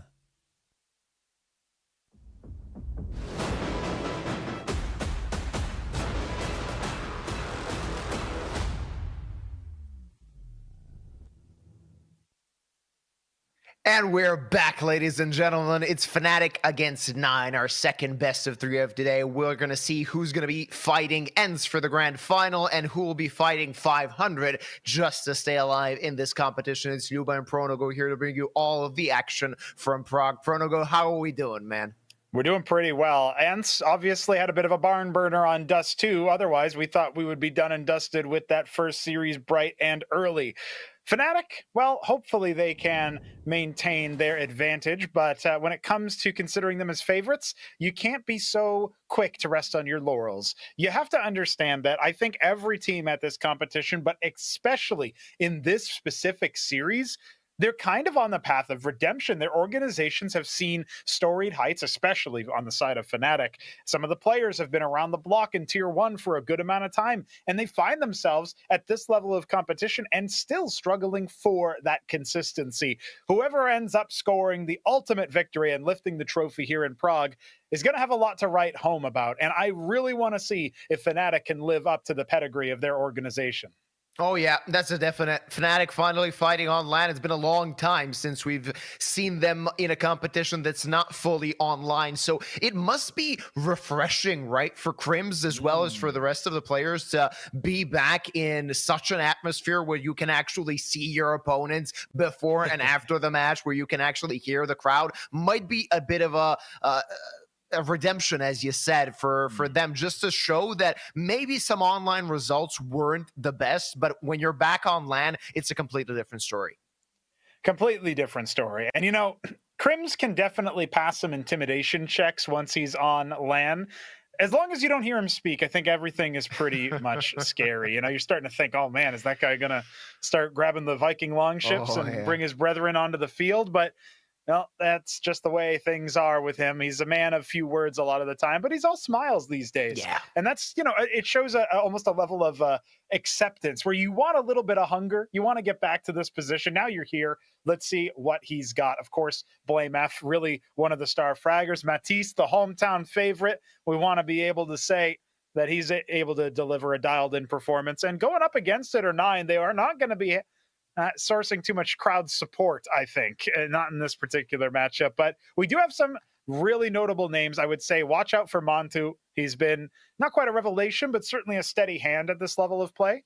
And I want to see whether or not Favin can get up to his, you know, little bag of tricks that he sometimes pulls out in these sorts of tier 2 best of 3s. Yeah, absolutely. And like we heard as well, Matisse speak about his time playing in the Vodafone Arena. He feels very comfortable here. So he really wants to get back to the heights in the stage, on the stage where he kind of proved his quality while playing for Sampi, while playing for Enterprise, the teams that kind of hail from the region. And again, a chance for him to shine in the kind of the same place where he's done it before. Of course, he said that some of his performances back then were a bit lackluster, and now there's some things he wants to make amends for, right? Yeah, it was really interesting, and I would say heartwarming to hear from Matisse specifically that he says now no longer on a national lineup, but still as the sole representative of his country, the sole hometown hero here, he really feels like he can make a run for the trophy, storm the gates. And I guess in his case, is it really a conquest or is it more of a defense? Well, maybe we can think about that as the series plays on. Of course, 9, they aren't any slouches, but another point brought up by the desk, worth pointing out for sure, is that they did get 0-2'd by Sinners, swept by another Czech team online ever since landing in Prague. So hopefully there's no jet lag. Hopefully all of their, you know, post-plane jitters are nice and worked out so we can get a very competitive series here, as that would be no other way to welcome Fnatic and 9 to the roster, to Prague itself, than to have a nice barn burner between them. Yeah, it's going to be a very interesting matchup, right? Of course, we expected that ENCE duel to be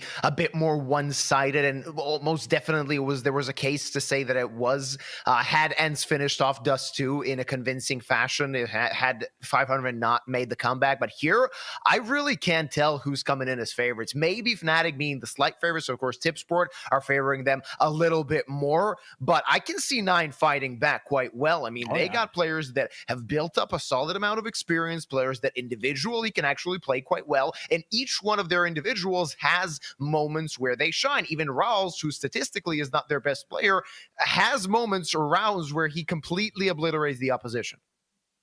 Yep, yeah, absolutely. And we've already seen some really nice land stage heroics here from some of the players that have participated so far. We remember Nate's UNSDY, beautiful pieces, a Red Star 1v3 earlier on Dust 2 to continue the streak. So surely we're in for some similar highlights now that 2 other teams, fresh-faced teams no less, are taking to the stage. Everybody getting dialed in, prepped and ready to go, because we have an interesting set of maps to talk about, and we can talk about them because after Train, we're going back to familiar territory, the same second and potentially third maps that we saw in ENCE versus 500, Dust 2, and then Ancient as the decider, if it's even needed. Those are lying in wait. But first, we get to go to an exciting battleground, the newest added back into the map pool by Valve. It is, of course, the new look Train, which has taken some criticism, some flack, as Valve are oftentimes just sort of forcing their agenda upon the game. They don't always grab the latest community map, although a lot of people are very excited about the forthcoming return of Cash, since it is now officially a Valve map purchased by FMPone. Or purchased from FMPone by Valve, rather. So very exciting news ahead, but that's for after the Austin Major. For now, Train is going to be the newest map on the block, and things have shifted quite a bit. A very different look than what it was in Counter-Strike Global Offensive. So in CS2, We'll see which one of these two teams is going to claim victory. A lot comes down to that first half, but at the same time, man, this is one of the most lopsided maps we have in the pool. I would say kind of similar to Anubis, but obviously the other way around, where you're expecting at minimum 8 rounds on CT side. And if 9 aren't able to do that, well, that's going to be potential demise for them in the very first map. Yeah, 9 knows it. They played Fnatic this month, actually, like 2 weeks ago on the on a different competition, and they played Train, and they got a relatively convincing victory against Fnatic. So that must feel really good for 9, knowing that at least on one map, you got something to hope for. You got something to expect, actually, when you're going to be facing them. And actually, that match from 2 weeks ago, it was the exact same pool we got in here. It was Dust2, it was Train, it was Ancient that as a decider, and 9 managed to clinch that best of 3.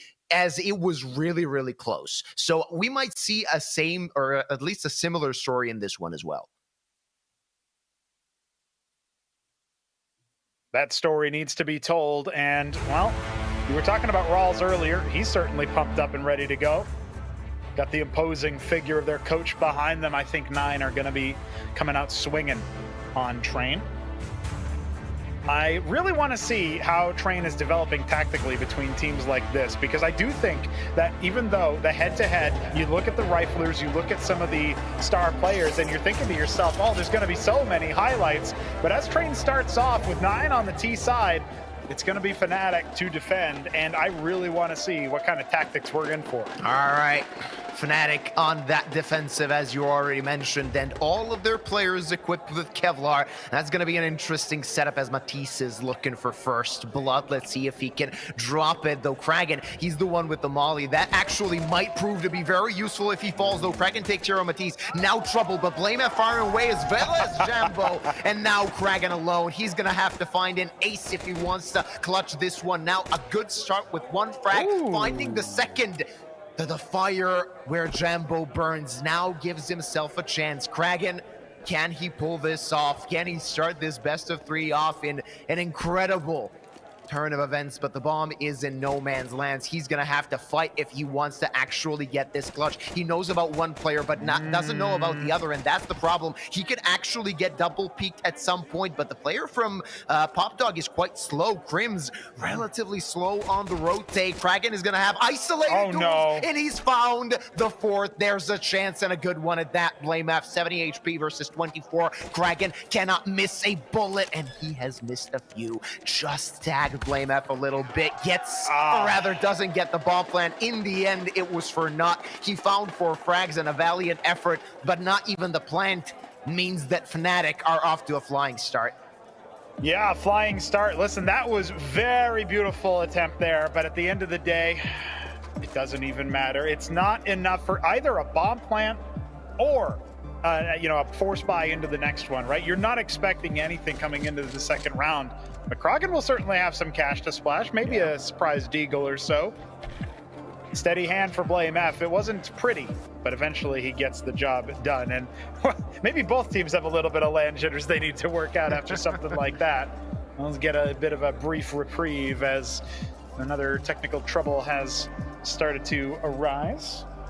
Fnatic having to clear out their ears after some team speak issues, but we'll get back into things very, very easily here. Round number 2 ahead of us, and Fnatic lead by 1. The slimmest of margins, really. The last split second denying the bomb plant, so 9 not able to grab first blood when it comes to that. Of course, the men behind them for the side of 9, it is their coach Barry. For the side of Fnatic, it's Independent.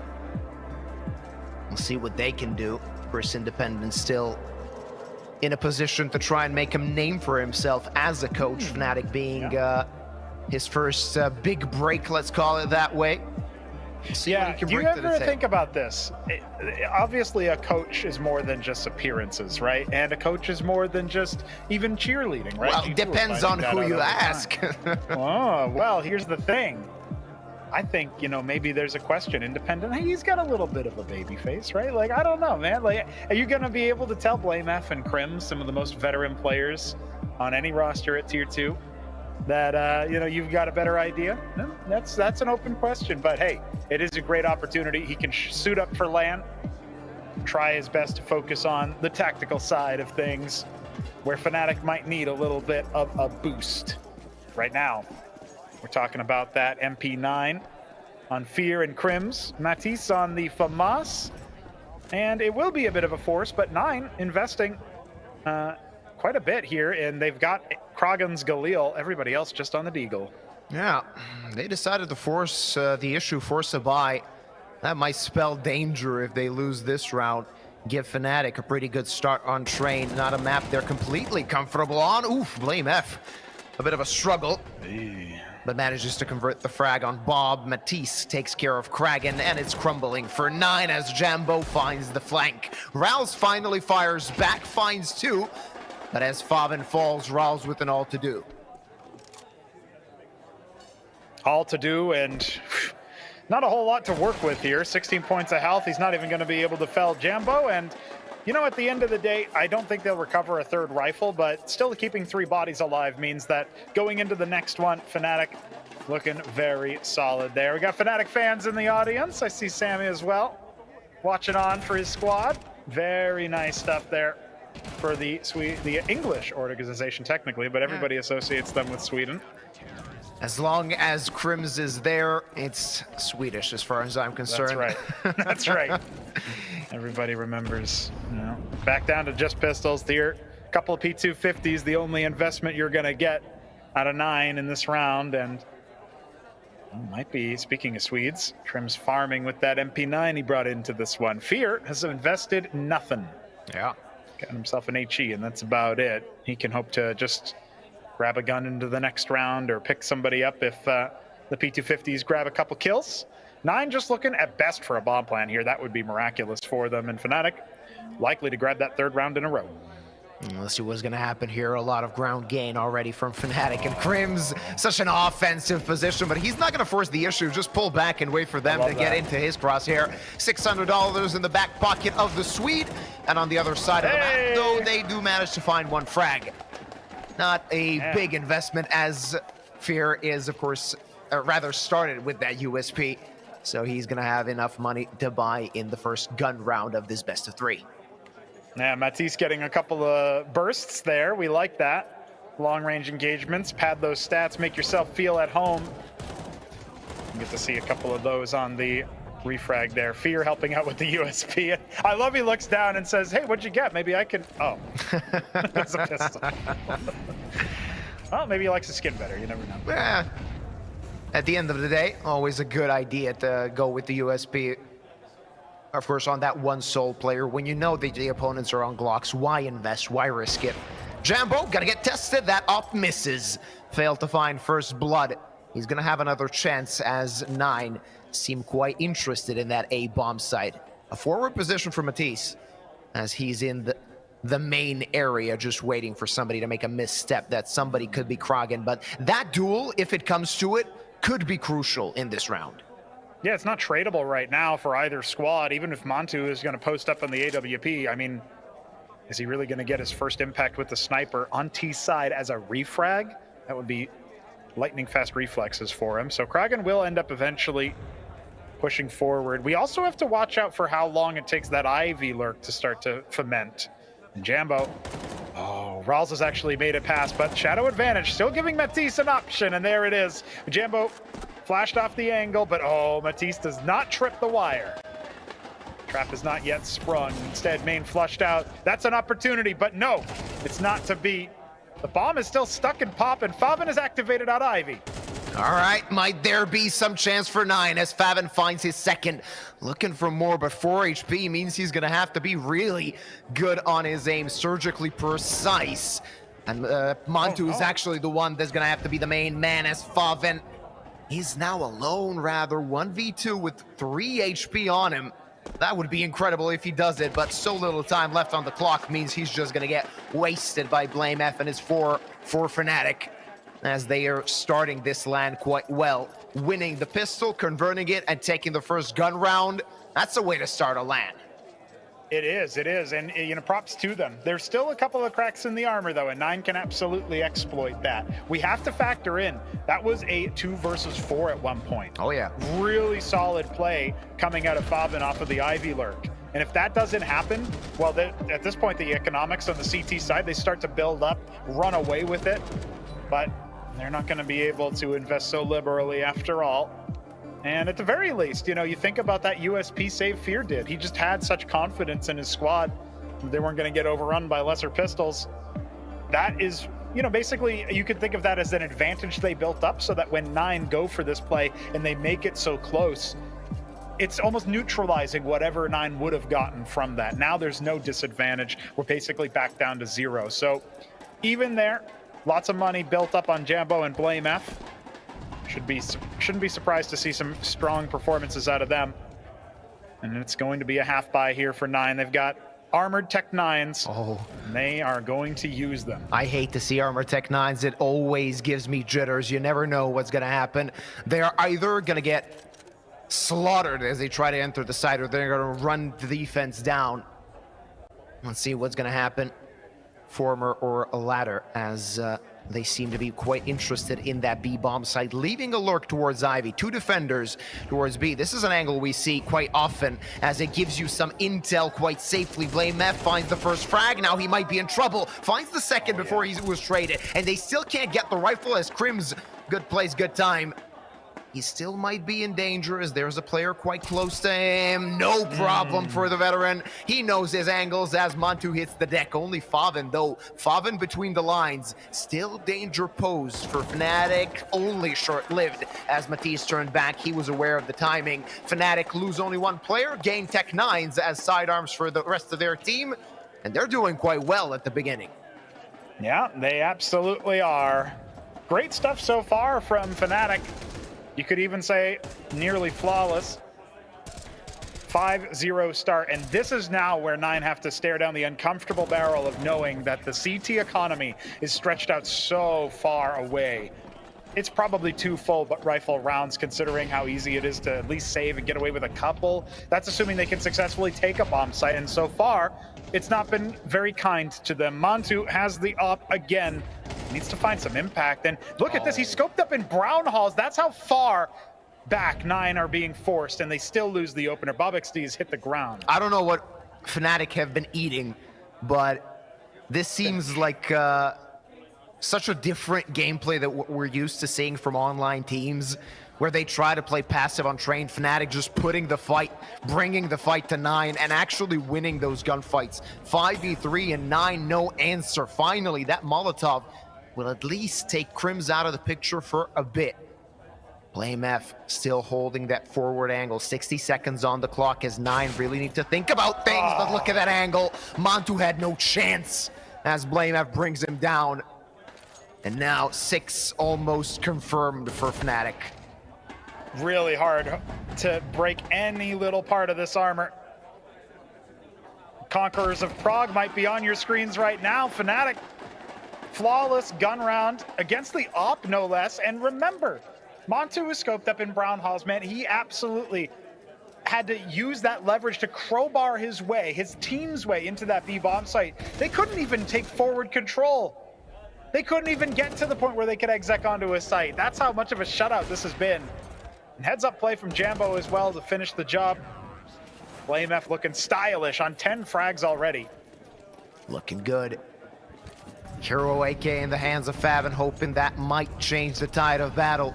Rest of the team just upgraded pistols, and Jambo, look at that, already posted up though, misses his shot. Blame F contested towards Ivy, might be in trouble.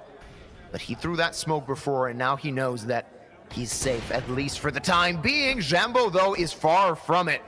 Blame F took care of Kragan towards Ivy. That's a good start as Fear takes care of Rawls. 1 by 1, the 9 players fall without any resistance shown so far, and great timing from Blame. As he takes down 2, Matisse just pulls the trigger on the last one. It's 7-0 Fnatic. Somebody tell 9 they're at LAN right now. I don't think they know. Down 0-7. Listen, T-sides are hard on train, but they're not supposed to be this difficult. And really, they're not supposed to look like this much of a shutout. This is 3 rounds consecutively where Fnatic don't lose a single player. And you know what's dangerous? Crazy. Statistically speaking, Fnatic actually has a solid T side compared to their CT side. Most of their struggles in the past, I'm talking mostly about online matches, were actually on the CT side where they get overwhelmed, overrun by the attackers. So far, impregnable is their defense. Montu's been domed as well. Oh, Fear. Fear's putting himself in them. Faven is out of the picture. That's the second time whoever picks up that op gets domed. Do not pick that sniper up. It is cursed. Raw's looking for something back. BobXT's found Crims. Okay, maybe Matisse has something to say now, and will. BobXT hits the deck. Well, Fear has been felled. So we are looking at a 2v3. 9 have control of the outer site. The problem is they need to commit to a position. And Jambo lurks with that op. Just waiting for info, waiting for intel, just tapping that C4. Jambo playing behind the smoke. Will he expect Rawls? That's the question. The swing comes in, and no question about it, as the 9 Skipper manages to take the frag, and Matisse, maybe a clutch situation, 1v1 now against Rawls. He knows the opponent's position, but no utility for the CT player. He's gonna have to commit to a defuse if he wants to bring him out, and Rawls on the peak. That's 1 for 9. That's a start for the T's. There we go. All right. So the squad has arrived. They have managed to take a little bit of ground here on Train. 1 T round. Need to do a little bit more than that. Listen, let's be real. Fnatic just requested a tactical timeout. Yeah. You won 1 round. All right, let's see you do it again after we game plan around it. That was a chaotic round. It doesn't actually suck to take attack at this point and really consider things, because there were trades left, right, and center. Players kind of getting it all out from Ivy, from main. Really hard to keep track of everything. And so maybe that's one of the reasons why Fnatic have elected to try to pump the brakes on this. Hopefully we get to see something from 9 in the remainder of this first half, and they're going to have to chain together a few rounds if they want to have a chance in the second half. Not hope for a pistol round win to start a comeback. They have a bye, but they're facing a reset, and that's the problem. Fnatic, as you like to say, have money for days. Days. Not going to be an issue for them. Listen, they can buy in their next match with the money they've got right now. And they want that next match to be against ENCE. And starting off their campaign very well in Prague. Got a little bit of crowd favorites as well, which is always nice. It's always good. Talk about, you know, it's not fun when the crowd's so much on one team. Nah, to hell with that. Start chanting, boys. Jambo, he's going to have to be careful. Player towards Ivy. T's ready to swarm the site potentially. Still playing it slow is 9. Waiting for something. Waiting for some intel to be gained. But this time around, Fnatic, they have no reason to be aggressive. They made 9 question themselves on this T side, and now the CTs can just play it passively. Wait for 9 to lose track of time potentially. Use your utility and slow them down even more. And they have a few pieces of utility left. That's something they could use. With Jambo posted up with that op, it's going to be a very difficult defense to break as Jambo draws first blood. That's a start. A smoke is going to keep them at bay for a little while longer, but they don't have the time. They're going to have to go through the smoke. 20 seconds on the clock as Matisse just waits behind it. Finds one. Jambo good with that op, and Fear there to add the finishing touches is Jambo. It's 8 for Fnatic, and they're strolling on this CT side. Oh, yeah. Listen, they've got their compulsory 8 rounds. Anything else is a bonus. And I think I know who deserves it. Right now, the Riflers from Fnatic, and Jambo as well. He has the right timing on that. After he's flashed off, you still cannot evade his scope. Great shots here from the latest signing. Fnatic made a lot of waves talking about Jambo. They said, this is the ambitious signing our organization needs to get over the finish line, to really start to stack up results. And it's definitely right. It's the correct call. I mean, he played lights out for Passion, his previous team, especially that given the fact that they managed to qualify for Shanghai. They managed to do a lot of good things in that roster, both online and on LAN. And when you get a young, well-established player, you know that he could be one of the key figures in your future.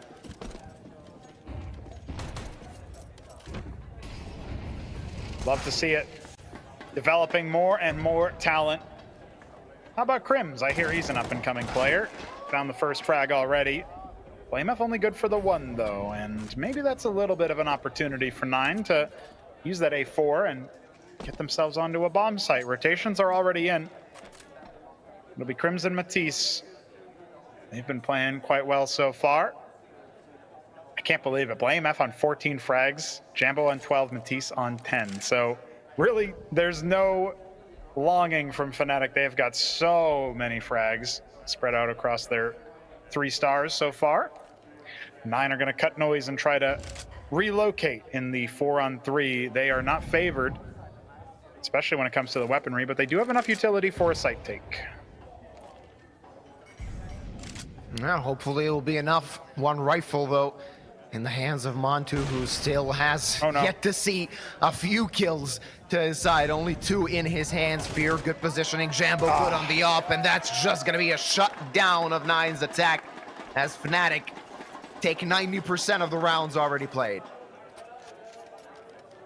90%. Well, how's a win rate like that for you? I mean, Train CT sided. Again, guys, this is not supposed to be this difficult for Nine. It's on their map pick. And you can wax philosophical about, doesn't matter the first half, you can go straight into the second, mentally reset and come back. We saw miraculous things on Dust 2 earlier, 500, somehow taking ENCE's map pick away from them, but somehow I really don't think Nine have the same energy. Not in the first map of their series. They are getting dumpstered right now. 24 minutes.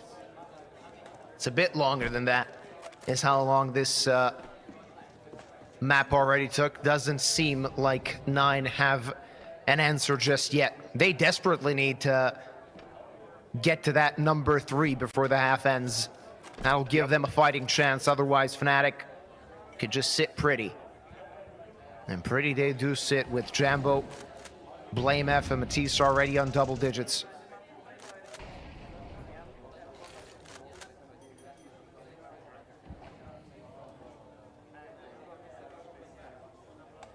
We got to see whether Nine have another layer to them. At least they aren't getting run down inside Brown Halls like they were before. BlameF, though, has an opportunity to change my mind. Favin, really good heads-up duel. A chance for Nine to post a second. That was very important. Favin found that first frag, and now maybe issues for the Fnatic side. They're going to have to allocate another player towards B, and Nine can actually play around it. Throw a few pieces of utility before the main attack commences. Fear take care of Rawls. Jambo, good timing, but a miss. That could prove to be costly, though. Good on the repick as Favin falls. They take care of that up, but Crims is there. He's on the server and ready to fight as he finds another one in this round, and Matisse comes to help his teammate to claim 10 for Fnatic. Wild scenes here on the B bomb site, and all smiles on the side of Fnatic. They absolutely refuse to capitulate rounds. Even down a man, they still have the information. They have the rotations. And CT side, it feels like it's so easy for these guys. Going to double digits, and the first half has one more round to be played. This could be a dominant showing for Fnatic, even more so than what we're already seeing. Nine, do you want to bring up some pace? The answer seems to be yes. BlameF missed the player, and that's going to cost him. Good for Mattis to actually find a double. He gets traded back right away. It's a 3v3, but look, Fierce positioning. A good chance with shots means he's dead. Crims and Jambo, the only ones that remain. Is Crims going to get checked? Is he going to get challenged? That's the question. Can he find the first frag? Oh, that's a freebie. He saw the head sticking out, and there's Favin that falls. Now, where do you think Jambo is? If you're Bob, you're going to have to get to the site. You're going to have to get to the bomb. He has time. It's not against him just yet, and he's going to make a long rotation. That's well played. But still against the op, only one click is enough for Fnatic to have 11 at the half. The longer this goes, the less likely it is going to be a main, but will Jambo blink? I think he'll wait to hear the bomb try to go down. No way that BobXD can sort of math out exactly where Jambo is. He has to slowly move through and clear all these angles. We already have a bit of a pullback. Crucially, Jambo did not peek outside to see that the bomb is still at the foot of the train.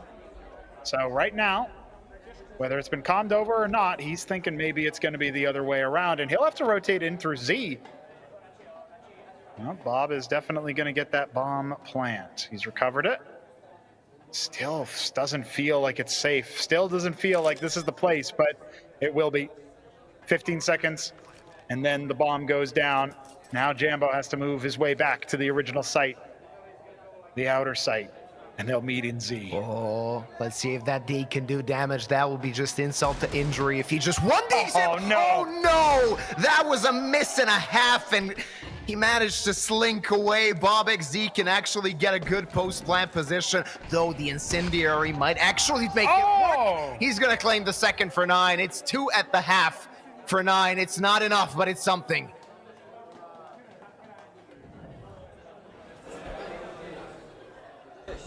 Same, team manager for Team Fnatic. Looks like you have a home crowd. How happy are you with the fans? Very, very happy. It's been a great time here in Prague. Good CS, good beer, good life. How difficult it is for you right now, juggling all the schedules of all the tournaments and arranging the trip to Prague as well? I mean, we play tournaments all the time, but we're not playing in LANs this year. So that's why we're very, very happy to be here, especially since the home crowd from Matter, so it's extra happy to be here, to be honest. You said you're enjoying Prague so far. Did you have time for some trips around the city for something exciting? Just a quick tour, but obviously the tournament is the main focus for us, so we focus on the tournament more than seeing the city, but hopefully next week. Okay, and how happy are you with the performance of the team? Because you look sharp at the start of the tournament. This is the start we wanted, obviously. 10-2 first half, so very, very good start, but we're here to win the tournament, so yeah, this is just a good start. Thank you for the interview and good luck for the rest of the match. Thank you very much.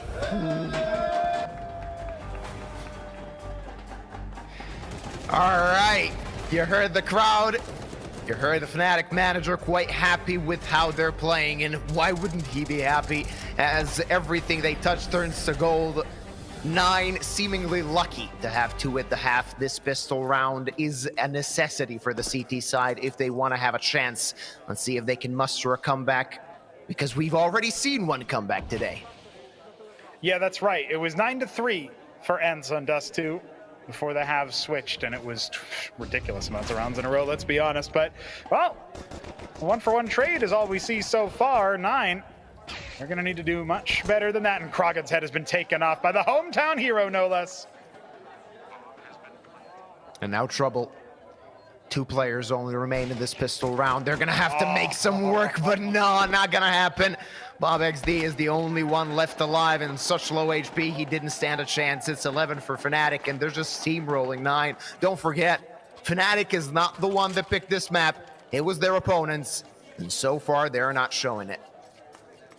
Man, I thought Mirage was dominant in favor of ENCE. You know, it was a 13-7 finish. It was looking like they were just by far and away the better team, but this doesn't even look like 9 showed up to play yet. And we've seen them perform very well at this level of competition.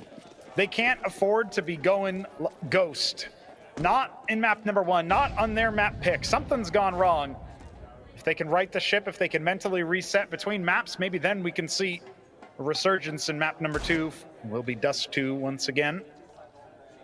But Fnatic look like they are already there. And Jambo opening up onto Montu. That's been one of the names of this game, and just Crim's hunting with the SMG. Not yet showing any face. Oh, that was a really good flashbang, but Favin not able to connect. You get some slimmer, some shimmer of hope. That's it. But it's not enough. It's only a not shadow enough for them to grab onto. Just an illusion. That there was hope in this round for 9. 2 players remain, though heavily tagged are 3 on the Fnatic side. Let's not count them out just yet, as a few good hits might actually give them a chance in this one. Utility starts raining in towards A. Graal's just waiting, praying that somebody is not going to see him, not going to peek at the correct time. Timing could actually be everything here. He's going to have support from Kraken, but will it be short-lived? That's the question. There's Ralls, there's one, but his teammate gets domed, and BlameF just finishes the job. It's 10 map points, Fnatic. My God. This would be one of the hardest comebacks that Nine have ever had to make in their careers, all as a player or as an organization. Down and feels like out. The last chance saloon every single time. You got to chain rounds together, and Fnatic showed us you can do that on the CT side quite comfortably. But with SMGs and Bob on a Deagle, Miraculous doesn't begin to cover it, Yuma. This is going to have to be absolute scenes if Nine even want to extend play. Oh, such good utility usage. Mattis is gonna claim that frag onto Favin. A great effort from Fnatic, also tagging Rawls to half HP. Just rubbing salt in a gaping wound so far. Montu, that SMG is gonna get tested. They're gonna double peek him, just a matter of time, and no chance versus Jambo. Rawls falls as well, and it seems to be the end of train before we even realize that the map has started. One by one, the 9 players fall. It's only Bob. Will it be your uncle or will it be your daddy? But he's gonna have to collect 5 to be the latter.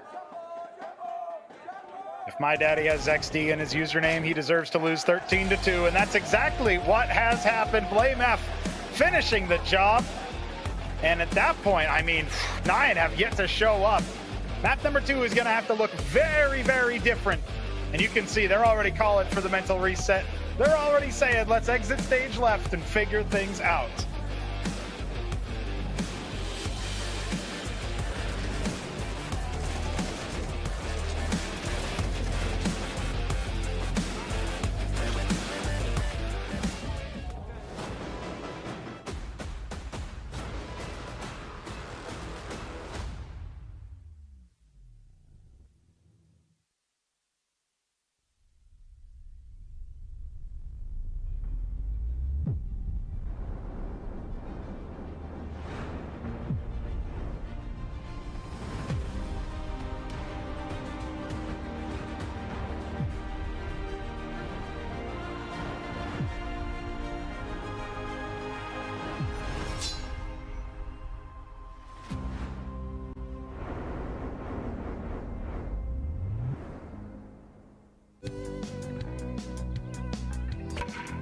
Začít něco novýho se zdá vždycky těžký.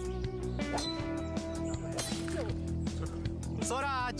Ale ať ti to půjde jakkoliv. Jedno je jistý. Že si to užiješ. Vítej v největší komunitě sázkařů. Tipsport.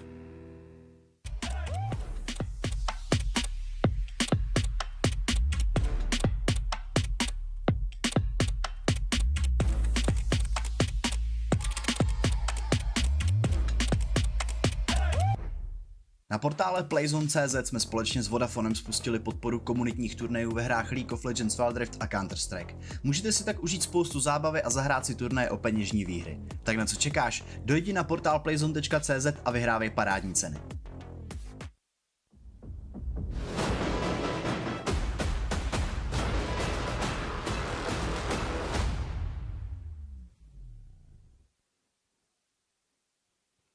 I mean, this is what it looks like if you trust in your skill, in your teammates, in their skill as well, because what Fnatic showed us here was just simply astonishing. Yeah, that's what's called firepower. Yeah, I think, yeah, that's why BlameF said it so many times. We can see it in full power there. No, for sure. I mean, if you look at this from Nine perspective, I mean, nothing worked. You got, at some rounds, you got open advantage. You had the open frag. At some rounds, it was like 2 versus 3. You have manpower advantage. You were trying to take it slow, take it fast. Nothing was working. Nothing worked. And I have to say that considering the open frags, we have been pinpointing with Koti that within the 12 rounds, 9 on T side had only 1 open frag.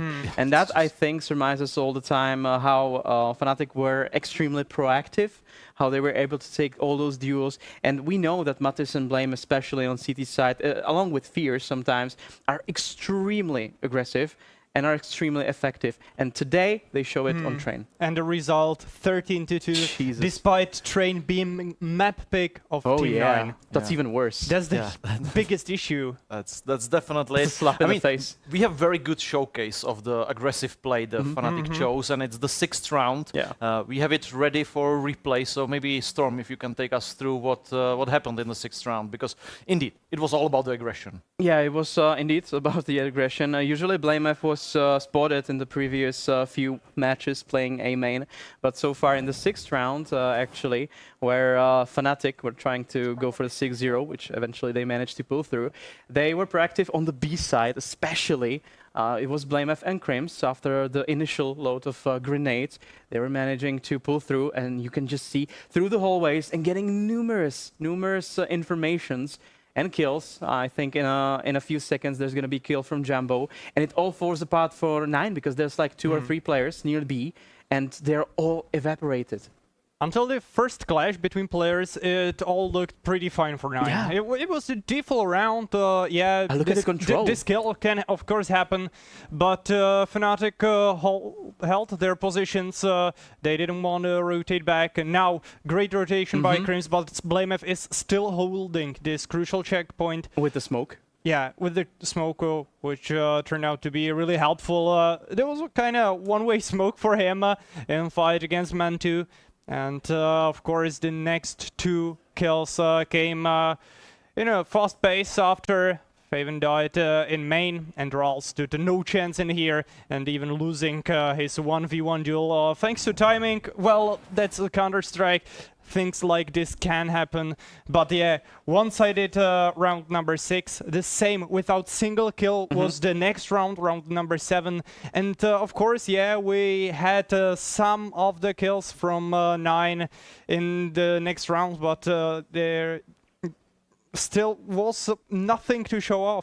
They managed to win the 8th round. But after that, Fnatic regrouped. They think about how they want to do things a bit differently, and they weren't proactive anymore. They were passive. They were waiting. Of course, their economy was a bit of shambles because they were losing some players in the previous rounds. But still, they had some utility, and they saved it to the late round. And thanks to the utility, they smoked off Pop, and 9 weren't able to actually push to the A side because of the utility. Yeah, great decision and great shift of pace. Oh yeah. That's what you want to see from teams like this. This is exactly the result we were expecting in the match between ENCE and 500. And that's maybe something ENCE should have done. Take a break, rethink something, and then struck with the final rounds. Don't allow the comeback, don't even allow the possibility of it. Okay, let's take a look at what happened on Train, because, I mean, if you look at BlameF, I mean anyone, really, anyone. Yeah. That's what I pull through when I play 2 maps. That's insane statistics. Of course, throughout the whole team, Mattis was feeling right at home. Fear, of course, 1-0, but given his positions, especially on CT side, there's just no worries for him. His team performed, and he managed to do his in-game duties. Yeah, Mattis ended up this map with 17 kills. We have a beautiful saying here in the Czech Republic, and I think everyone should know that the old bike is the best to ride, and his mousepad is a proof of that. Okay, let's take a little break from the analysis, and let's take a look what happened on Media Day. Conquering Prague takes a special set of skills. We tested all the players' accuracy with a much different weapon from what they are used to. It's 5 arrows per player to determine who is the best shot on each team. What if I hit bullseye in the first? Ooh! It's the win. No! Better, I see. Yeah, this is not looking good, bruv. Oh my god, bro. Do it for your ancestors, Now it's same. Oh my god! Dude, the wind. It's the wind. I forgot to hold it. And I still cooked you, Rule.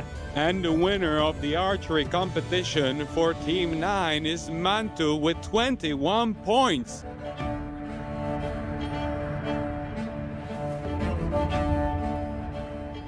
Well, archery competition, right? It was Mantu now, Serg before, so I guess there's something in it. The patience, just aiming at the same angle for 20 seconds and just holding. Yeah, and the strength to actually hold the angle. Yeah, maybe because of course archery is all about strength and in your arms, of course. And yeah, I agree. You have to pull with the back, I think. Yeah, with the back and arms, like this. And it takes a lot to hold the AVP and the recoil and everything, right? Exactly. It's a mental stress as well. We can't forget about that. It's all about the headspace. Yeah. We can actually try here in arena, or anyone who comes in, they can try archery here just for fun and for maybe some prizes. But let's get back to the match because we have many things to talk about. We mentioned a lot about aggression, about pushing, like they went for it, but you can't do it without awareness, without like plan to do this. It was not just blind aggression. This was all well thought, supported, with utility, with team play. So if you're in the shoes of 9, how can you counter this? Because we said this will be their only chance to have the team play on their side against the firepower of Fnatic. So we're going to Dust 2. What can you do? Oh boy, that's even a worse situation because that's all about aim. So, well, not all about aim, but as we all know, it's really about aim. But yeah, I gotta say, you just gotta shake it off and concentrate on the second map. Nothing else you can actually do there. It's a different map, it's a different setting, and hope for the best. But what specific thing you can actually say to them that's gonna help them? I mean, just forget train. Yeah, forget and repeat that sentence for a whole break between these two maps, because this simply can't affect you if you let the thoughts still circle around the previous map.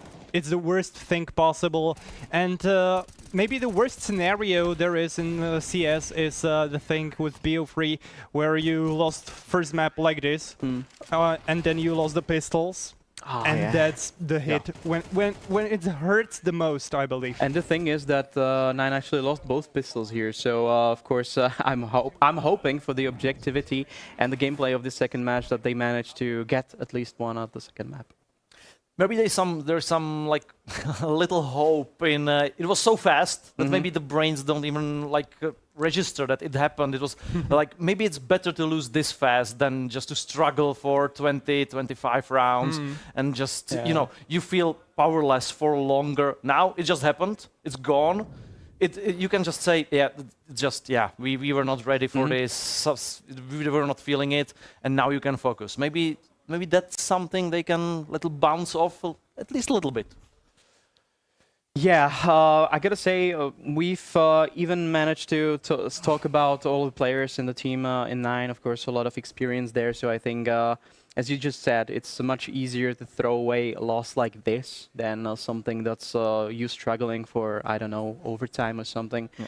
So I think we're going to see a new 9 on Dust 2. Of course, it's not going to be their pick, but still they have players that are capable of doing some damage to Fnatic, as they've shown in the online matches. But this is an online setting, and Fnatic seems like a team that won't be beaten today, to be honest. Yeah. We have to see something similar to the Dust between ENCE and 500. Total rise of the sniper who was silent during the first map, and I mean Mantu 3-15, not a good showing by himself.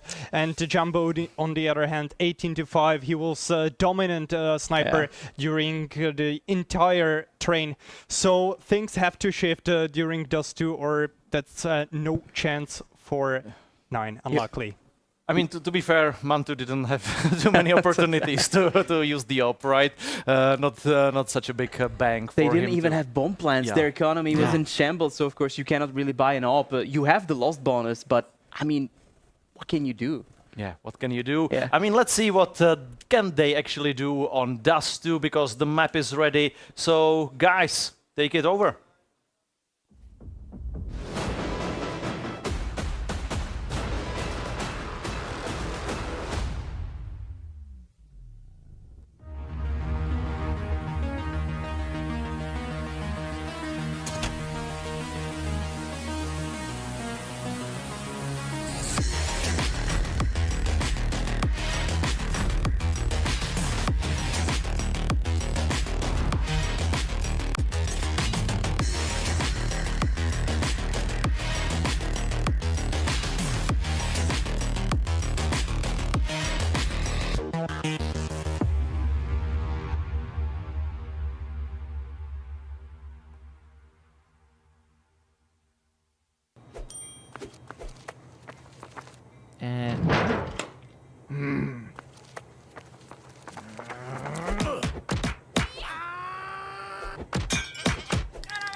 KFC patří ke hře.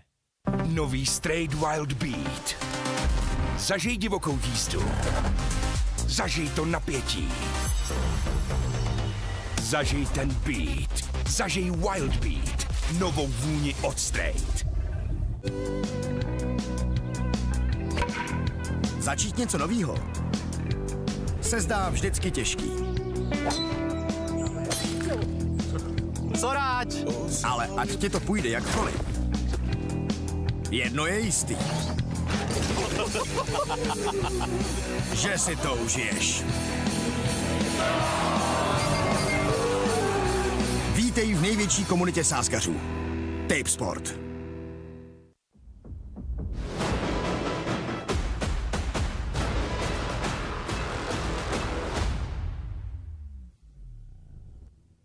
Train was a slaughter for the 9 players, courtesy of Fnatic. 13-2 was that the scoreline prono-go. It was very convincing for Fnatic, and 9 actually picked that map. I'm curious to see how things are going to look like on Fnatic's map pick.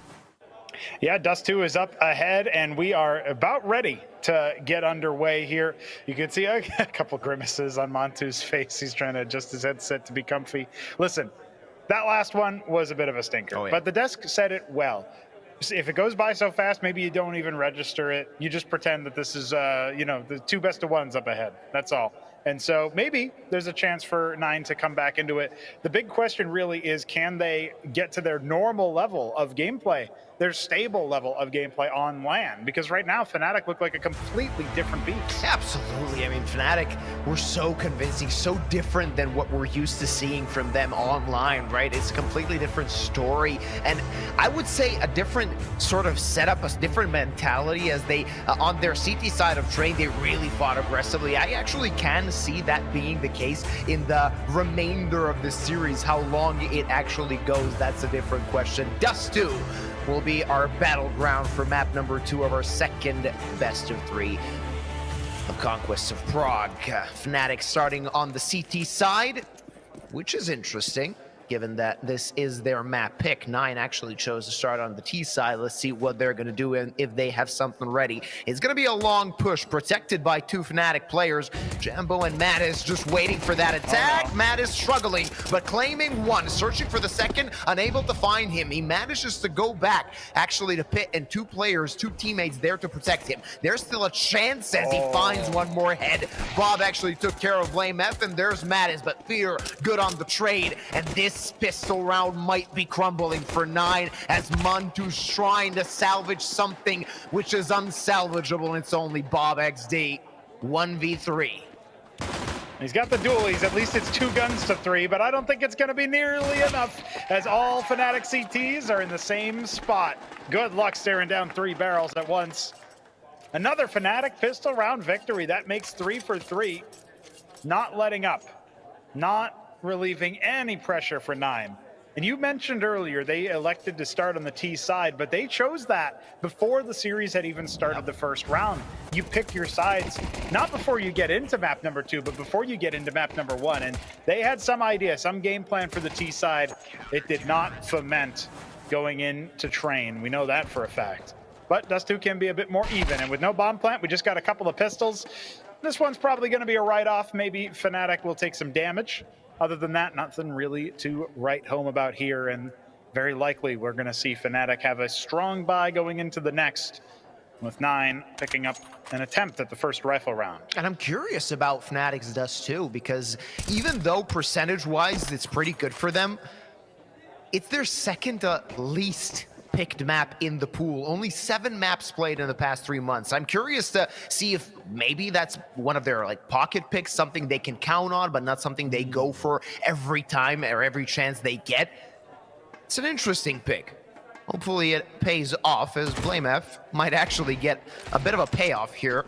that SMG could build a bit of bank, but with 46 HP on him, he's just gonna get killed, and no frag found. Mattis wants to be aggressive, but he might get overwhelmed by these pistols. Finds one, needs to fight. Not yet re-peeking him are the 9 players. Now the double peek comes in, but he is ready. He's dialed in. And even though it's just against pistols, it's pretty to see, Frono. Oh yeah, and you know, clever production. Shout out to Poggy on the observing. That X-ray toggle off had me sweating. But Matisse is good for it. Able to take out the lower tunnels. That's his domain. If he's gonna be that aggressive and that confident, sure, it's versus pistols, but that's where sometimes it's the scariest. You're giving over an A4 if you die. Just look at the first frag here. Control. Blink and you miss it. Yeah, crazy reactions here. Very solid stuff. Well, that's the complexion of Fnatic's 2-0 start, and there are going to be 5 rifles ahead of them. But 9 are not moving anywhere with pace. They're going to take default mid control. Got a little bit of a utility exchange towards the A-long position. Nothing to write home about, as 9 are instead going to be attacking more towards short, more towards mid. They have 2 members still hanging out here. Oh, and I love this from BlameF, making sure he can't be Molotov'd out of position. Instead, the flashbang gets him in, and that's an opening pick for the Dane. That's a pretty looking smoke. And we cast a lot of Counter-Strike. We don't see that every day. +1. We should? Yeah, definitely. I mean, if you're holding short from that angle, you have a good reason actually to throw that smoke. Of course, usually you want to throw that defensive smoke that blocks the T's off.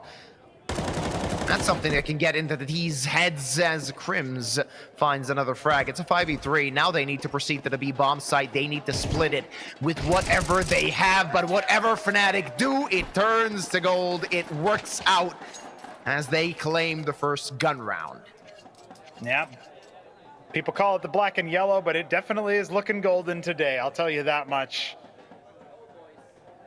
Really solid play out of BlameF. So that's the first rifle, round 1. We're starting to get into max loss territory, though, for 9. They will bring something into this next round, because no matter what they do, they will assuredly have enough money for a buy. So expect a little bit of a pistol action with some Kevlar as well. Gives them a fighting chance in some of these more close range engagements. Holding right now for mid-aggression, but it's not coming. Fnatic being a lot more disciplined about their move. I love the nade lineup, but just a bit too early. 5 seconds later, you might have scraped a couple of players off there. Instead, Montu saving it. No Kevlar on him. He's going to be going for that AWP. He was only able to bring it out 2 times on the T side of Train. And the desk mentioned no bomb plans practically for the 9 squad. That needs to be a distant memory in their back pocket. Pushed off of short thanks to Jambo's utility usage. This puts 9 in a predicament, as they haven't really been afforded any duels so far, and really any of these longer range engagements, you're going to start favoring the defenders. Absolutely. 9 trying to find something. Fnatic being really passive here, as they're not in a hurry to find that first frag. Though a split towards B comes in. Now Mattis needs to be careful, but a good spray down as he collects them all on mid. Crims just adds the finishing touches, just adds the finishing seasonings to this anti-eco, easily won by Fnatic. And that's twice in anti-ecos against pistols. Matisse has really popped off. 3 kills in lower tunnels, down 4 kills from his B to mid angle. Well, 9 are going to consider their options. They've already got their coach on the line, a very storied member of Danish CS, mind you. Here's independent CS as well, making things happen here as the coach of Fnatic, newly minted on that lineup. This tack was brought to you by 9. Clearly not happy with the way things are going. Look at this, the highlight package from Matisse is going to look nice after these 2 games. Or sorry, it's not going to look nice, it'll look krasny. Beautiful. See what you got. Nine back on a buy, and that's a good tag onto Mattis as he's brought down to 43 HP. That's not going to phase him, though, as they want to strike towards the tunnels. Kragan, that's a labored spray, but ends in the head of the opponent. Crims finds the trade, and that's well done from the veteran, but he's going to have to do more. And do they expect him to still be here? The answer seems to be yes, but a dink comes in nonetheless, though. He gets taken out. It's a man advantage for 9. HP not so, though. Bob XT walking wounded, and Rawls and Favin are going to mantle towards short. Montu trying to fall back into a better position. Oh, it's a dirty angle. Jambo gets away from it. A lot of pressure onto Fear now because they are pushing up towards that short position, and Jambo wants to get ahead of the play. He will be allowed up on the box. This gives him a position. He can go back towards Gandalf, but he doesn't want it instead. Maybe biting off a little more than he can chew towards short, and Fear will indeed be cut down as well. Blame F, the last alive, as often as it happens on the T side. Fnatic's CT side appears to be not shifting from that narrative point. And well, 9 score their first round victory in quite some time. That was a sloppy round for Fnatic. No reason to sugarcoat it. That was a bad round for Fnatic. Of course, you want to start with some aggression. You have a player that has an SMG, so I understand that part, but Jambo taking such a forward position with a player already on site, completely unnecessary, in my opinion. Fun fact also, in about a month, the 25th of June, Fnatic will be celebrating 20 years of their Counter-Strike division. 20 years, 2 decades. Just goes to show, Jambo is 20 years old. Look at that. The organization competing with their latest signing for who's gonna hit drinking age in America. That's a joke that really Europeans will never understand. You guys, you know, you thought Brazilians would never understand. No. We can't even rent a car until 25. See you later. Yeah, but you can drive with 16. That is true. That is true. We can also serve in military at 18, or 17 with parental permission. It doesn't but no really drinking. make sense now, does it? No you drinking. can serve in the military, but you can't have a few drinks with your military boys. To be fair, I would not want my rifle operator on the sauce. That also makes sense. Oh, all right. First blood drawn. Montu takes care of Crims. That's a good start for 9. Yeah. One of their first opening kills so far in the map. Early days, though, and 9 can remind us of that. Compared to Train, they've got half the rounds that they had there. As grim as it is to say. They're taken short, though, and they look pretty good for this attack. Jambo in an uncomfortable position with the AWP. He's kind of stuck in. I don't know that he's actually going to be able to escape. He'd have to go through CT spawn to do so, and, well, Fear already pushed very far back. With Blame F going down, it feels like this is all or nothing. And Jambo, he is able to take a frag, but with Favin's lurk coming out, it's Matisse in a 1-on-3. Unlikely to attempt it. Do it. The crowd would be on their feet for him if he did, but he's already slinking back over to the tunnels, and not without good reason. So a second round for 9. Again, that AWP unrecoverable. A little bit of money still in the bank. Maybe Crims will be able to drop it over, but that would be coming at great personal cost. I think he'd barely be able to afford Kevlar. Maybe not even. So it would be a scrappy buy. I think what we're more likely to see is a couple of pistols and SMGs. Fnatic likely to half into the next round and see what they can do around Matisse's A4. Again, he had a very, very nice train. That is to say, everybody on Fnatic had a nice train, and there we are. Another Americanism for you guys. The soccer ball just got kicked by Matisse. Yeah. I'm not sure what sport that is, sorry. Well, you know, you see this egg-shaped thing that goes in your hand, that's a football.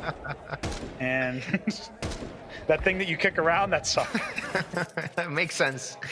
All right. 9 standing together too. They want to make this a streak. Let's see what you got for us. Tipsport BMing Rawls saying he's going to get less than 10 kills. Though. By the dip.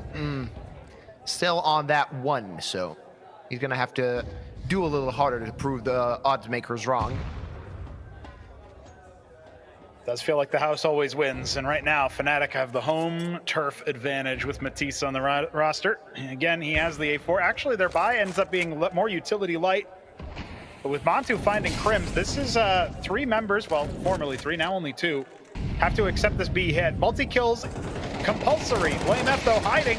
Oh, it's exposed, and it's only good for 1 for 1. That'll be nice and easy there for 9 as they grab their B plant. But this time around, the AWP, the A1S, those can be saved, maybe even posting up for exits here. Jambo, will 9 offer him anything? There's no reason.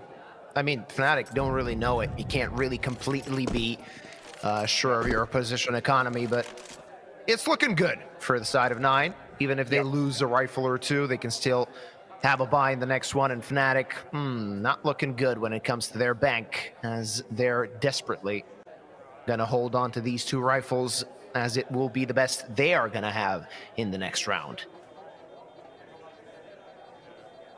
Plenty of action here on Dust 2, and 9 are back up. They've gotten 3 rounds, more than they did on Train. And most importantly, they are 1 away from tying things up. Dust 2 can be a 50-50 map. I believe it was Storm on the desk making this exact point, that Dust 2, of course it was back in the previous series, it tends to be a little bit more CT-sided statistically, but at this level of play, you're more likely to see it 50-50, just about a coin flip in terms of the map advantage. And, well, Fnatic aren't necessarily able to post up a dominant start on their defense. Not anything like it was on Train. Some nice heads-up play with the rifles. And now a very fast long take. Rawls, he's out very quickly for the spray down. It's only Matisse to answer back before he's traded. And there goes the A1S. Oh. Jambo misses the shot. Oh, he's going to be good for the correction, but that's pretty much the go signal. Blame F with a deagle. Can he really highlight reel us into a 4th-5 victory? Doesn't seem possible, though. He connects that last shot before his demise, and Jambo 39 points of health. You really want to try this? The answer seems to be no, but he is gonna think about it as he rotates toward another opening, going towards long. Awaiting is Kragan. 1 bullet, let's see. Can you do it? The answer is no. Tied game after 8 rounds played. Yeah, you can hear them. You can faintly hear them. Those supporting 9 themselves got a little bit of life left in them. They tie things up, and it does feel like maybe you can criticize Jambo for going for that particular move with the AWP, but I respect it. The only concern really here is that now the team's economy is all the same spot. The problem is that spot is not very good, so 9 should have a bit of a layup round here. No, actually, they invest down to the last dollar.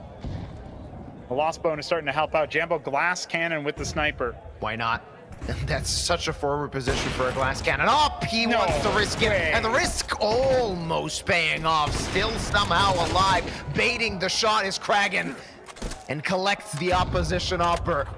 For a 4v4, the defense now on the wrong foot. Spread thin. And as I said, last time we seen Dust 2, that was in the previous best of 3. You lose that 1 player on CT side, then trouble begins.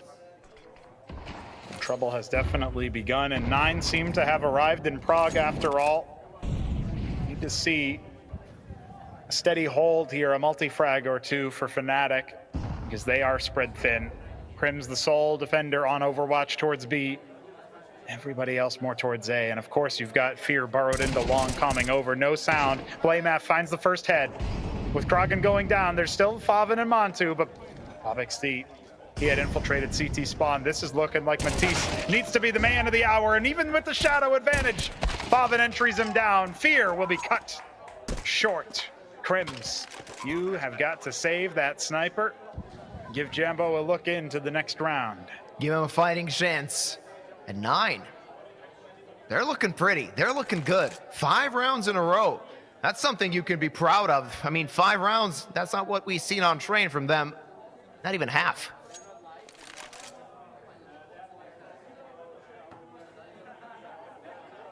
Looking really risky here right now is Crims and Fnatic overall.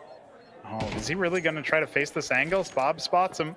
They know he's saving. They can go for this hunt a little bit. They got money in the bank. Crims, 1 bullet left. Oh, it's not going to quite be enough. And, well, apparently the USPS is more than all he needed. He even gets the fadeaway jump. Impressive. Nice movement from the veteran. But nice is not enough. Even a man advantage wasn't enough for Fnatic, though it was short-lived.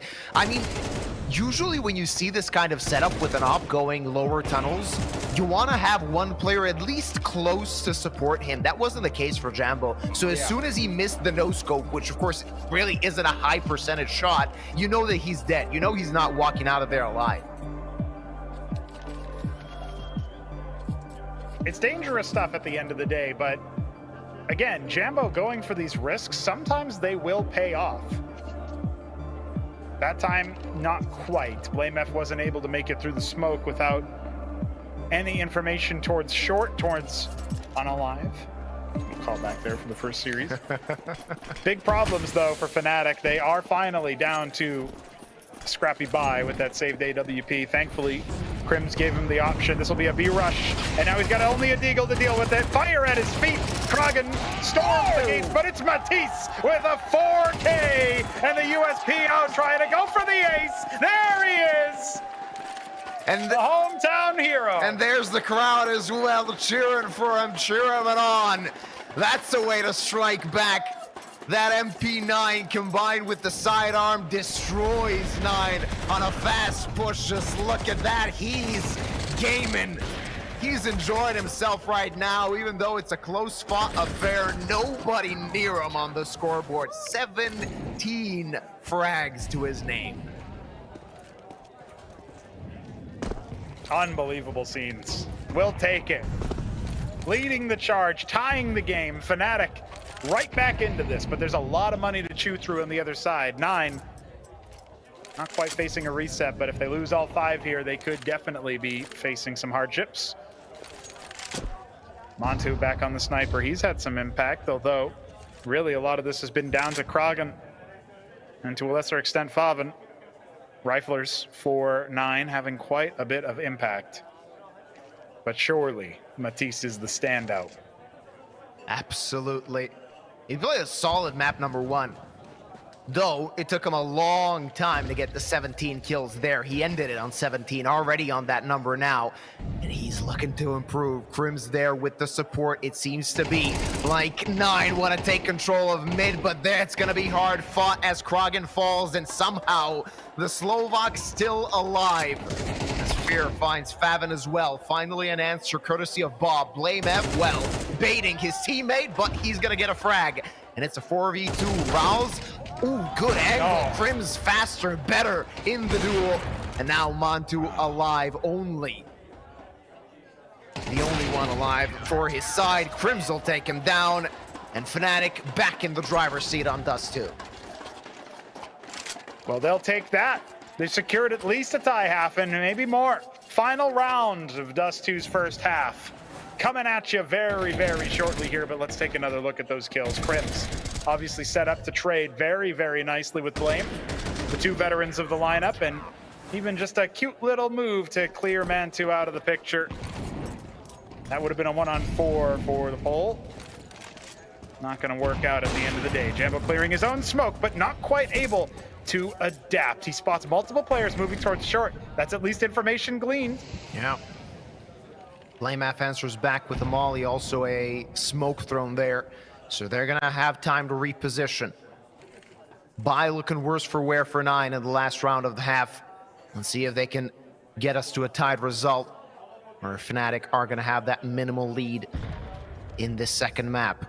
After 12 rounds played, it's gonna be a slow one, but Fnatic already with very offensive positions. Crims took control of tunnels. He sent his teammate over to T-spawn, but the rotate is going to be quite slow. Should Fear die, that's going to spell trouble, and he's dead. So is Jambo, and BlameF now can't do anything. So many players just swarming his position. Now only 2 alive. Oh, look at that. Oh, that's just a dumpster fire of a timing, but he manages to stay alive on 29.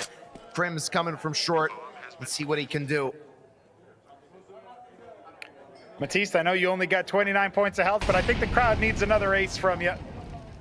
Crims, first point of contact, he spots a body moving towards Goose. Held at an arm's length by the fire, the Swedish veteran has been forged in hotter ones. Now he's moving through, spots another head. This is information from Matisse, who is slowly, silently creeping forward. Now up on the boxes, they're not daring to face, but there's so many bodies, and it's so difficult. Matisse only good for one more, and Crims, he'll be cut down as well. A tie half, 6 for 6. These teams inseparable on Dust 2. Let's see what happens once the half breaks. It's gonna be just a minute. Manager of Team 9, Boskac, I see you are full of hope because you are coming back to this map. Yes, definitely. We felt a little bit off after the train map. Right now, after just 2, there's 6-6, and we're feeling pretty comfortable after the T-side that we had. For you personally, it is a great match against Fnatic in front of the live crowd. How are you enjoying yourself? This feels like back in the days, Lance, like 10 years ago when everyone was screaming, shouting, having beers together, and it feels really, really great to be in Prague right now. Love to hear that. For you, I have a gift. These are the collector cards of your players. Can you show us which player from your team is your most favorite? Most favorite? Or most handsome? Yeah, most handsome. I need to pick Toby Kragan. I'm gonna show him. Looks like a Game of Thrones character to me. Yes, he definitely looks like that. Thanks so much for the interview and good luck for the rest of the tournament. Thank you, sir. Thanks.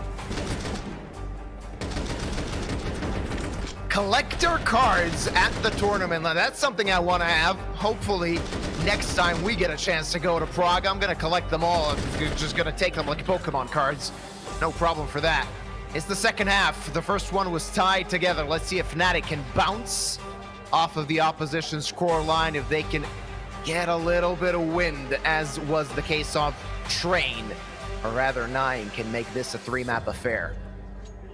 Yeah, listen, after that first map, I thought we might need some emergency services, but at the end of the day, the ambulance might not be for 9. Standing pretty strong here, looking pretty solid on that first half. And it didn't start out very well. Remember, it was 4-0 to begin with. Almost thought it was going to be a repeat of Train, but Fnatic not quite in a class of their own just yet.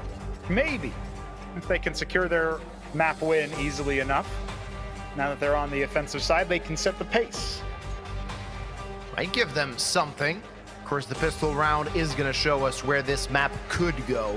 It was quite tightly contested so far. Fnatic starting off quite well, but then many rounds gained by 9. They've shown that they've shook off that defeat on the previous map, hoping to do something on this one. Still, LAN environment takes a little bit of getting used to, so that could be a contributing factor to that first map, and also could be a contributing factor to Mattis showing off so well, as he's on 19 frags after the first half. He knows the Vodafone Arena, left, right, and center. He knows it like the palm of his hand, so he's probably very comfortable playing here, more so than any other player, seemingly, because he's played here many times before. Yeah, at that point, you really can't start to imagine how it must feel for him, performing so well on Dust 2, close to 20, maybe over 20 frags by the end of that first half, and so much more to find for him now that we're switching over to his T side. You were absolutely right, though. This is an opportunity for him to deliver in front of a home audience in an arena he's played in plenty of times, as down the years, it has been home to a great deal of Counter-Strike. Get the highlight package here as we get ready for the second pistol. It's about to go live, ladies and gentlemen. Fnatic on their own map pick. They need to start setting the pace on the T side, and 9. They've got a little bit of poise in them. Let's see what they've got cooking. We're gonna find out if 9 have what it takes. Dooley's in lower tunnels, Kragan waiting to pounce. He's either gonna have a multi-frag or not gonna stand a chance. He does have support of Rawls. That HE grenade might soften the T's up a little bit when he spots them with that jump spot. Fnatic just taking their sweet time, Smoke on the mid doors. Kragan gonna get tested. Oh, that timing was insane. That was so unlucky for Kragan as Fnatic find the +1 in the pistol. Listen, it's kind of insult to injury that Rawls' HE only damages Blame F. Bob will get activated, but it's being held. Crims knows exactly where he is, doesn't kill him, but still information stings. Mantu, oh, gushed so quickly by the Glock. Rawls, in theory, a little bit better. Those USPs finding some more action. Faven, healthy enough right now, but the rest of his teammates are not. And it's only Faven and Bob, but Crims stands alone. The Swede, the veteran. Don't count him out. He's got the bomb on his back, and he can absolutely make this happen. Yeah, but no Kevlar. He's going to have to find isolated duels. Luckily for him, they are available. But he's going to have to be really good. Thankfully so. Both Faven and Bob have been just tagged enough that Goosh could actually take them out of the picture. Of course, Crims is going to have to fire away in a good manner, checking his angles, looking for the first, and he's gonna find them, but 4 HP left on him. Not gonna stand a chance against Faven as 9 collect the second pistol of Dust 2. That's the first pistol of the whole series that has gone the way of 9. Really important that Crims didn't avert that comeback. That particular statistic would have been so dominant, so difficult to move around. At the end of the day, if you lose both pistols and you're not even able to secure the second round afterwards as a bit of a punchback, well, call it a counter strike that you missed out on, because that would have been a disaster. You can see what it means to 9 to get up by 1. Grabbing their purchases, a scout from Montu, but he's actually going to get tagged. Oh, and killed! Yambo plucks him out. That's nice. Crims looking for the D, not going to find it, but at least presence established, as 9 are going to have to waste a little bit of utility to hold off the approach on mid. Fnatic, all they need right now is map control, and they've acquired it so far. With that entry, that's going to make the defense have a player on each part of the map, which means you can run over a defender quite easily if you just group up. Let's see if Fnatic are going to do so. Grouping up towards B. They're making their way. They've got 1 flashbang on Blame F. That's it. That's all they have. So he's also possessing the bomb right now, but if Kragan gets a little bit too aggressive, Matisse, one more bullet, but somehow Neo from the Matrix dodging around. Some beautiful moves from the Danish players, and well, Bob XD, he's trying to make things happen, and so far so good, but Blame F left in the 1-on-4, and he finds 2 with the Deagle. This could be catastrophic, but Rawls' flank is more than enough. And somehow 9 avert disaster. That looked so good for Fnatic. Yeah, it looked so close, especially that first frag. That meant they just needed to group up, but slowing down in B tunnels was a bit of a calamity for Fnatic, not being able to find those entry frags towards B. Only 1 was necessary. The other player would have been a non-issue when everybody swings towards him. Yeah, looking at this repeat, you see just how low those players ended up being after all of those mowdowns, and the SMGs are really solid at paying out dividends. Remember, all those frags being related to a couple MP9 frags, a couple FAMAS frags, you're going to be sitting pretty on the money right now. Maybe Fnatic don't think about moving into the B-bomb site again. They let that sit, let that rest, and they've got their rifles out. Jambo on the scout, we've seen him do miraculous things, including in that last round. Conditioning is a factor in a game that's been as tense as this, with both teams neck and neck. Let's see whether Fnatic have convinced Mantu to be a bit more cautious in that mid play. It's a short hit for the Swedes. It's going to be a bit of a slower round, but now things are about to speed up as Fnatic approached short. Bob XZ seen a player, now he might be in trouble. He has support though, and a lot of it. Kragan burning in that molly, 10 HP left on him, but Bob found a frag. Now it's getting very hard for Fnatic to approach the site. They alleviate the pressure as they find 2 kills, and Blame F collects Faven. Also finding Mantu before his demise. Rawls, his position now known as he was the one that tossed the grenade. But where's the C4? That's the question. They're going to need to fight Rawls for it, seemingly. Yeah, it's up top, because the drop there where Jambo was domed earlier, that's where the bomb had been left, and that was missed information. Fnatic don't need it. They'll set off explosions with their own damn guns. Crims finishes the job with his flank through long and, well, some momentum gained back for Fnatic. And it tells you something when BlameF is the guy that's first in the firing line, opens things up incredibly well before he died. Maybe you should consider having that approach more often in the future, because more often than not, when I see him playing so gutsy, it kind of works out for him. A one round is what separates these two teams, as Nine are on a yard sale buy.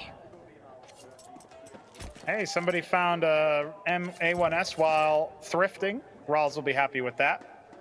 Not happy with the score line, though. The only positive KD player on 9, despite being in the lead, is, of course, Faven. Kragan here has a tie score line for him, and Bobexd, the sole defender right now. So many other CTs can rotate over, but Fnatic are staring him down. Somehow he's looking down 4 different teams and still alive in the back of the site. The Swedish Wonderbus is more than enough to stall out for Faven, and look at that, the little buy goes a big way. Oh yeah, and now they want to bring the fight to them. Could that be a mistake? Fear tucked in, finds one, not the other. And BlameF so far away already, saving his AK seemingly, but now they know his exact position. 9 seems that, like they are gonna hit 9 at this particular moment. 30 seconds on the clock for Blame. You can tell that he's possibly already given this round up, as he wants to hold on to that AK for the future.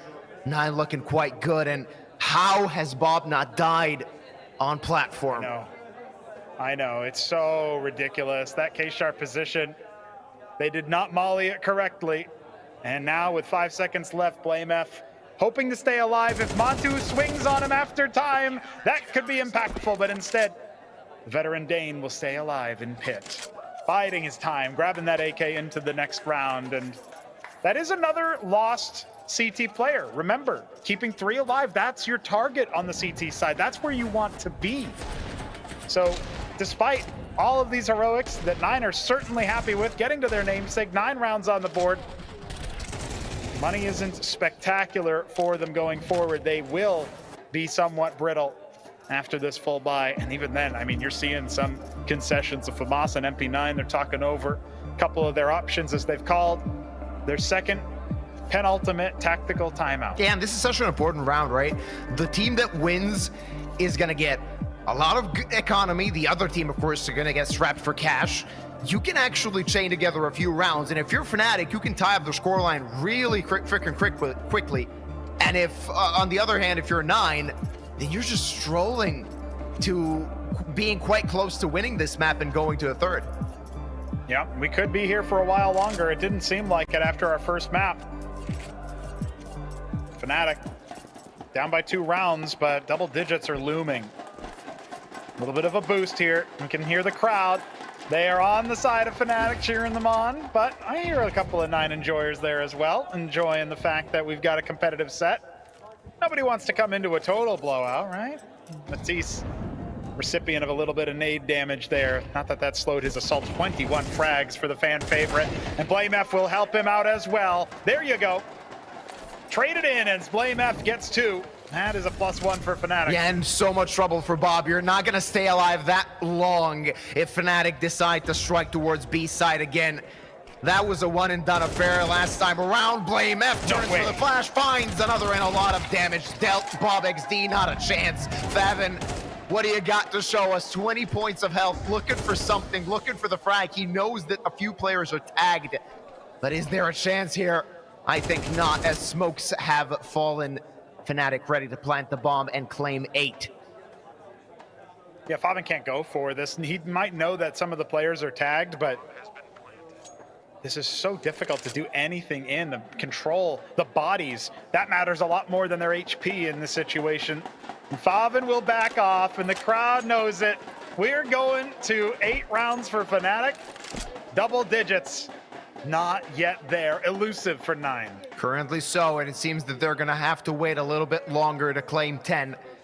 as in the next round, they are not going to have a lot of money. The Fab and AK might push them through, as don't forget, they did manage to just win a round on a buy that only had one rifle, so that might happen again, but you can't really count on that round after round, right?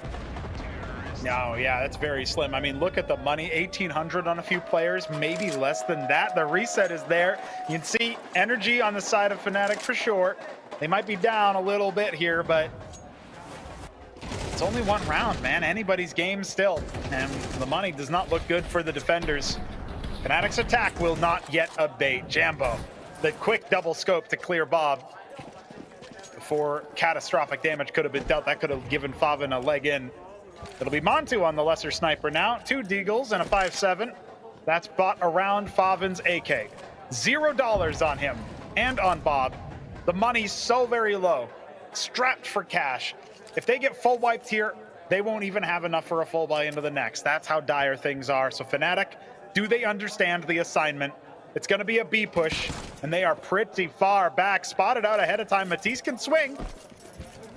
Not gonna happen. Yeah, that smoke, that's gonna keep the T's at bay. That's gonna give a lot of info to the CTs. As you can see on the minimap, they're allocating many players to the A-bomb site as Fnatic wanna go exactly there. Crim's first point of contact. Let's see what he can do. Sees the scout, not tagged just yet. He can still fight. That HG was beautiful. That's a Kobe, but Favin strikes back. Crim's again. He's opening the site and maybe even closing the round as he finds another one. Favin, though, finds his third, and now this still could be an active round, very much so. And Crims needs to stay alive, needs to escape with the bomb, but that's not going to happen. They know where Matisse was. He needs to fight. 1v2, 40 seconds on the clock, more than enough time. And look at the HP on the side of 9. That's so important. He's just going to swing them, or is he, though? No! Oh, Favin making it work for 9 as they're keeping themselves alive. Again, their one rifle does the job, and now they get to double digits. That is a humongous round from Favin. The saved AK set up for success to perfection there from 9. And I was really believing Matisse. He took out Kragan and was moving in. You could smell the highlight package in the water there. So much blood spilled, but not able to get it over the line. Playing around that headshot angle against an AK ill-advised. Matisse getting punished. And the thing is, I think we're going to see that on replay. That HE grenade was spot on, but Crims was so close to escaping with the bomb. Could have been a completely different story. Deciding to re-peek is actually what cost them the round in the end. Fnatic have burned their final tactical timeout here. It's here, now, or maybe never. And look at the buy. Not good for Fnatic. AWP out for Montu. Favin blind, but he's not the only defender. Some damage put down range. Blame F. And Crim's going to be swinging out for it. And there's so many defenders to accept them. A +1 for 9. Weapon's going to be recovered. And Montu do it. No! Blame F. Swings for the fences, and Fear helps them out with the knockout. But Bob has the smoke lineup. 11 for 9. 9 fighting back. And this best of 3 is far from over, even though Fnatic claimed that map number 1 convincingly. 9 have more than a fight left in them. And Bob, that lineup was beautiful. 3 rounds. Perfectly. The lead of 9. Expected tactical timeout coming right now, because now is when the entire map breaks, as Fnatic want to invest all they got, and they don't got much. They don't have much, but they do have armored pistols. And with this tactical timeout, they got a little bit of extra time to plan. Maybe that swung their idea forward. Okay, we can afford to invest. We can afford to make this happen. We have to. Independent has said his last say. What else do Fnatic have up their sleeve? It's going to have to be a miraculous round that on paper they should never win. The full buy with 1 AK brought in by Rawls. AWP on Montu. All the nades they could ever want left in CT spawn for later. Talk about yard sales. Oh, yeah. Fnatic, just a couple of pistols. This isn't even a yard sale buy. I think that in most American suburban neighborhoods, you're going to find much better weaponry. Not going to be for Fnatic here, as they're hoping to find something. Jambo just gets a few bullets in the chest. 28 points of health left. Yeah, body armor paying for itself right now. Prevents Fnatic from dropping a opening pick. Flame's very deadly on the Deagle. We'll see if he can maybe make some magic happen. It's the last hope, it feels, for Fnatic in Dust 2 on their own map pick. Not as dominant, but 9. All that matters is that they get it over the line, and they are staring down the barrel of a very easy round. Let's see if Fnatic can make it difficult as they start to push short. Oh, but look at this. Montu already posted up with that up. They have a few flashes to bring him out of position if they decide to strike towards short. That's not going to be the case, though. Not at least yet. 40 seconds left on the clock. Fnatic are going to have to pull the trigger sooner rather than later. And it seems to be a B split. 2 players coming from tunnels, 3 from mid. The B defense, will it hold? That's the question. Rawls breaks the smoke. No player seen. He wants to go through it. That might cost him, but nades in hand might actually get something to 9. Not gonna happen. Prims finds the opening kill. Matisse takes Bob XZ, and Kragan is released. He's looking for more. Not able to find her. The pistol's overwhelming. One player advantage. Enough lineup finds one.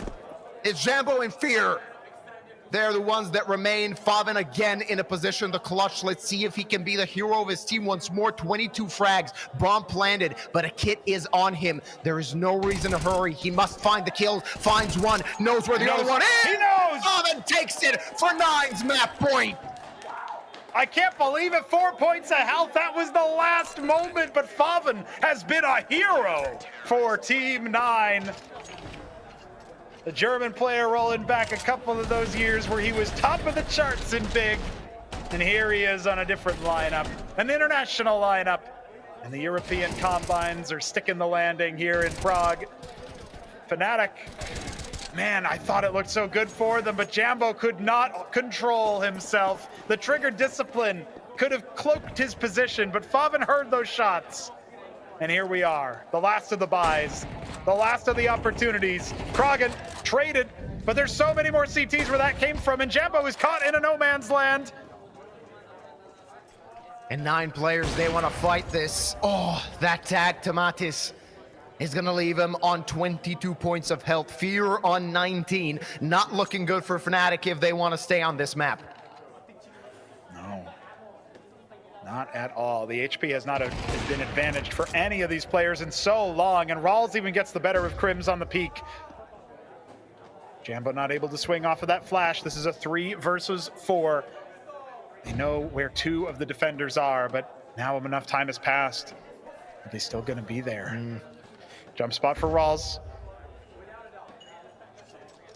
Jambo needs to be the main man here. 80 points of health. He is the healthiest player on the side of Fnatic. They're going to have to find that first kill. 1 player towards long, taken care of for the other on ramp. They know where he is, but they really can't swarm him so easily with such a late speed. So Jambo does his work and takes down Montu. Dust 2 is given and given, but will Bob clutch this out? So low is the health on the Fnatic players. This is doable. 1 bullet was enough to take out Matisse. Now he's looking for more. He knows that there's a chance. He feels it in his bones. Bomb just planted, and he has a kill! Oh! Look at that! That's the way to end the map and send us to the skater. 9 take 13 on Dust 2. They steal away Fnatic's pick, and this best of 3 ain't over, not even close.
Hraj svoji hru. S neomezenými tarify pro mladé je to v tobě od Vodafonu. Teď s Apple AirTagem za 1 korunu.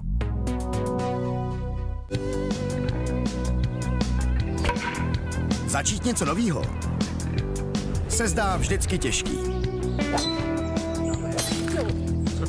Zoráč! Ale ať ti to půjde jakkoliv. Jedno je jistý. Že si to užiješ. Vítej v největší komunitě sázkařů. Tipsport. For the first time ever, your game gets 100+ audio presets. Pick a pro-tuned audio profile for each game and vibe to the soundtrack of you.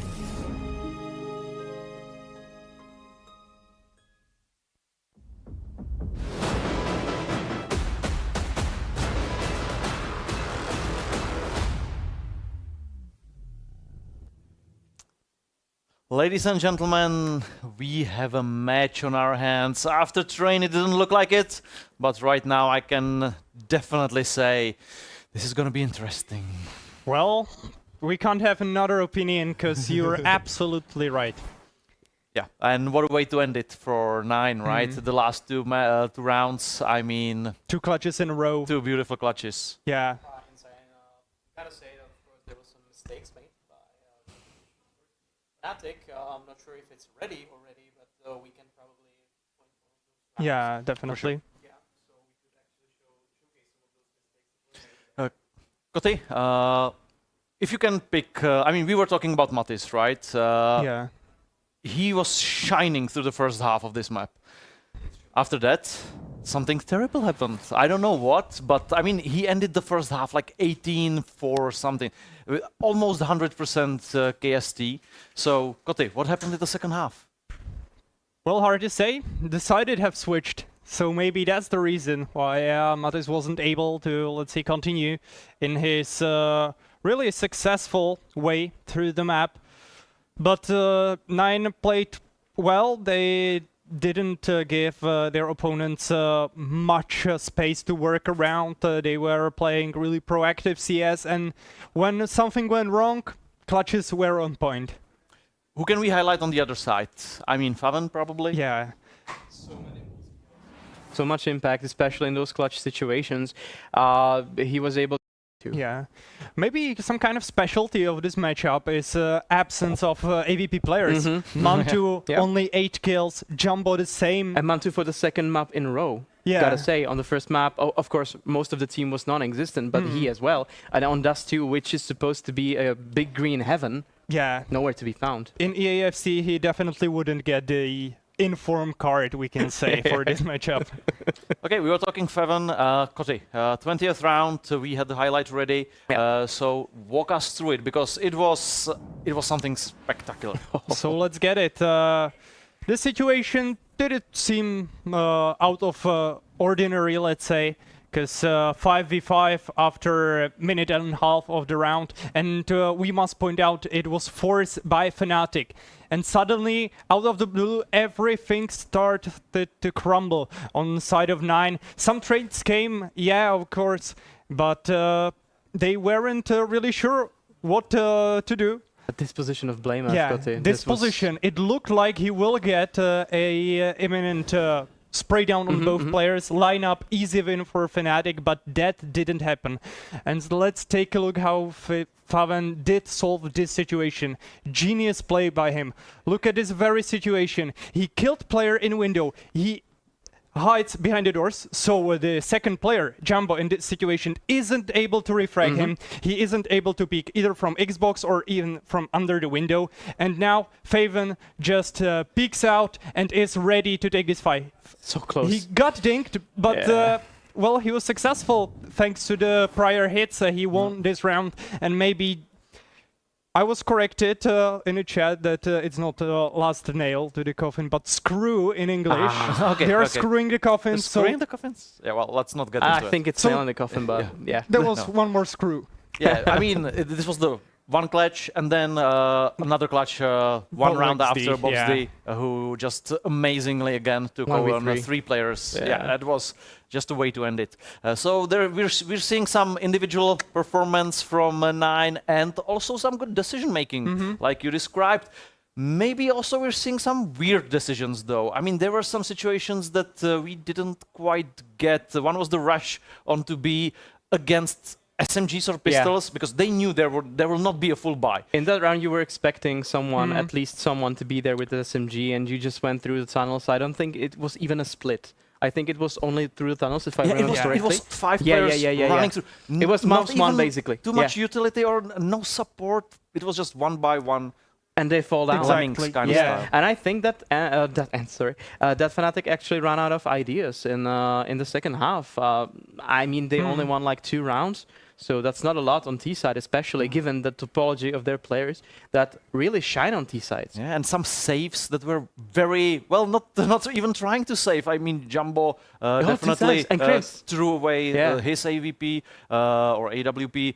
Then Crims, he actually saved it in the end, but 3 versus 1, and he was aggressively peeking all the time. And then, I mean, it was skill, of course, but kind of lucky as well. And of course, the result of Jumbo actually going for the kills, I think meaninglessly, I don't know, from our position it seemed like that.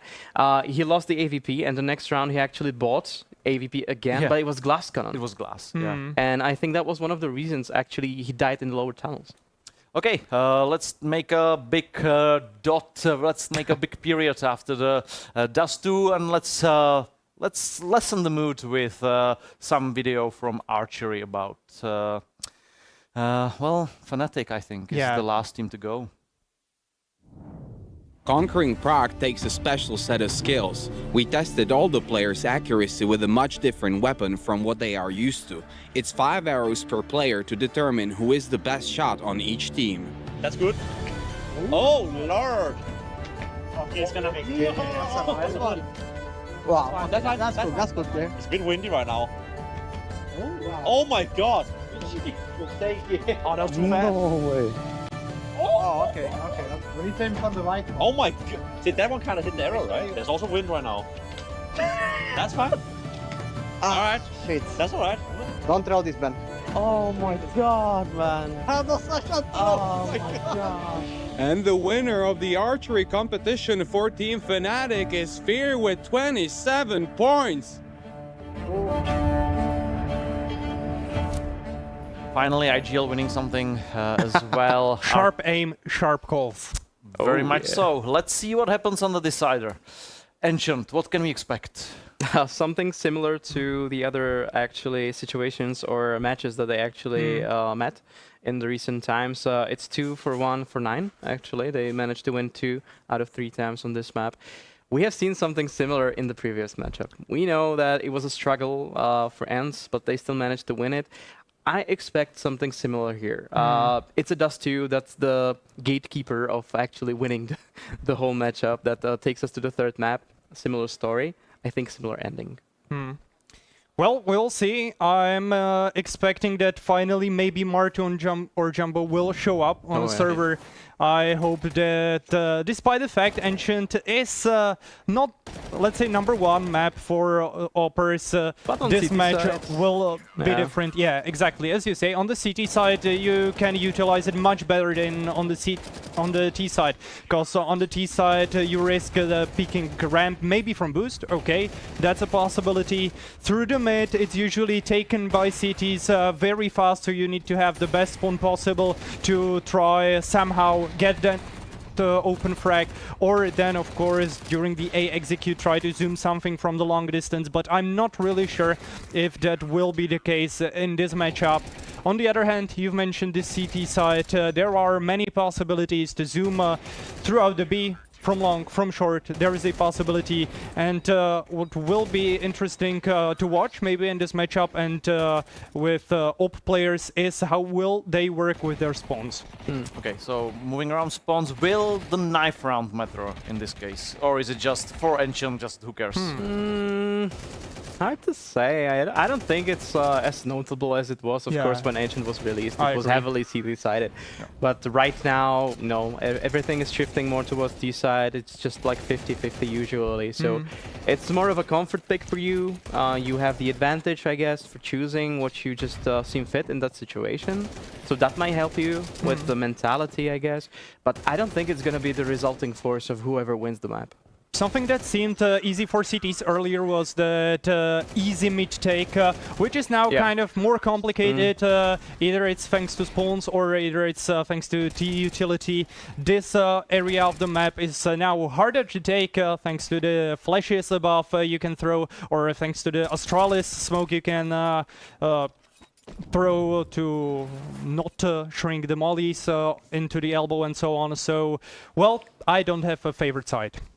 How about Mattis? Will we be able to see the 100 cast that we are hoping for? We are looking if he can get some assist somewhere, and it was very much up on 100 until I don't know, 15 round. I think 15 round or something like that. Yeah, so that's insane statistics. To be insane, honest, for sure. Yeah, I think honestly that the whole deal for Fnatic was resting on his shoulders in this map. Because if he wasn't fragging, Jumbo was nowhere to be found, same as Mantu at the other side. So if you don't have a performing AVP player, you have to have a performing, I don't know, second entry or aggressive player, who is especially Mattis, of course. And if he manages to... how would I put it? If he manages to do something similar in the next map, of course, Fnatic are going to have a much easier time. But he has to have Blamef on his side. He has to have other players, Jumbo turning on. Yeah. That's the cocktail for the win. If my notes are correct, he's playing on the B side together with Fierce, so this combination must click. Yeah. Perfect. Okay, for the last time today, definitely for the last time today, gentlemen, Hilba, Prologo, it's yours. Take us there.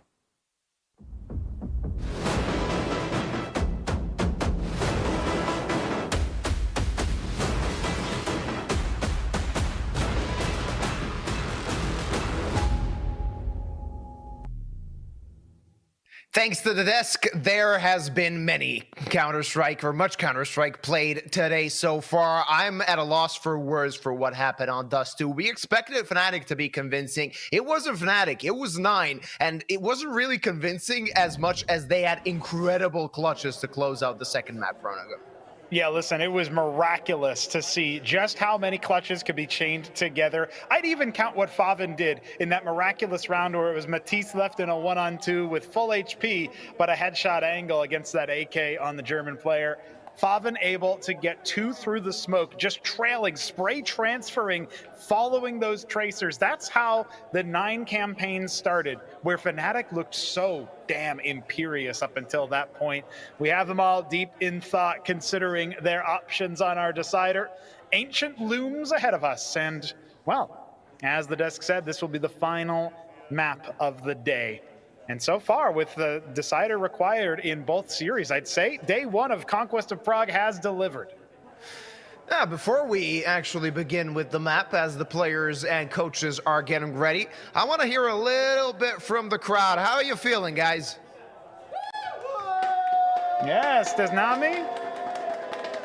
There we go. There we go. It's been beautiful. Last map of the day, taking us to Ancient. What the future holds, and which team will face off ENCE for the grand finals, which team will face off 500. Just the courtesy of staying alive in the competition. Top 4, there were so many matches played so far. All of them were online. You had to go through the Swiss stage, you had to go through the deciders. Now on LAN, a completely different story, a completely different picture, and all of our predictions we had before this tournament began, I think we could have tossed them in the trash, because we have seen so many uncharacteristic moments, I think simply due to the fact that it is played on LAN. Yeah, it's been a very different outlook. You know, yes, you could have predicted ENCE to make it over 500, but some people were going 2-1, some people were going 2-0. Depends on the faith. Of course, the Bulgarian upstarts not quite able to make it over that European Combine. And, well, a lot of people had Fnatic as favorites. So you look to the experience on the roster, the lineup looking very sharp indeed. But they weren't able to get it over the line on that last map on their own map pick. And that's another interesting point, right? On online Counter-Strike, you rarely see teams trade map picks to get to a decider. It happens, but it's not a common occurrence. So far, the first 2 best-of-3s we have in this LAN stage of the tournament, and Conquest of Prague has delivered us 2 different series where both squads win the opponent's map pick. And in dominant fashion for the favorite, and then a strange, almost comeback-oriented play from the underdog in map number 2 just to stay alive. And while 9 isn't as much of an underdog as 500 was against ENCE, Fnatic have also not necessarily proven to be as much of a favorite barring that first map. So it doesn't matter what you did at the beginning of the series, it of course matters how you finish. And hey, these are some nice looking mouse pads. Please don't show me Matisse. Yeah, I think we can avoid that one. That's it's a bit of a weird one. Oh, it's coming. I know they're just going to pan over. The cameraman's just going to swing on over, right over there. No, not yet. Not going to happen. Is he even listening to us? Hey, Mr. No, Camera Guy. There it is. It's actually, yeah, there it is. So we do avoid it, though. I will point out, one of the things that last map had, the guest talked about it as well, Matisse playing immaculately going forward on Ancient. We need to see similar numbers, but they also, I think, rightfully said, hey, guys, there's another set of stars on this squad. BlameF is supposed to be a steady pair of hands. So where is he at? What's going on? He had a quiet Dust too, especially compared to his masterclass on Train. We're going to Ancient. Ladies and gentlemen, welcome to our final map of the day.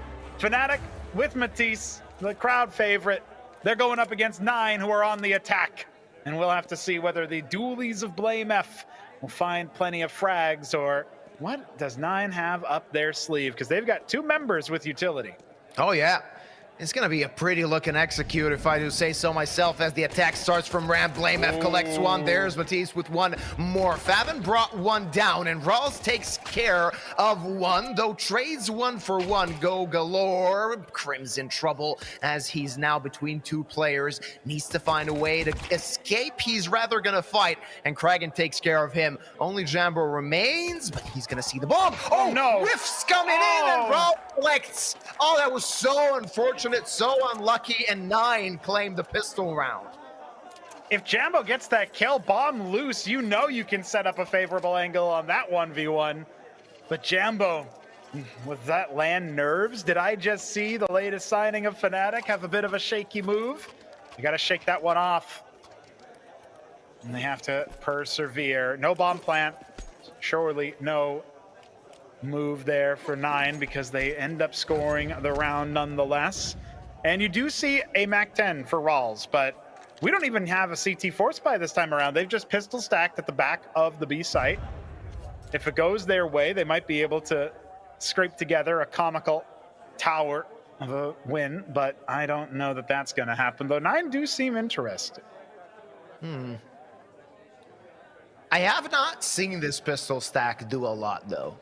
What it usually does is, if the T's actually go to the preferred site, the only way the CTs actually get a kill or 2 is if the T's want to take control of CT spawn, which, of course, it does tend to happen, but it usually is like an SMG, maybe. At worst case scenario, you're going to lose a Galil. Let's see, maybe Fnatic have a way to shake things up, as the bomb is going to get planted on the set site. And it's just a matter of time before somebody on the side of 9 becomes a bit interested as to what is going on and where the opponents are. Well, a bit curious, but it looks like Fnatic's going to come to them. Now setting up behind that smoke. Fear will be the first to fall as Kragan has the easy lineup here. Oh, but he's got a couple of shots in that noggin. Oh, still able to spray everything down. BlameF not able to make anything happen with that P250. And at the end of the day, 9 up to a nice and clean 2-0 start. Yeah, good start for 9. Fnatic are going to have a bye in the next round. Let's see what they got. Let's see what they're going to bring to the table. And can they shake off that defeat from Dust 2? I mean, in theory, you'd expect them to be quite confident heading into this one, simply due to the fact that, all right, they're already shown that they can perform on land. Dust 2 was, in all honesty, a bit unfortunate for them, as 9 did pull up a few aces out of their sleeve, simply getting those clutches that they probably shouldn't have. But you never know what's going on in the heads of the professional players. Not a lot of utility. for Fnatic in the remainder of this round, as 9 are going to have free map control as much as Fnatic allows them to have. 9 are definitely on a bit of a bonus with the Galils and with that Mac 10 on Rawls. Comparatively, the powerful riflers of Fnatic have powerful weapons to ply their trade. Almost no utility though. And this is where, as you mentioned, this could get very, very dangerous. Boosted up onto the box, looks like in Cave. That'll be a nice little domain for the 2 anchors on the B site. Donut, first point of contact, Jambo. Oh, he was looking the other way, but Faven only good for the 1, and Crims, he sacrifices his life so Jambo can get away, but Montu won't let him escape. Not without paying the piper. 3v3, and the B site now abandoned. That's where 9 are heading. Oh yeah, 9 are reading Fnatic like a book. Is this going to be an open and shut case? 25 seconds on the clock as Fnatic are rotating back with 2 players. They can definitely defend this site. The question is, how is their aim? Fear, the first point of contact, finds 1. Ooh, and there's the other, courtesy of Mattis. Only Montu remains at 50 points of health. He's going to have to stick this plant, at least acquire a bit more money for his team. Now looking for the clutch, but so many players around him. He's running out of bullets, finds 1, looks for the second, not going to happen. As the Slovakian player claims the final frag and Fnatic get their first on the board. We like that. Listen, it's always a hectic round when you had to pull up the sidearm in the middle of a rifle fight, but they will get that defused. The rifles will be recovered, as many as can be. Keeping 2 alive, the CT side can hopefully stay a little bit flush, but they invested down to the last dollar. The next round will not necessarily be easy, especially with that bomb plant, courtesy of Montu. So it's going to be an A4 on Jambo, an AK on BlameF. Everybody else going to have to invest the hard way. 2 A1Ss picked up by Matisse and Crims, and Fear has the MP9. So obviously we talked about this earlier, that SMG for the CT side ends up being way, way better a lot of the times than it has any right to be. But Rawls is back on the Mac 10, so maybe there's a little bit more pace to this hit. For now, just map control. I've seen Rawls play that Mag 10 so many times before, and it worked out really well. He can actually get multi-kills on a buy round with it, and looking for something now. There you go. There's the swing, and Fear did not even stand a chance against the Mag 10 hero. Matis, he needs to fight, but he's just going to get destroyed by Faven. Shot in the back of the head. BlameF trying to salvage something, but he knows that this round could very well be over. Bomb planted, and 9 claim control over this buy round. Yeah, that's going to be a 3rd round for 9 every way. And you can imagine Bob might not even let them stay alive. Well, Jambo will shoot 1 back, and that relieves the pressure on the flank. Save can be orchestrated here. Would love to see Blame get a little bit more active looking for some action, but with the total collapse of map control elsewhere, there's no idea whether or not 9 are already infiltrating mid. X filling out that direction with the bomb. Gonna go off here in a moment. That means that everything is all that it looks like. No surprises here. Another round win for 9. Maybe starting to win over some of the crowd as well, but Matisse, on the other hand, a bit more on the quiet side. And this is the fear, right? This is what you worry about. If you're not able to do 3 maps in a row of very, very nice LAN performance, somebody else has to pick up the slack. But it's early days yet to come, and we still have rifles here. Fear back on the SMG, but now a little bit more on the A4. And maybe that's the favorite gun for our hometown favorite. Let's see what he's got. As the attack commences towards A, Rawls gets destroyed by BlameF and Crimson. BlameF finds the double, looking for more. He wants to be now the first point of contact, and he collects them all. Montu finally shuts him up, but too little, too late, I would say, as it's a 4v2. Though Crimson Jambo are pretty low, so maybe still a fighting chance for a 9, especially due to the fact that Faven has gained a lot of ground toward the other site. Yeah, once Fear clears mid, they might be able to rotate on over and try to use that short position to cut off the bomb, but they're not budging. Fnatic gonna stick to their guns and stand their ground until that bomb actually goes down. You can tell Montu doesn't trust it. He was spotted exiting A. There we go, the slow slink out mid. Still an opportunity for him to be bopped. He doesn't have any idea that there was an open pathway there. And with his flashbang, that telegraphs the hit. No longer an element of surprise. The noose is tightening. Can Nine thrash themselves out of this situation? The thing is, they need to take care of Fear. He is kind of the main point of contact, and they've done just that. Now they've bought themselves so much more breathing room as the rotate comes in from the CTs. Trim's only good for one. It's a 1v1 against Faven, and Jumbo is so low. 10 points of health. Faven manages to slink away towards the back site. Now he is the main man here. Jumbo really needs to find good timing. He needs the hope to do something here. And the bomb is ticking away, though Jumbo with 10 HP. Gets the clutch and gets the round for Fnatic. Yeah, timing not Faven's friend there. Uncharacteristic lapse in judgment, not clearing that angle more deliberately. That's two different times, but on opposite teams. First time it was Matisse. He had the opportunity to drive home, nail in the coffin on the B site at one point, but he exposed his back trying to deal with Rals's Mac 10, only for Faven to eclipse him from the back, and it's just a timing thing. Didn't know he was there. Flash forward a couple of rounds, and now Faven, hoisted by his own petard, it feels like, had no idea that Jumbo had made the daring move to shift walk all the way up to the pillar. That was good play from Jumbo. Pays back for a bit of an underwhelming performance on Dust 2. Indeed. As he really didn't do much, and you would hope that your Opper actually does a good job on a map like Dust 2. Still, a long way to go if they want to go, or rather proceed through that upper bracket.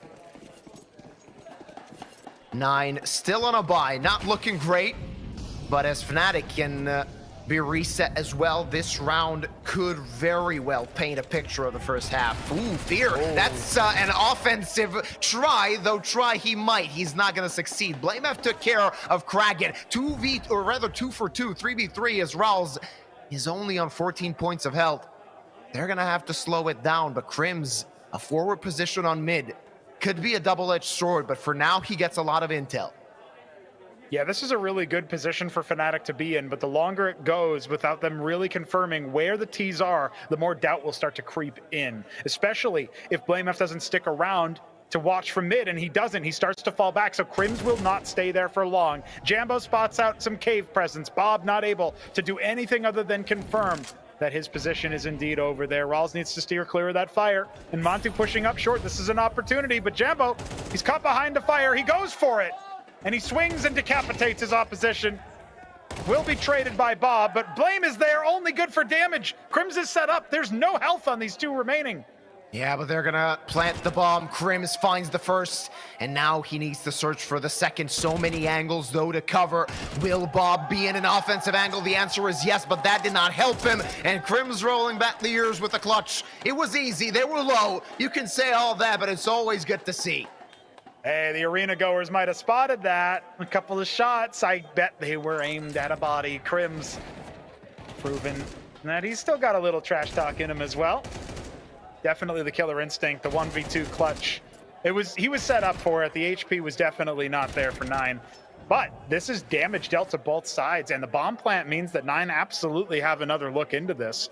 There hasn't been a walkover round where Fnatic have just had an easy breezy time. They still don't have a sniper deployed. Just to put it into perspective, Jambo is going to have to frag out with the A4, just as he fragged out with the AK earlier. And now it's mid. It's mid, and oh, Blame! He's gonna be caught in no man's land. It is gonna be a trade. Faven brought so low by Fear. This is still good for Fnatic, but no, they can't let it get away from them.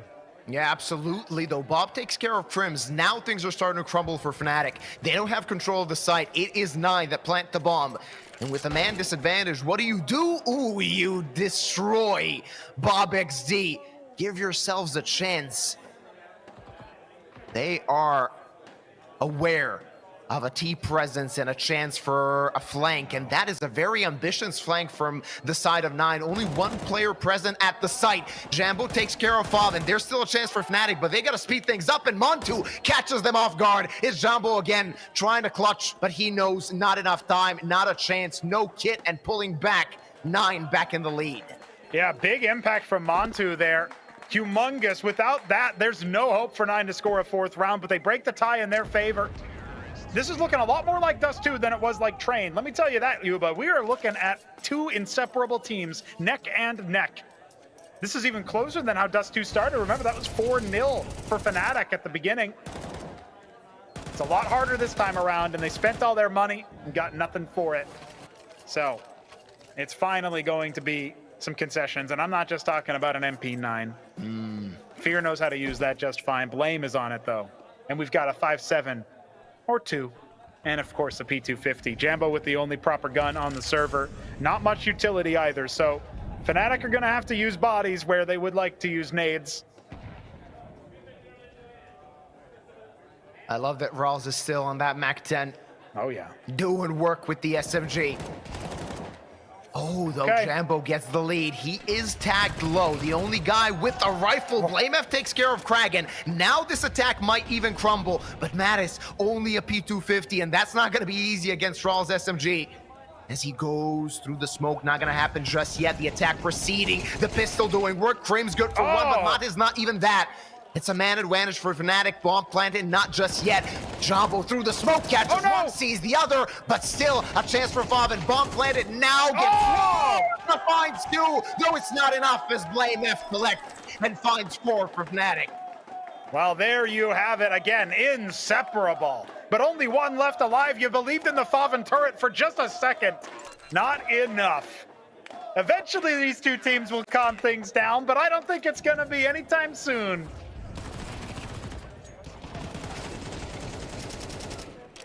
This is an entertaining best of 3. Of course, under the question is the quality of it. We're getting a lot of content. We're getting a lot of fun stuff here. Resetting the opposition, one team after the other. 9, they're on a shoddy bye now, but they know how it feels to win, even with a bye like this. 2 AKs, 2 pistols, 1 Galil. Almost no utility to use, and they want to pounce towards A. Jambo, though, finally got his hands on the big green, and he doesn't want to let go of it. He's going to be tested. How fast are you? The answer is fast enough to catch the first guy off guard. There's Blame. Through the smoke sprays, labored, but finds 2. 2 remain, more for 9. Matis goes through the smoke, but that was ambitious, and Fnatic might be punished. Oh, he's so low. Rawls has 5 points of health and needs to complete the 1-on-3 as Jambo has found his 11th frag, 10th and 11th in this round. Fragging out with the rifle, give him the big green finally, and the economy can develop as long as Fnatic keep 3 alive. We'll see. Full rifles again, and Rawls had no opportunity. He was looking at his view model like, what's this gun? Mac 10? No, where's my trusty one?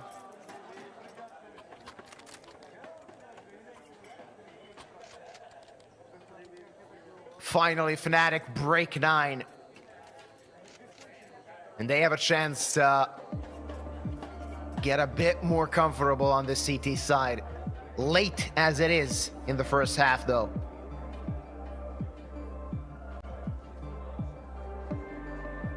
Late indeed. First of potentially 3 tactical timeouts taken by 9 here.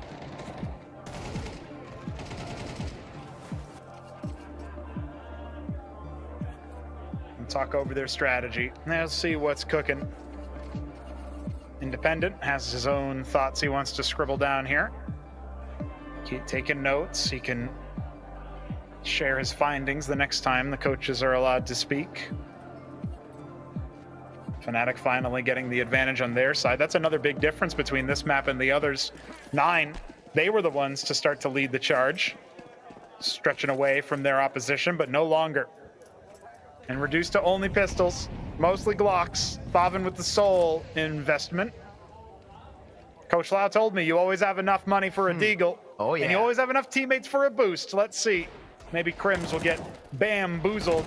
But instead, it's Blame F to accept with open arms all of those very trusty Pistoliers. Montu, the only one to get anything back. And 6 for Fnatic secured. And you can hear the crowd.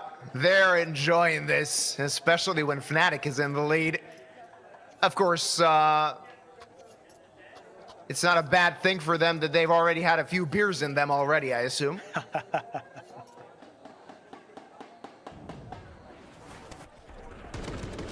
Just a couple to drink. I swear to God, every time we get a replay, the texture quality becomes just a little bit worse. Hey, you say worse, I say high visibility. Oh, yeah, that People does play make by sense. 4x3. You think they care about the graphics? Absolutely not. All right, back on a buy is 9. Let's see if they can get something back, or will Fnatic start to build a bit more of a convincing lead. AK is in the hands of the T's. AK as well on the side of Fnatic. Crims always like that angle, but more often than not, in recent times, it gets checked, not challenged this time around, but Crims missed his shot, needs to slink back, and he will do just that. Smoke to cover, to slow down the approach. And 9 are gonna have to take their sweet time to execute onto a site. Yep, they have to. A minute left on the clock, and Krogan was spotted there as well, so they know there was heavy presence towards A from the T's. But Fnatic are gonna commit double donut.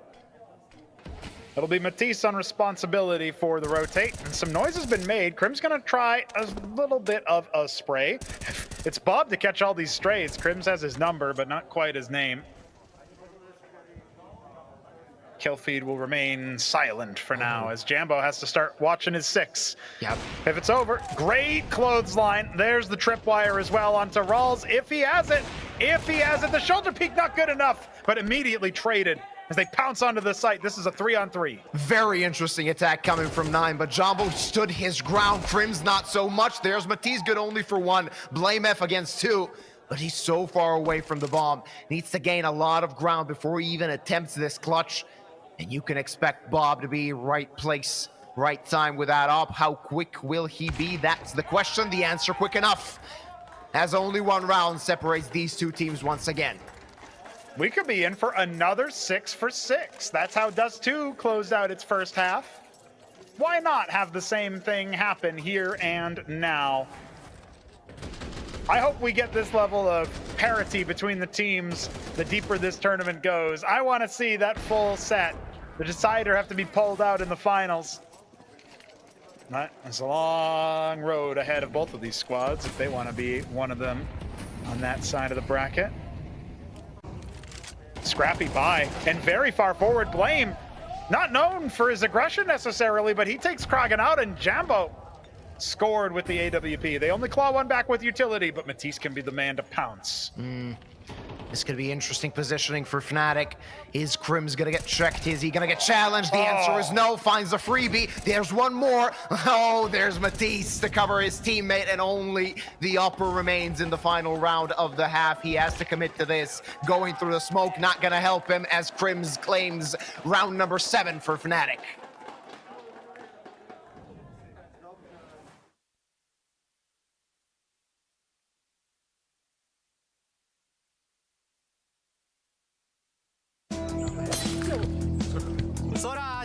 Ale ať ti to půjde jakkoliv. Jedno je jistý. Že si to užiješ. Vítej v největší komunitě sázkařů. Tipsport. Hej, šéfe, dostanu vás ven. Tady máte Red Bull. Co? Dávám křídla.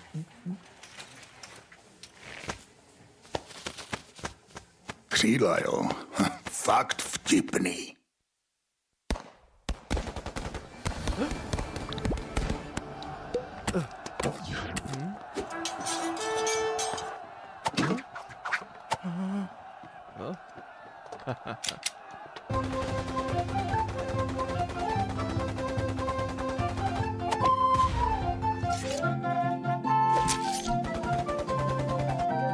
Enjoy the Conquest of Prague. KFC. Game on. Last half of today, ladies and gentlemen. Only 2 rounds separate Fnatic and 9 on the decider. The way this best of 3 started, we expected a cleanup. 9 struck back on Dust 2.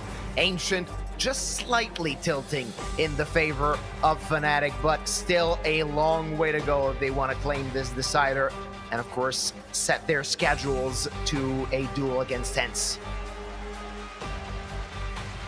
I think we've got quite a decisive crowd favorite here. Fnatic, hopefully they can channel that energy in. But I do feel like it's just simply saying they struck back, a good way to summarize it. But remember, it was 4 back-to-back miraculous round wins for them to close out their opponent's map pick. I don't know if luck is on their side anymore. Favin, he's had a very nice first half, but we saw some emotions get to him. We saw a couple table slams, and maybe that will continue. Prague, Stesnami. There we go. Alrighty, stepping into the second half. The players dialed in, ready to play this decider. Don't forget, 2 more days of LAN are ahead of us. Tomorrow, 2 best of 3s, and of course, on Sunday, we will have the lower bracket finals and the grand finals to see who will be the conquerors of Prague, something that has been a long process for all of the teams involved. There were no playoff invites, none of that. Only you start from 0 and you make your way up to the LAN and to victory. That's right. Hard-fought campaign all around, and listen, eventually we can start to talk about who actually is going to make it to the grand final. We need to see who's going to make it to the upper final to face ENCE. These 2 teams haven't decided that yet. But say it is Fnatic to close things out. They make it over, and they start to face off against ENCE. Whoever wins that match has such an advantage going into the final day. They don't have to play a second best of 3. Whoever ends up winning that consolidation final to make it to the grand final, they're going to have to march through 2 different teams of opposition if they want to conquer Prague. So winning every single match sounds trite, but it matters. If you want to go for that grand final, you need to win those 2 best of 3s to kick things off. It's a long process, not easy to play a LAN, but as we've heard before, I think it was the 9 manager that said it, that it feels like an old school LAN and something that really has been missing in the Counter-Strike ecosystem. You know, people just enjoying the Counter-Strike, having fun, talking to players, talking to staff. You never know what's going to happen in that kind of an atmosphere. There's a certain charm to it, that's for sure. You think about how accessible everybody is when they're basically, oh, I was going to say feet, but I guess you guys use meters away from you. Yeah. We use the normal measuring units, yep. Yeah, well, once upon a time, we just measured the king's foot. Maybe whoever conquers Prague will have a similar outlook, similar treatment. We'll measure success in glaives, or maybe blame F's, crimsons. That could be an option. Still waiting for the game to continue. I assume there's some technical difficulties that should soon be resolved. Fnatic, they had a pretty good run at this tournament, not losing all but 1 map to manage to qualify for LAN. 9, on the other hand, they struggled so much in the Swiss stage. Remember the Swiss stage and when it started? Yep. That was crazy for 9.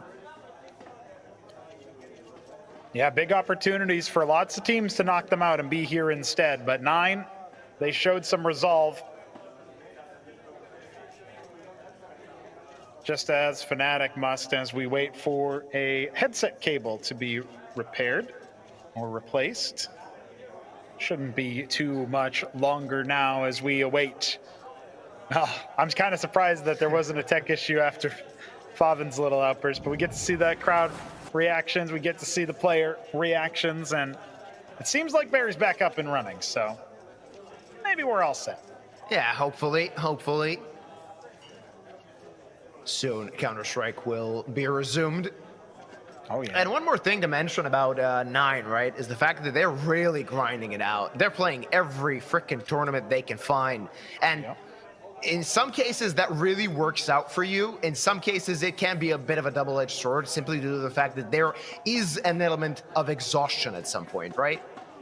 Yeah, yeah. And you have to spend different amounts of energy at different points in your career. If you're talking about LAN matches, those can be more draining. You're not in your usual environment. There's little subconscious details that start to factor in. And see a little pep talk coming from Independent while we wait for our players to all ready up. And when the mic goes up like that, you know coach has said his piece. There it is, just about ready here. Last little bit, last sip of spit, and we are moving into the second half, the final half of competition. Fnatic on the attack. Let's see if Nine can hold him back. All righty. Just figure that Fear has only 2 frags. Of course, not the person expected to get the kills, but sometimes you gotta buckle up and start at least improving your statistics a little bit. Fnatic is gonna charge this at pace. Rawls finds first blood, looking for more, unable to find it. There's the re-swing from the CTs, but Blame F with the P250 does his work. It's a 3-on-3, and Matisse found a knife kill. What is that insanity? That's calamity for Nine, but Bob XD might actually have a chance. Finds one, not the other, and puts Kraken in a position where he must clutch. Man, what are the scenes on Ancient?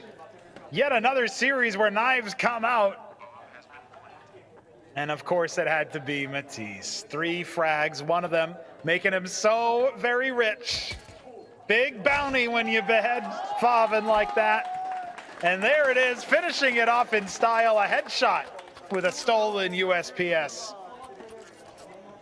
Fnatic winning the pistol, that could give them a convincing lead. What's the plan for Nine? That's the question. Do they want to muster up a force buy and try to reset their opponent? Something that was really the case in the first half. Reset after reset. Yes. Teams playing on a broken buy might catch us here as well.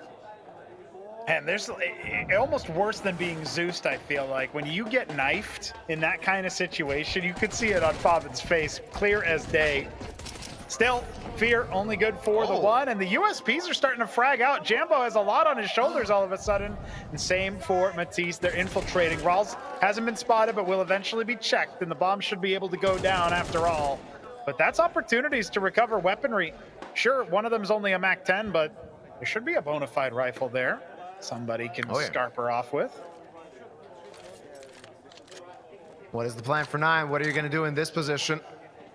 Do you want to just play for exits? It seems to be the case, says Favins D connects his 3rd shot.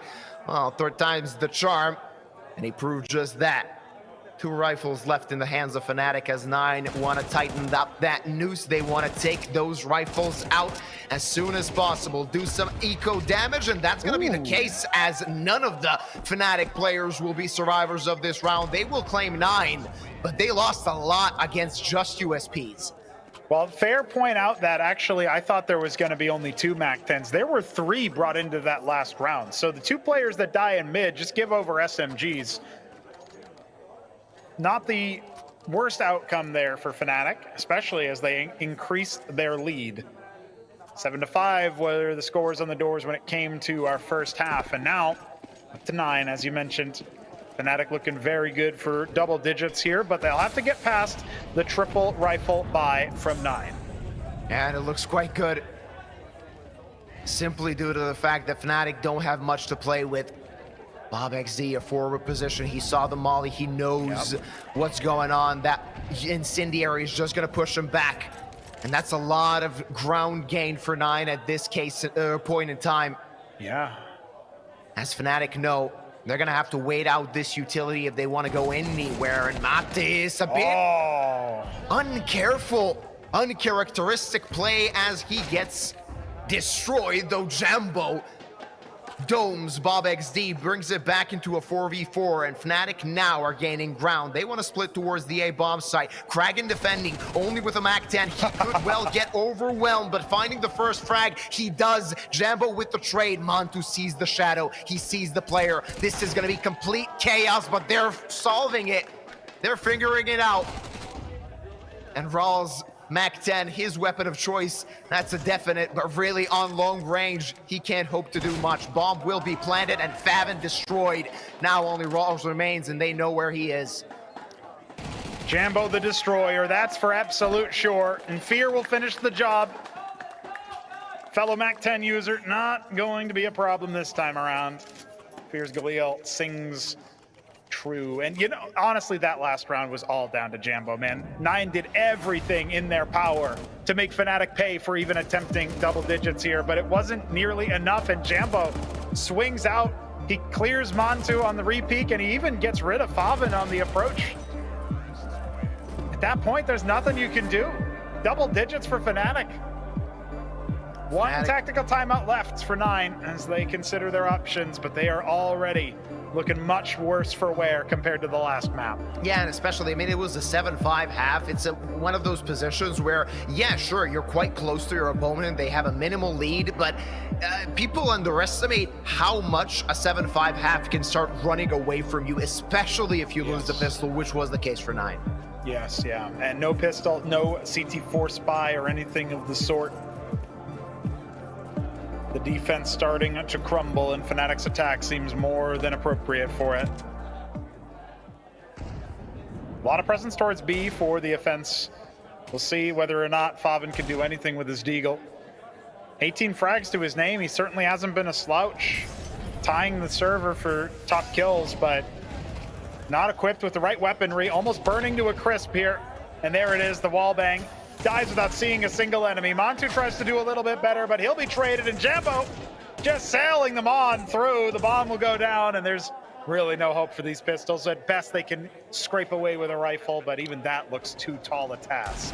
It is a really tall order, especially now when Bob is on the ground and Kragan waiting for an exit. Not gonna find it, at least not yet. It's 11 for Fnatic. 2 rounds left to go for them to go to the upper bracket finals. Tomorrow, if they win this map, they will be facing ENCE for the grand finals of the Conquest of Prague. Well, Kragan, you're gonna have a long time to stew on this. At best, you might be able to recover one rifle that had fallen before, but there's no opportunity to do so. Fnatic getting to 11. No victories on the CT side for Nine, not yet. If they are to come, let them happen now.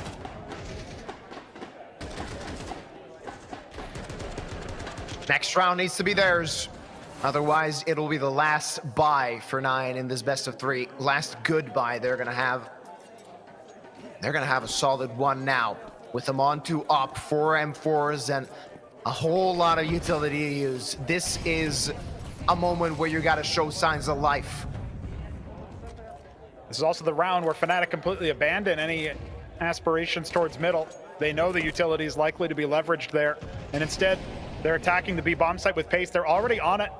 Can't quite plant the bomb yet without baiting out a whole lot of counter utility, but Montu tries to get way too aggressive, and Matisse will put him in the ground. He knows there's likely TTs here. Reload's not enough, and the triple comes out for the hometown hero. Bob XD will finally silence him, but you can't silence the crowd. This is gonna be map and series point for Fnatic. Courtesy of Matisse. That was fantastically done. Crims takes care of Bob, and they know where Kragan is. He's not gonna escape with this rifle, not so easily, especially with the backstab coming from Jambo. It's 7 match points, Fnatic. 7. Listen, we've seen crazy comebacks already today. Anybody remember Dust 2 between ENCE and 500? This is a taller order than even that was. Not because, okay, well, the number is bigger. It's not. There was way more rounds that had to be won by 500. But you can't make a single mistake, and that's all that Fnatic have been seeing on the other side of the server. Grim for 9. Especially given their equipment in this round. Utility already almost completely wasted, and there's Crims to start things out. Matisse takes one and the other, cleans up mid, and they know what's going on. It's a 3v2. They can proceed to the side, just send that one player to scout. As soon as he figures stuff out, the bomb can come, get planted, and finish this best of 3. Fnatic 1 foot in that duel against ENCE. 17. It's what we all expected. It's what we were all thinking. And of course it has to come off the back of Matisse multi-fragging to get them in to pole position. Faven and Rawls.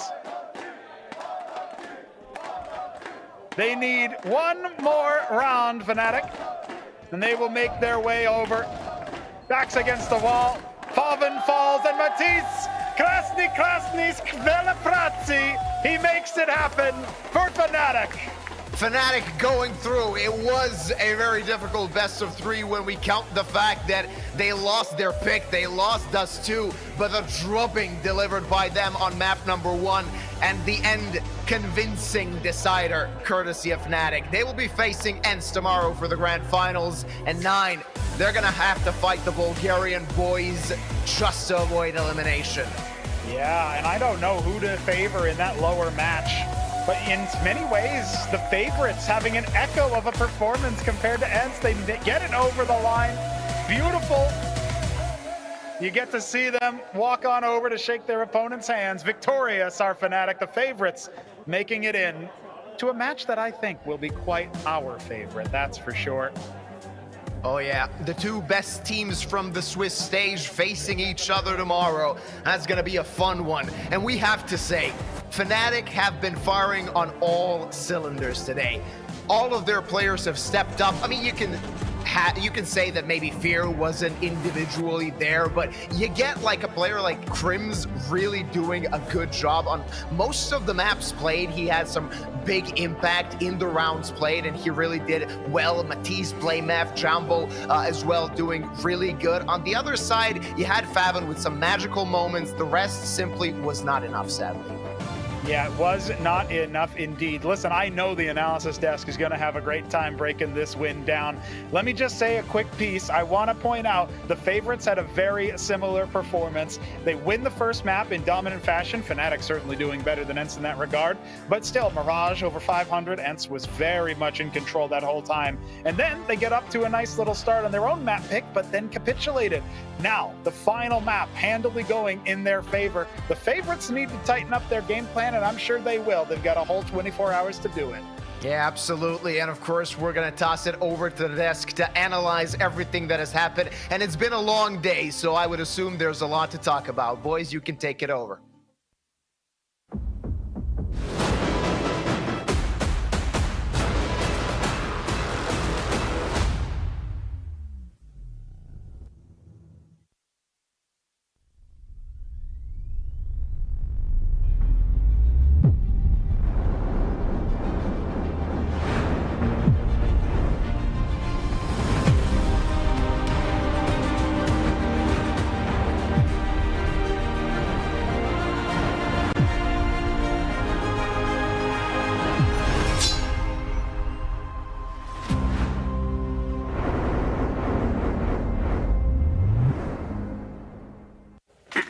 Hej, šéfe, dostanu vás ven. Tady máte Red Bull. Co? Dávám křídla.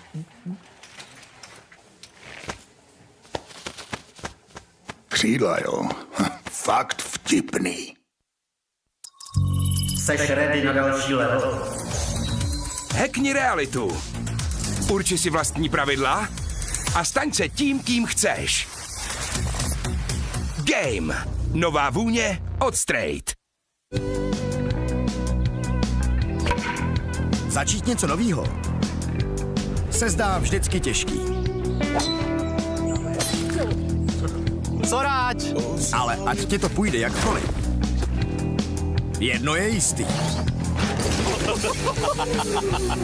Že si to užiješ. Vítej v největší komunitě sázkařů. Tipsport.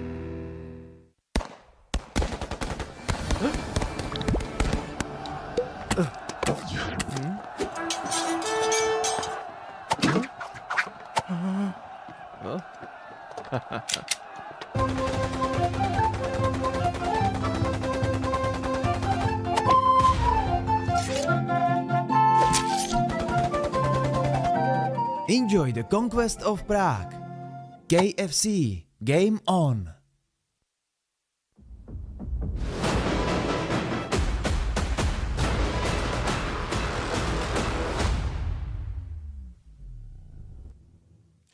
Fnatic finally managed to close this series after all. I mean, in a completely straightforward fashion on the last map. And I think what we witnessed was, if Mattis can't do it, there will be always BlameF or Jumbo.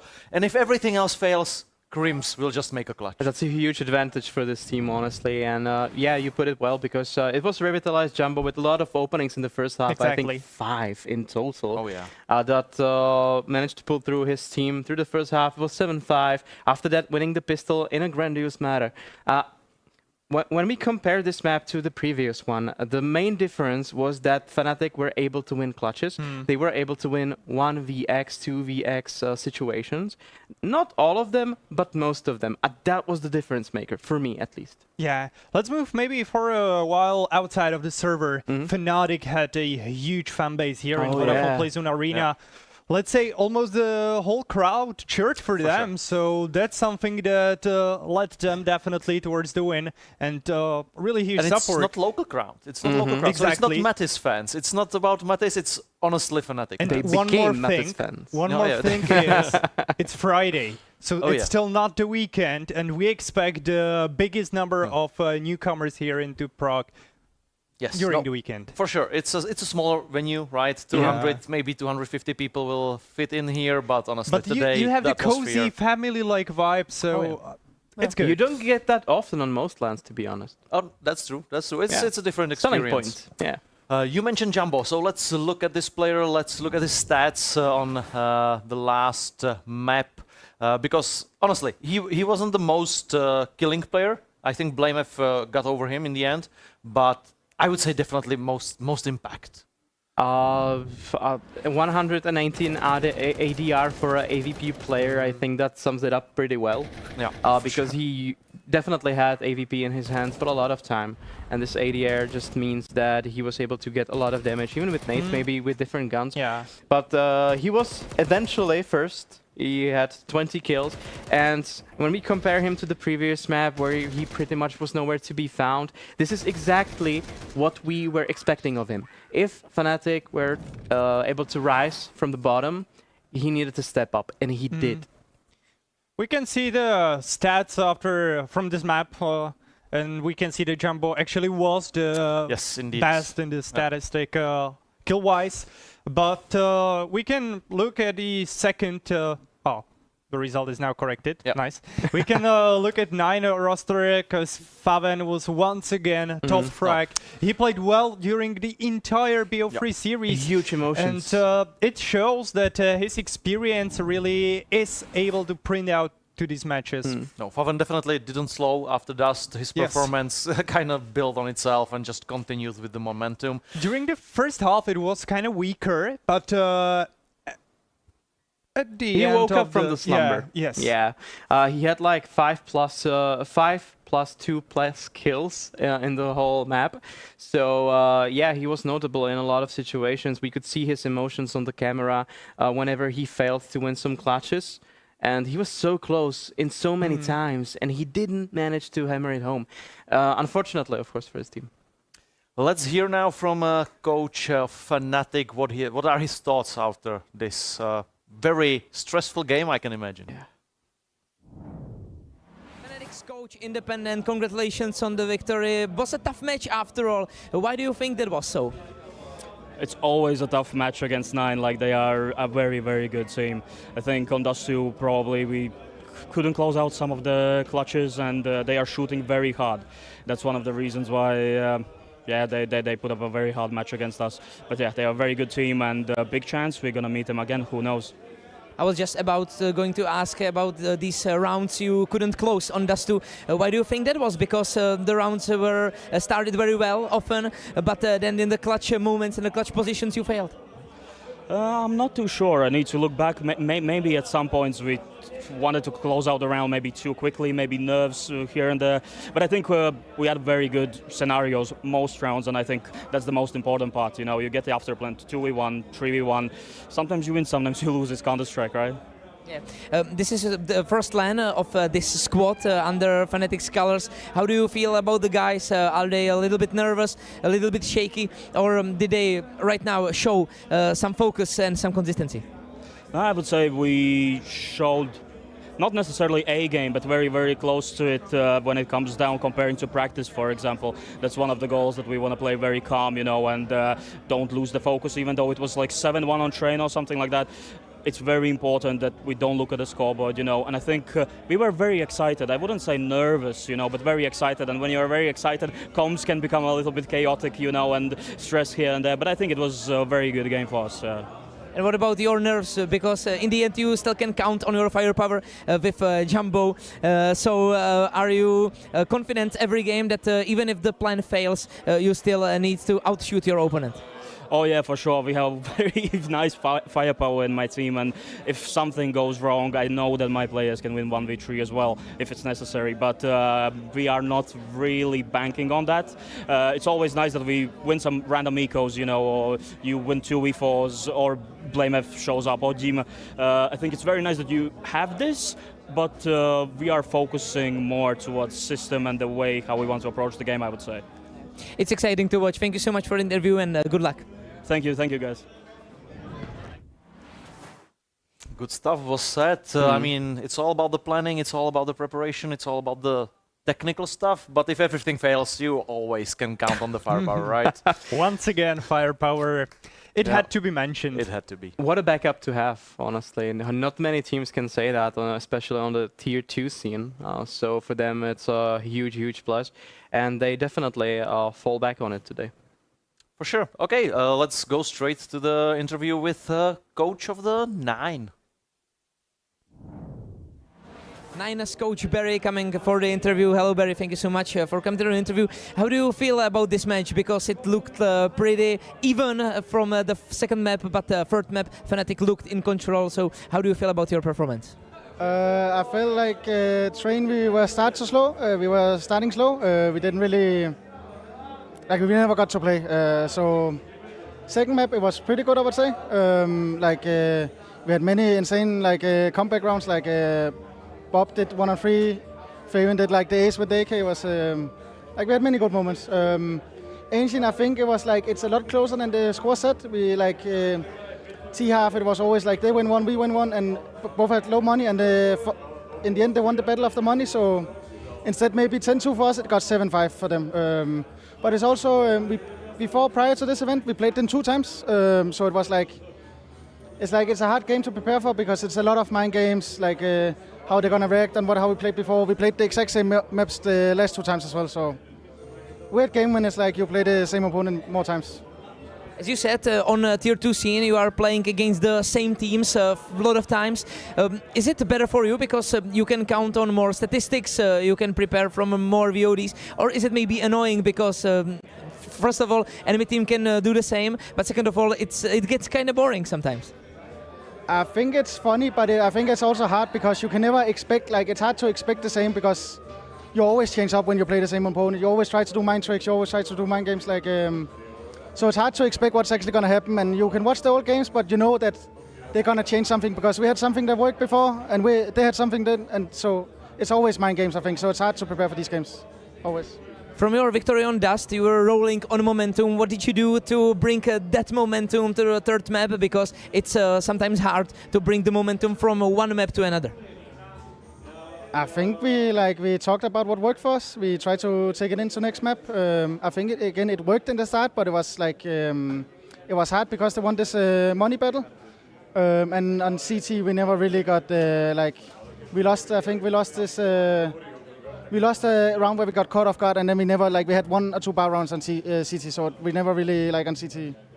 We didn't have a chance, I would say. But still, it was a promising match for you. A good start for the LAN, even though you didn't win. What will you bring from this to another day, to tomorrow?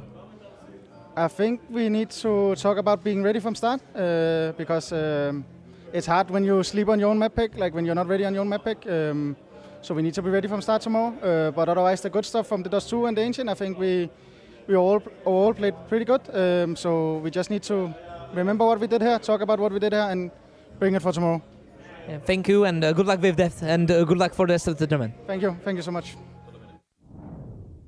Always about mind games. Do you think teams are saving strats because it's a double elimination? You can play with the one life, maybe save the best for last. No, I don't think so. Like usually they have some kind of blue sheet, some kind of preparation for this exact opponent, and then after this preparation, they are just using the strategies they were training during their practice matches. So I think they are not saving anything. They maybe just didn't use anything, like didn't use everything, not anything but everything. So it's not like we're skipping this, but it's like, oh, we have so much stuff that we will use some of it later. This will suit the exact opponent more. And more counter-stratting. As of course, there's a lot. There's maybe some more matches to be played in this tournament, so it's always nice to have an ace in the sleeve. Okay, let's see how we're standing now in the tournament. First day is, well, almost done. Definitely both of the matches. In the first one, ENCE defeated 500-1, and the same exact thing almost happened in the second match, where Fnatic defeated 9-1. So tomorrow we start with the losers match, 9 versus 500, and then we'll continue to the upper bracket. You've seen all 4 teams today. When you look at this, what is awaiting us tomorrow? 6 maps. Yeah. 6 maps again? Yeah. You think so? I think so. You can definitely bet on that, but don't quote me on that. Don't bet on it, but you may, actually. Yeah. Like during the local tournaments, we have all 2-0 results, so we are happy to finally have something 2-1, actually. So I hope tomorrow's plan will remain the same. Yeah, and I don't think it has clear favorites in this regard. Today we did, but tomorrow, not so much. I mean, obviously, that's my next question. If you've seen everyone play, how do you rate the teams? We start with you, Storm. Like, go 4, 3, 2, 1. From the bottom? From the bottom, yeah. Oh, okay, so I think 500, 9, ENCE, and Fnatic. For me, at least. 1 to 4, Fnatic, and so the same, basically. 500, so the same. No, I think they are all, not maybe even, but they are, everyone is close to each other, so it's hard to judge like that. I think definitely any of these guys can win still, and anyone can go home. Well, not anyone can go home first, but anyone can definitely take the trophy still. Ladies and gentlemen, thank you very much for being with us all the day, witnessing this amazing Counter-Strike. Thank, of course, to Luba and Pronogot for their amazing cast, as always. Thank you guys for being here with me, and we'll see you tomorrow, same time as today, for 2 more best of 3s. Goodbye.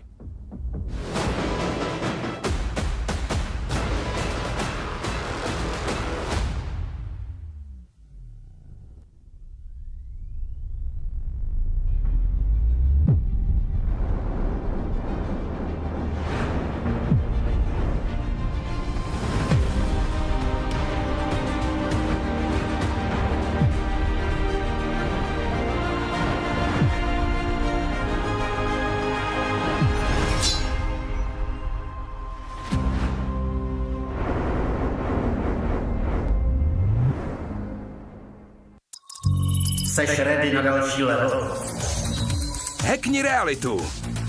Urči si vlastní pravidla a staň se tím, kým chceš. Game. Nová vůně od Straight.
Vodafone Playzone Arena. Chceš se bavit? Tady jsi správně. Hej, šéfe, dostanu vás ven. Tady máte Red Bull. Co? Dávám křídla.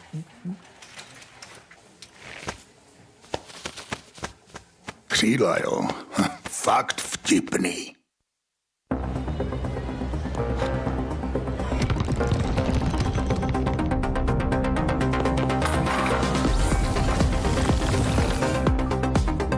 Hraj svoji hru. S neomezenými tarify pro mladé je to v tobě od Vodafonu. Teď s Apple AirTagem za 1 korunu.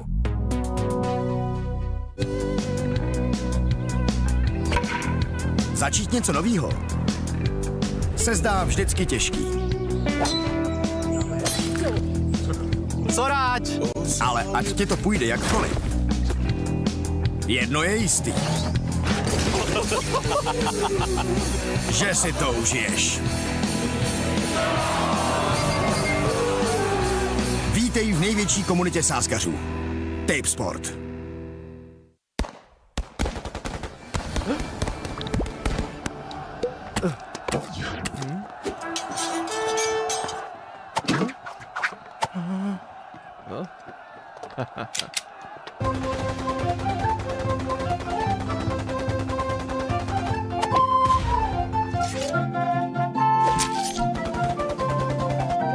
Enjoy the Conquest of Prague.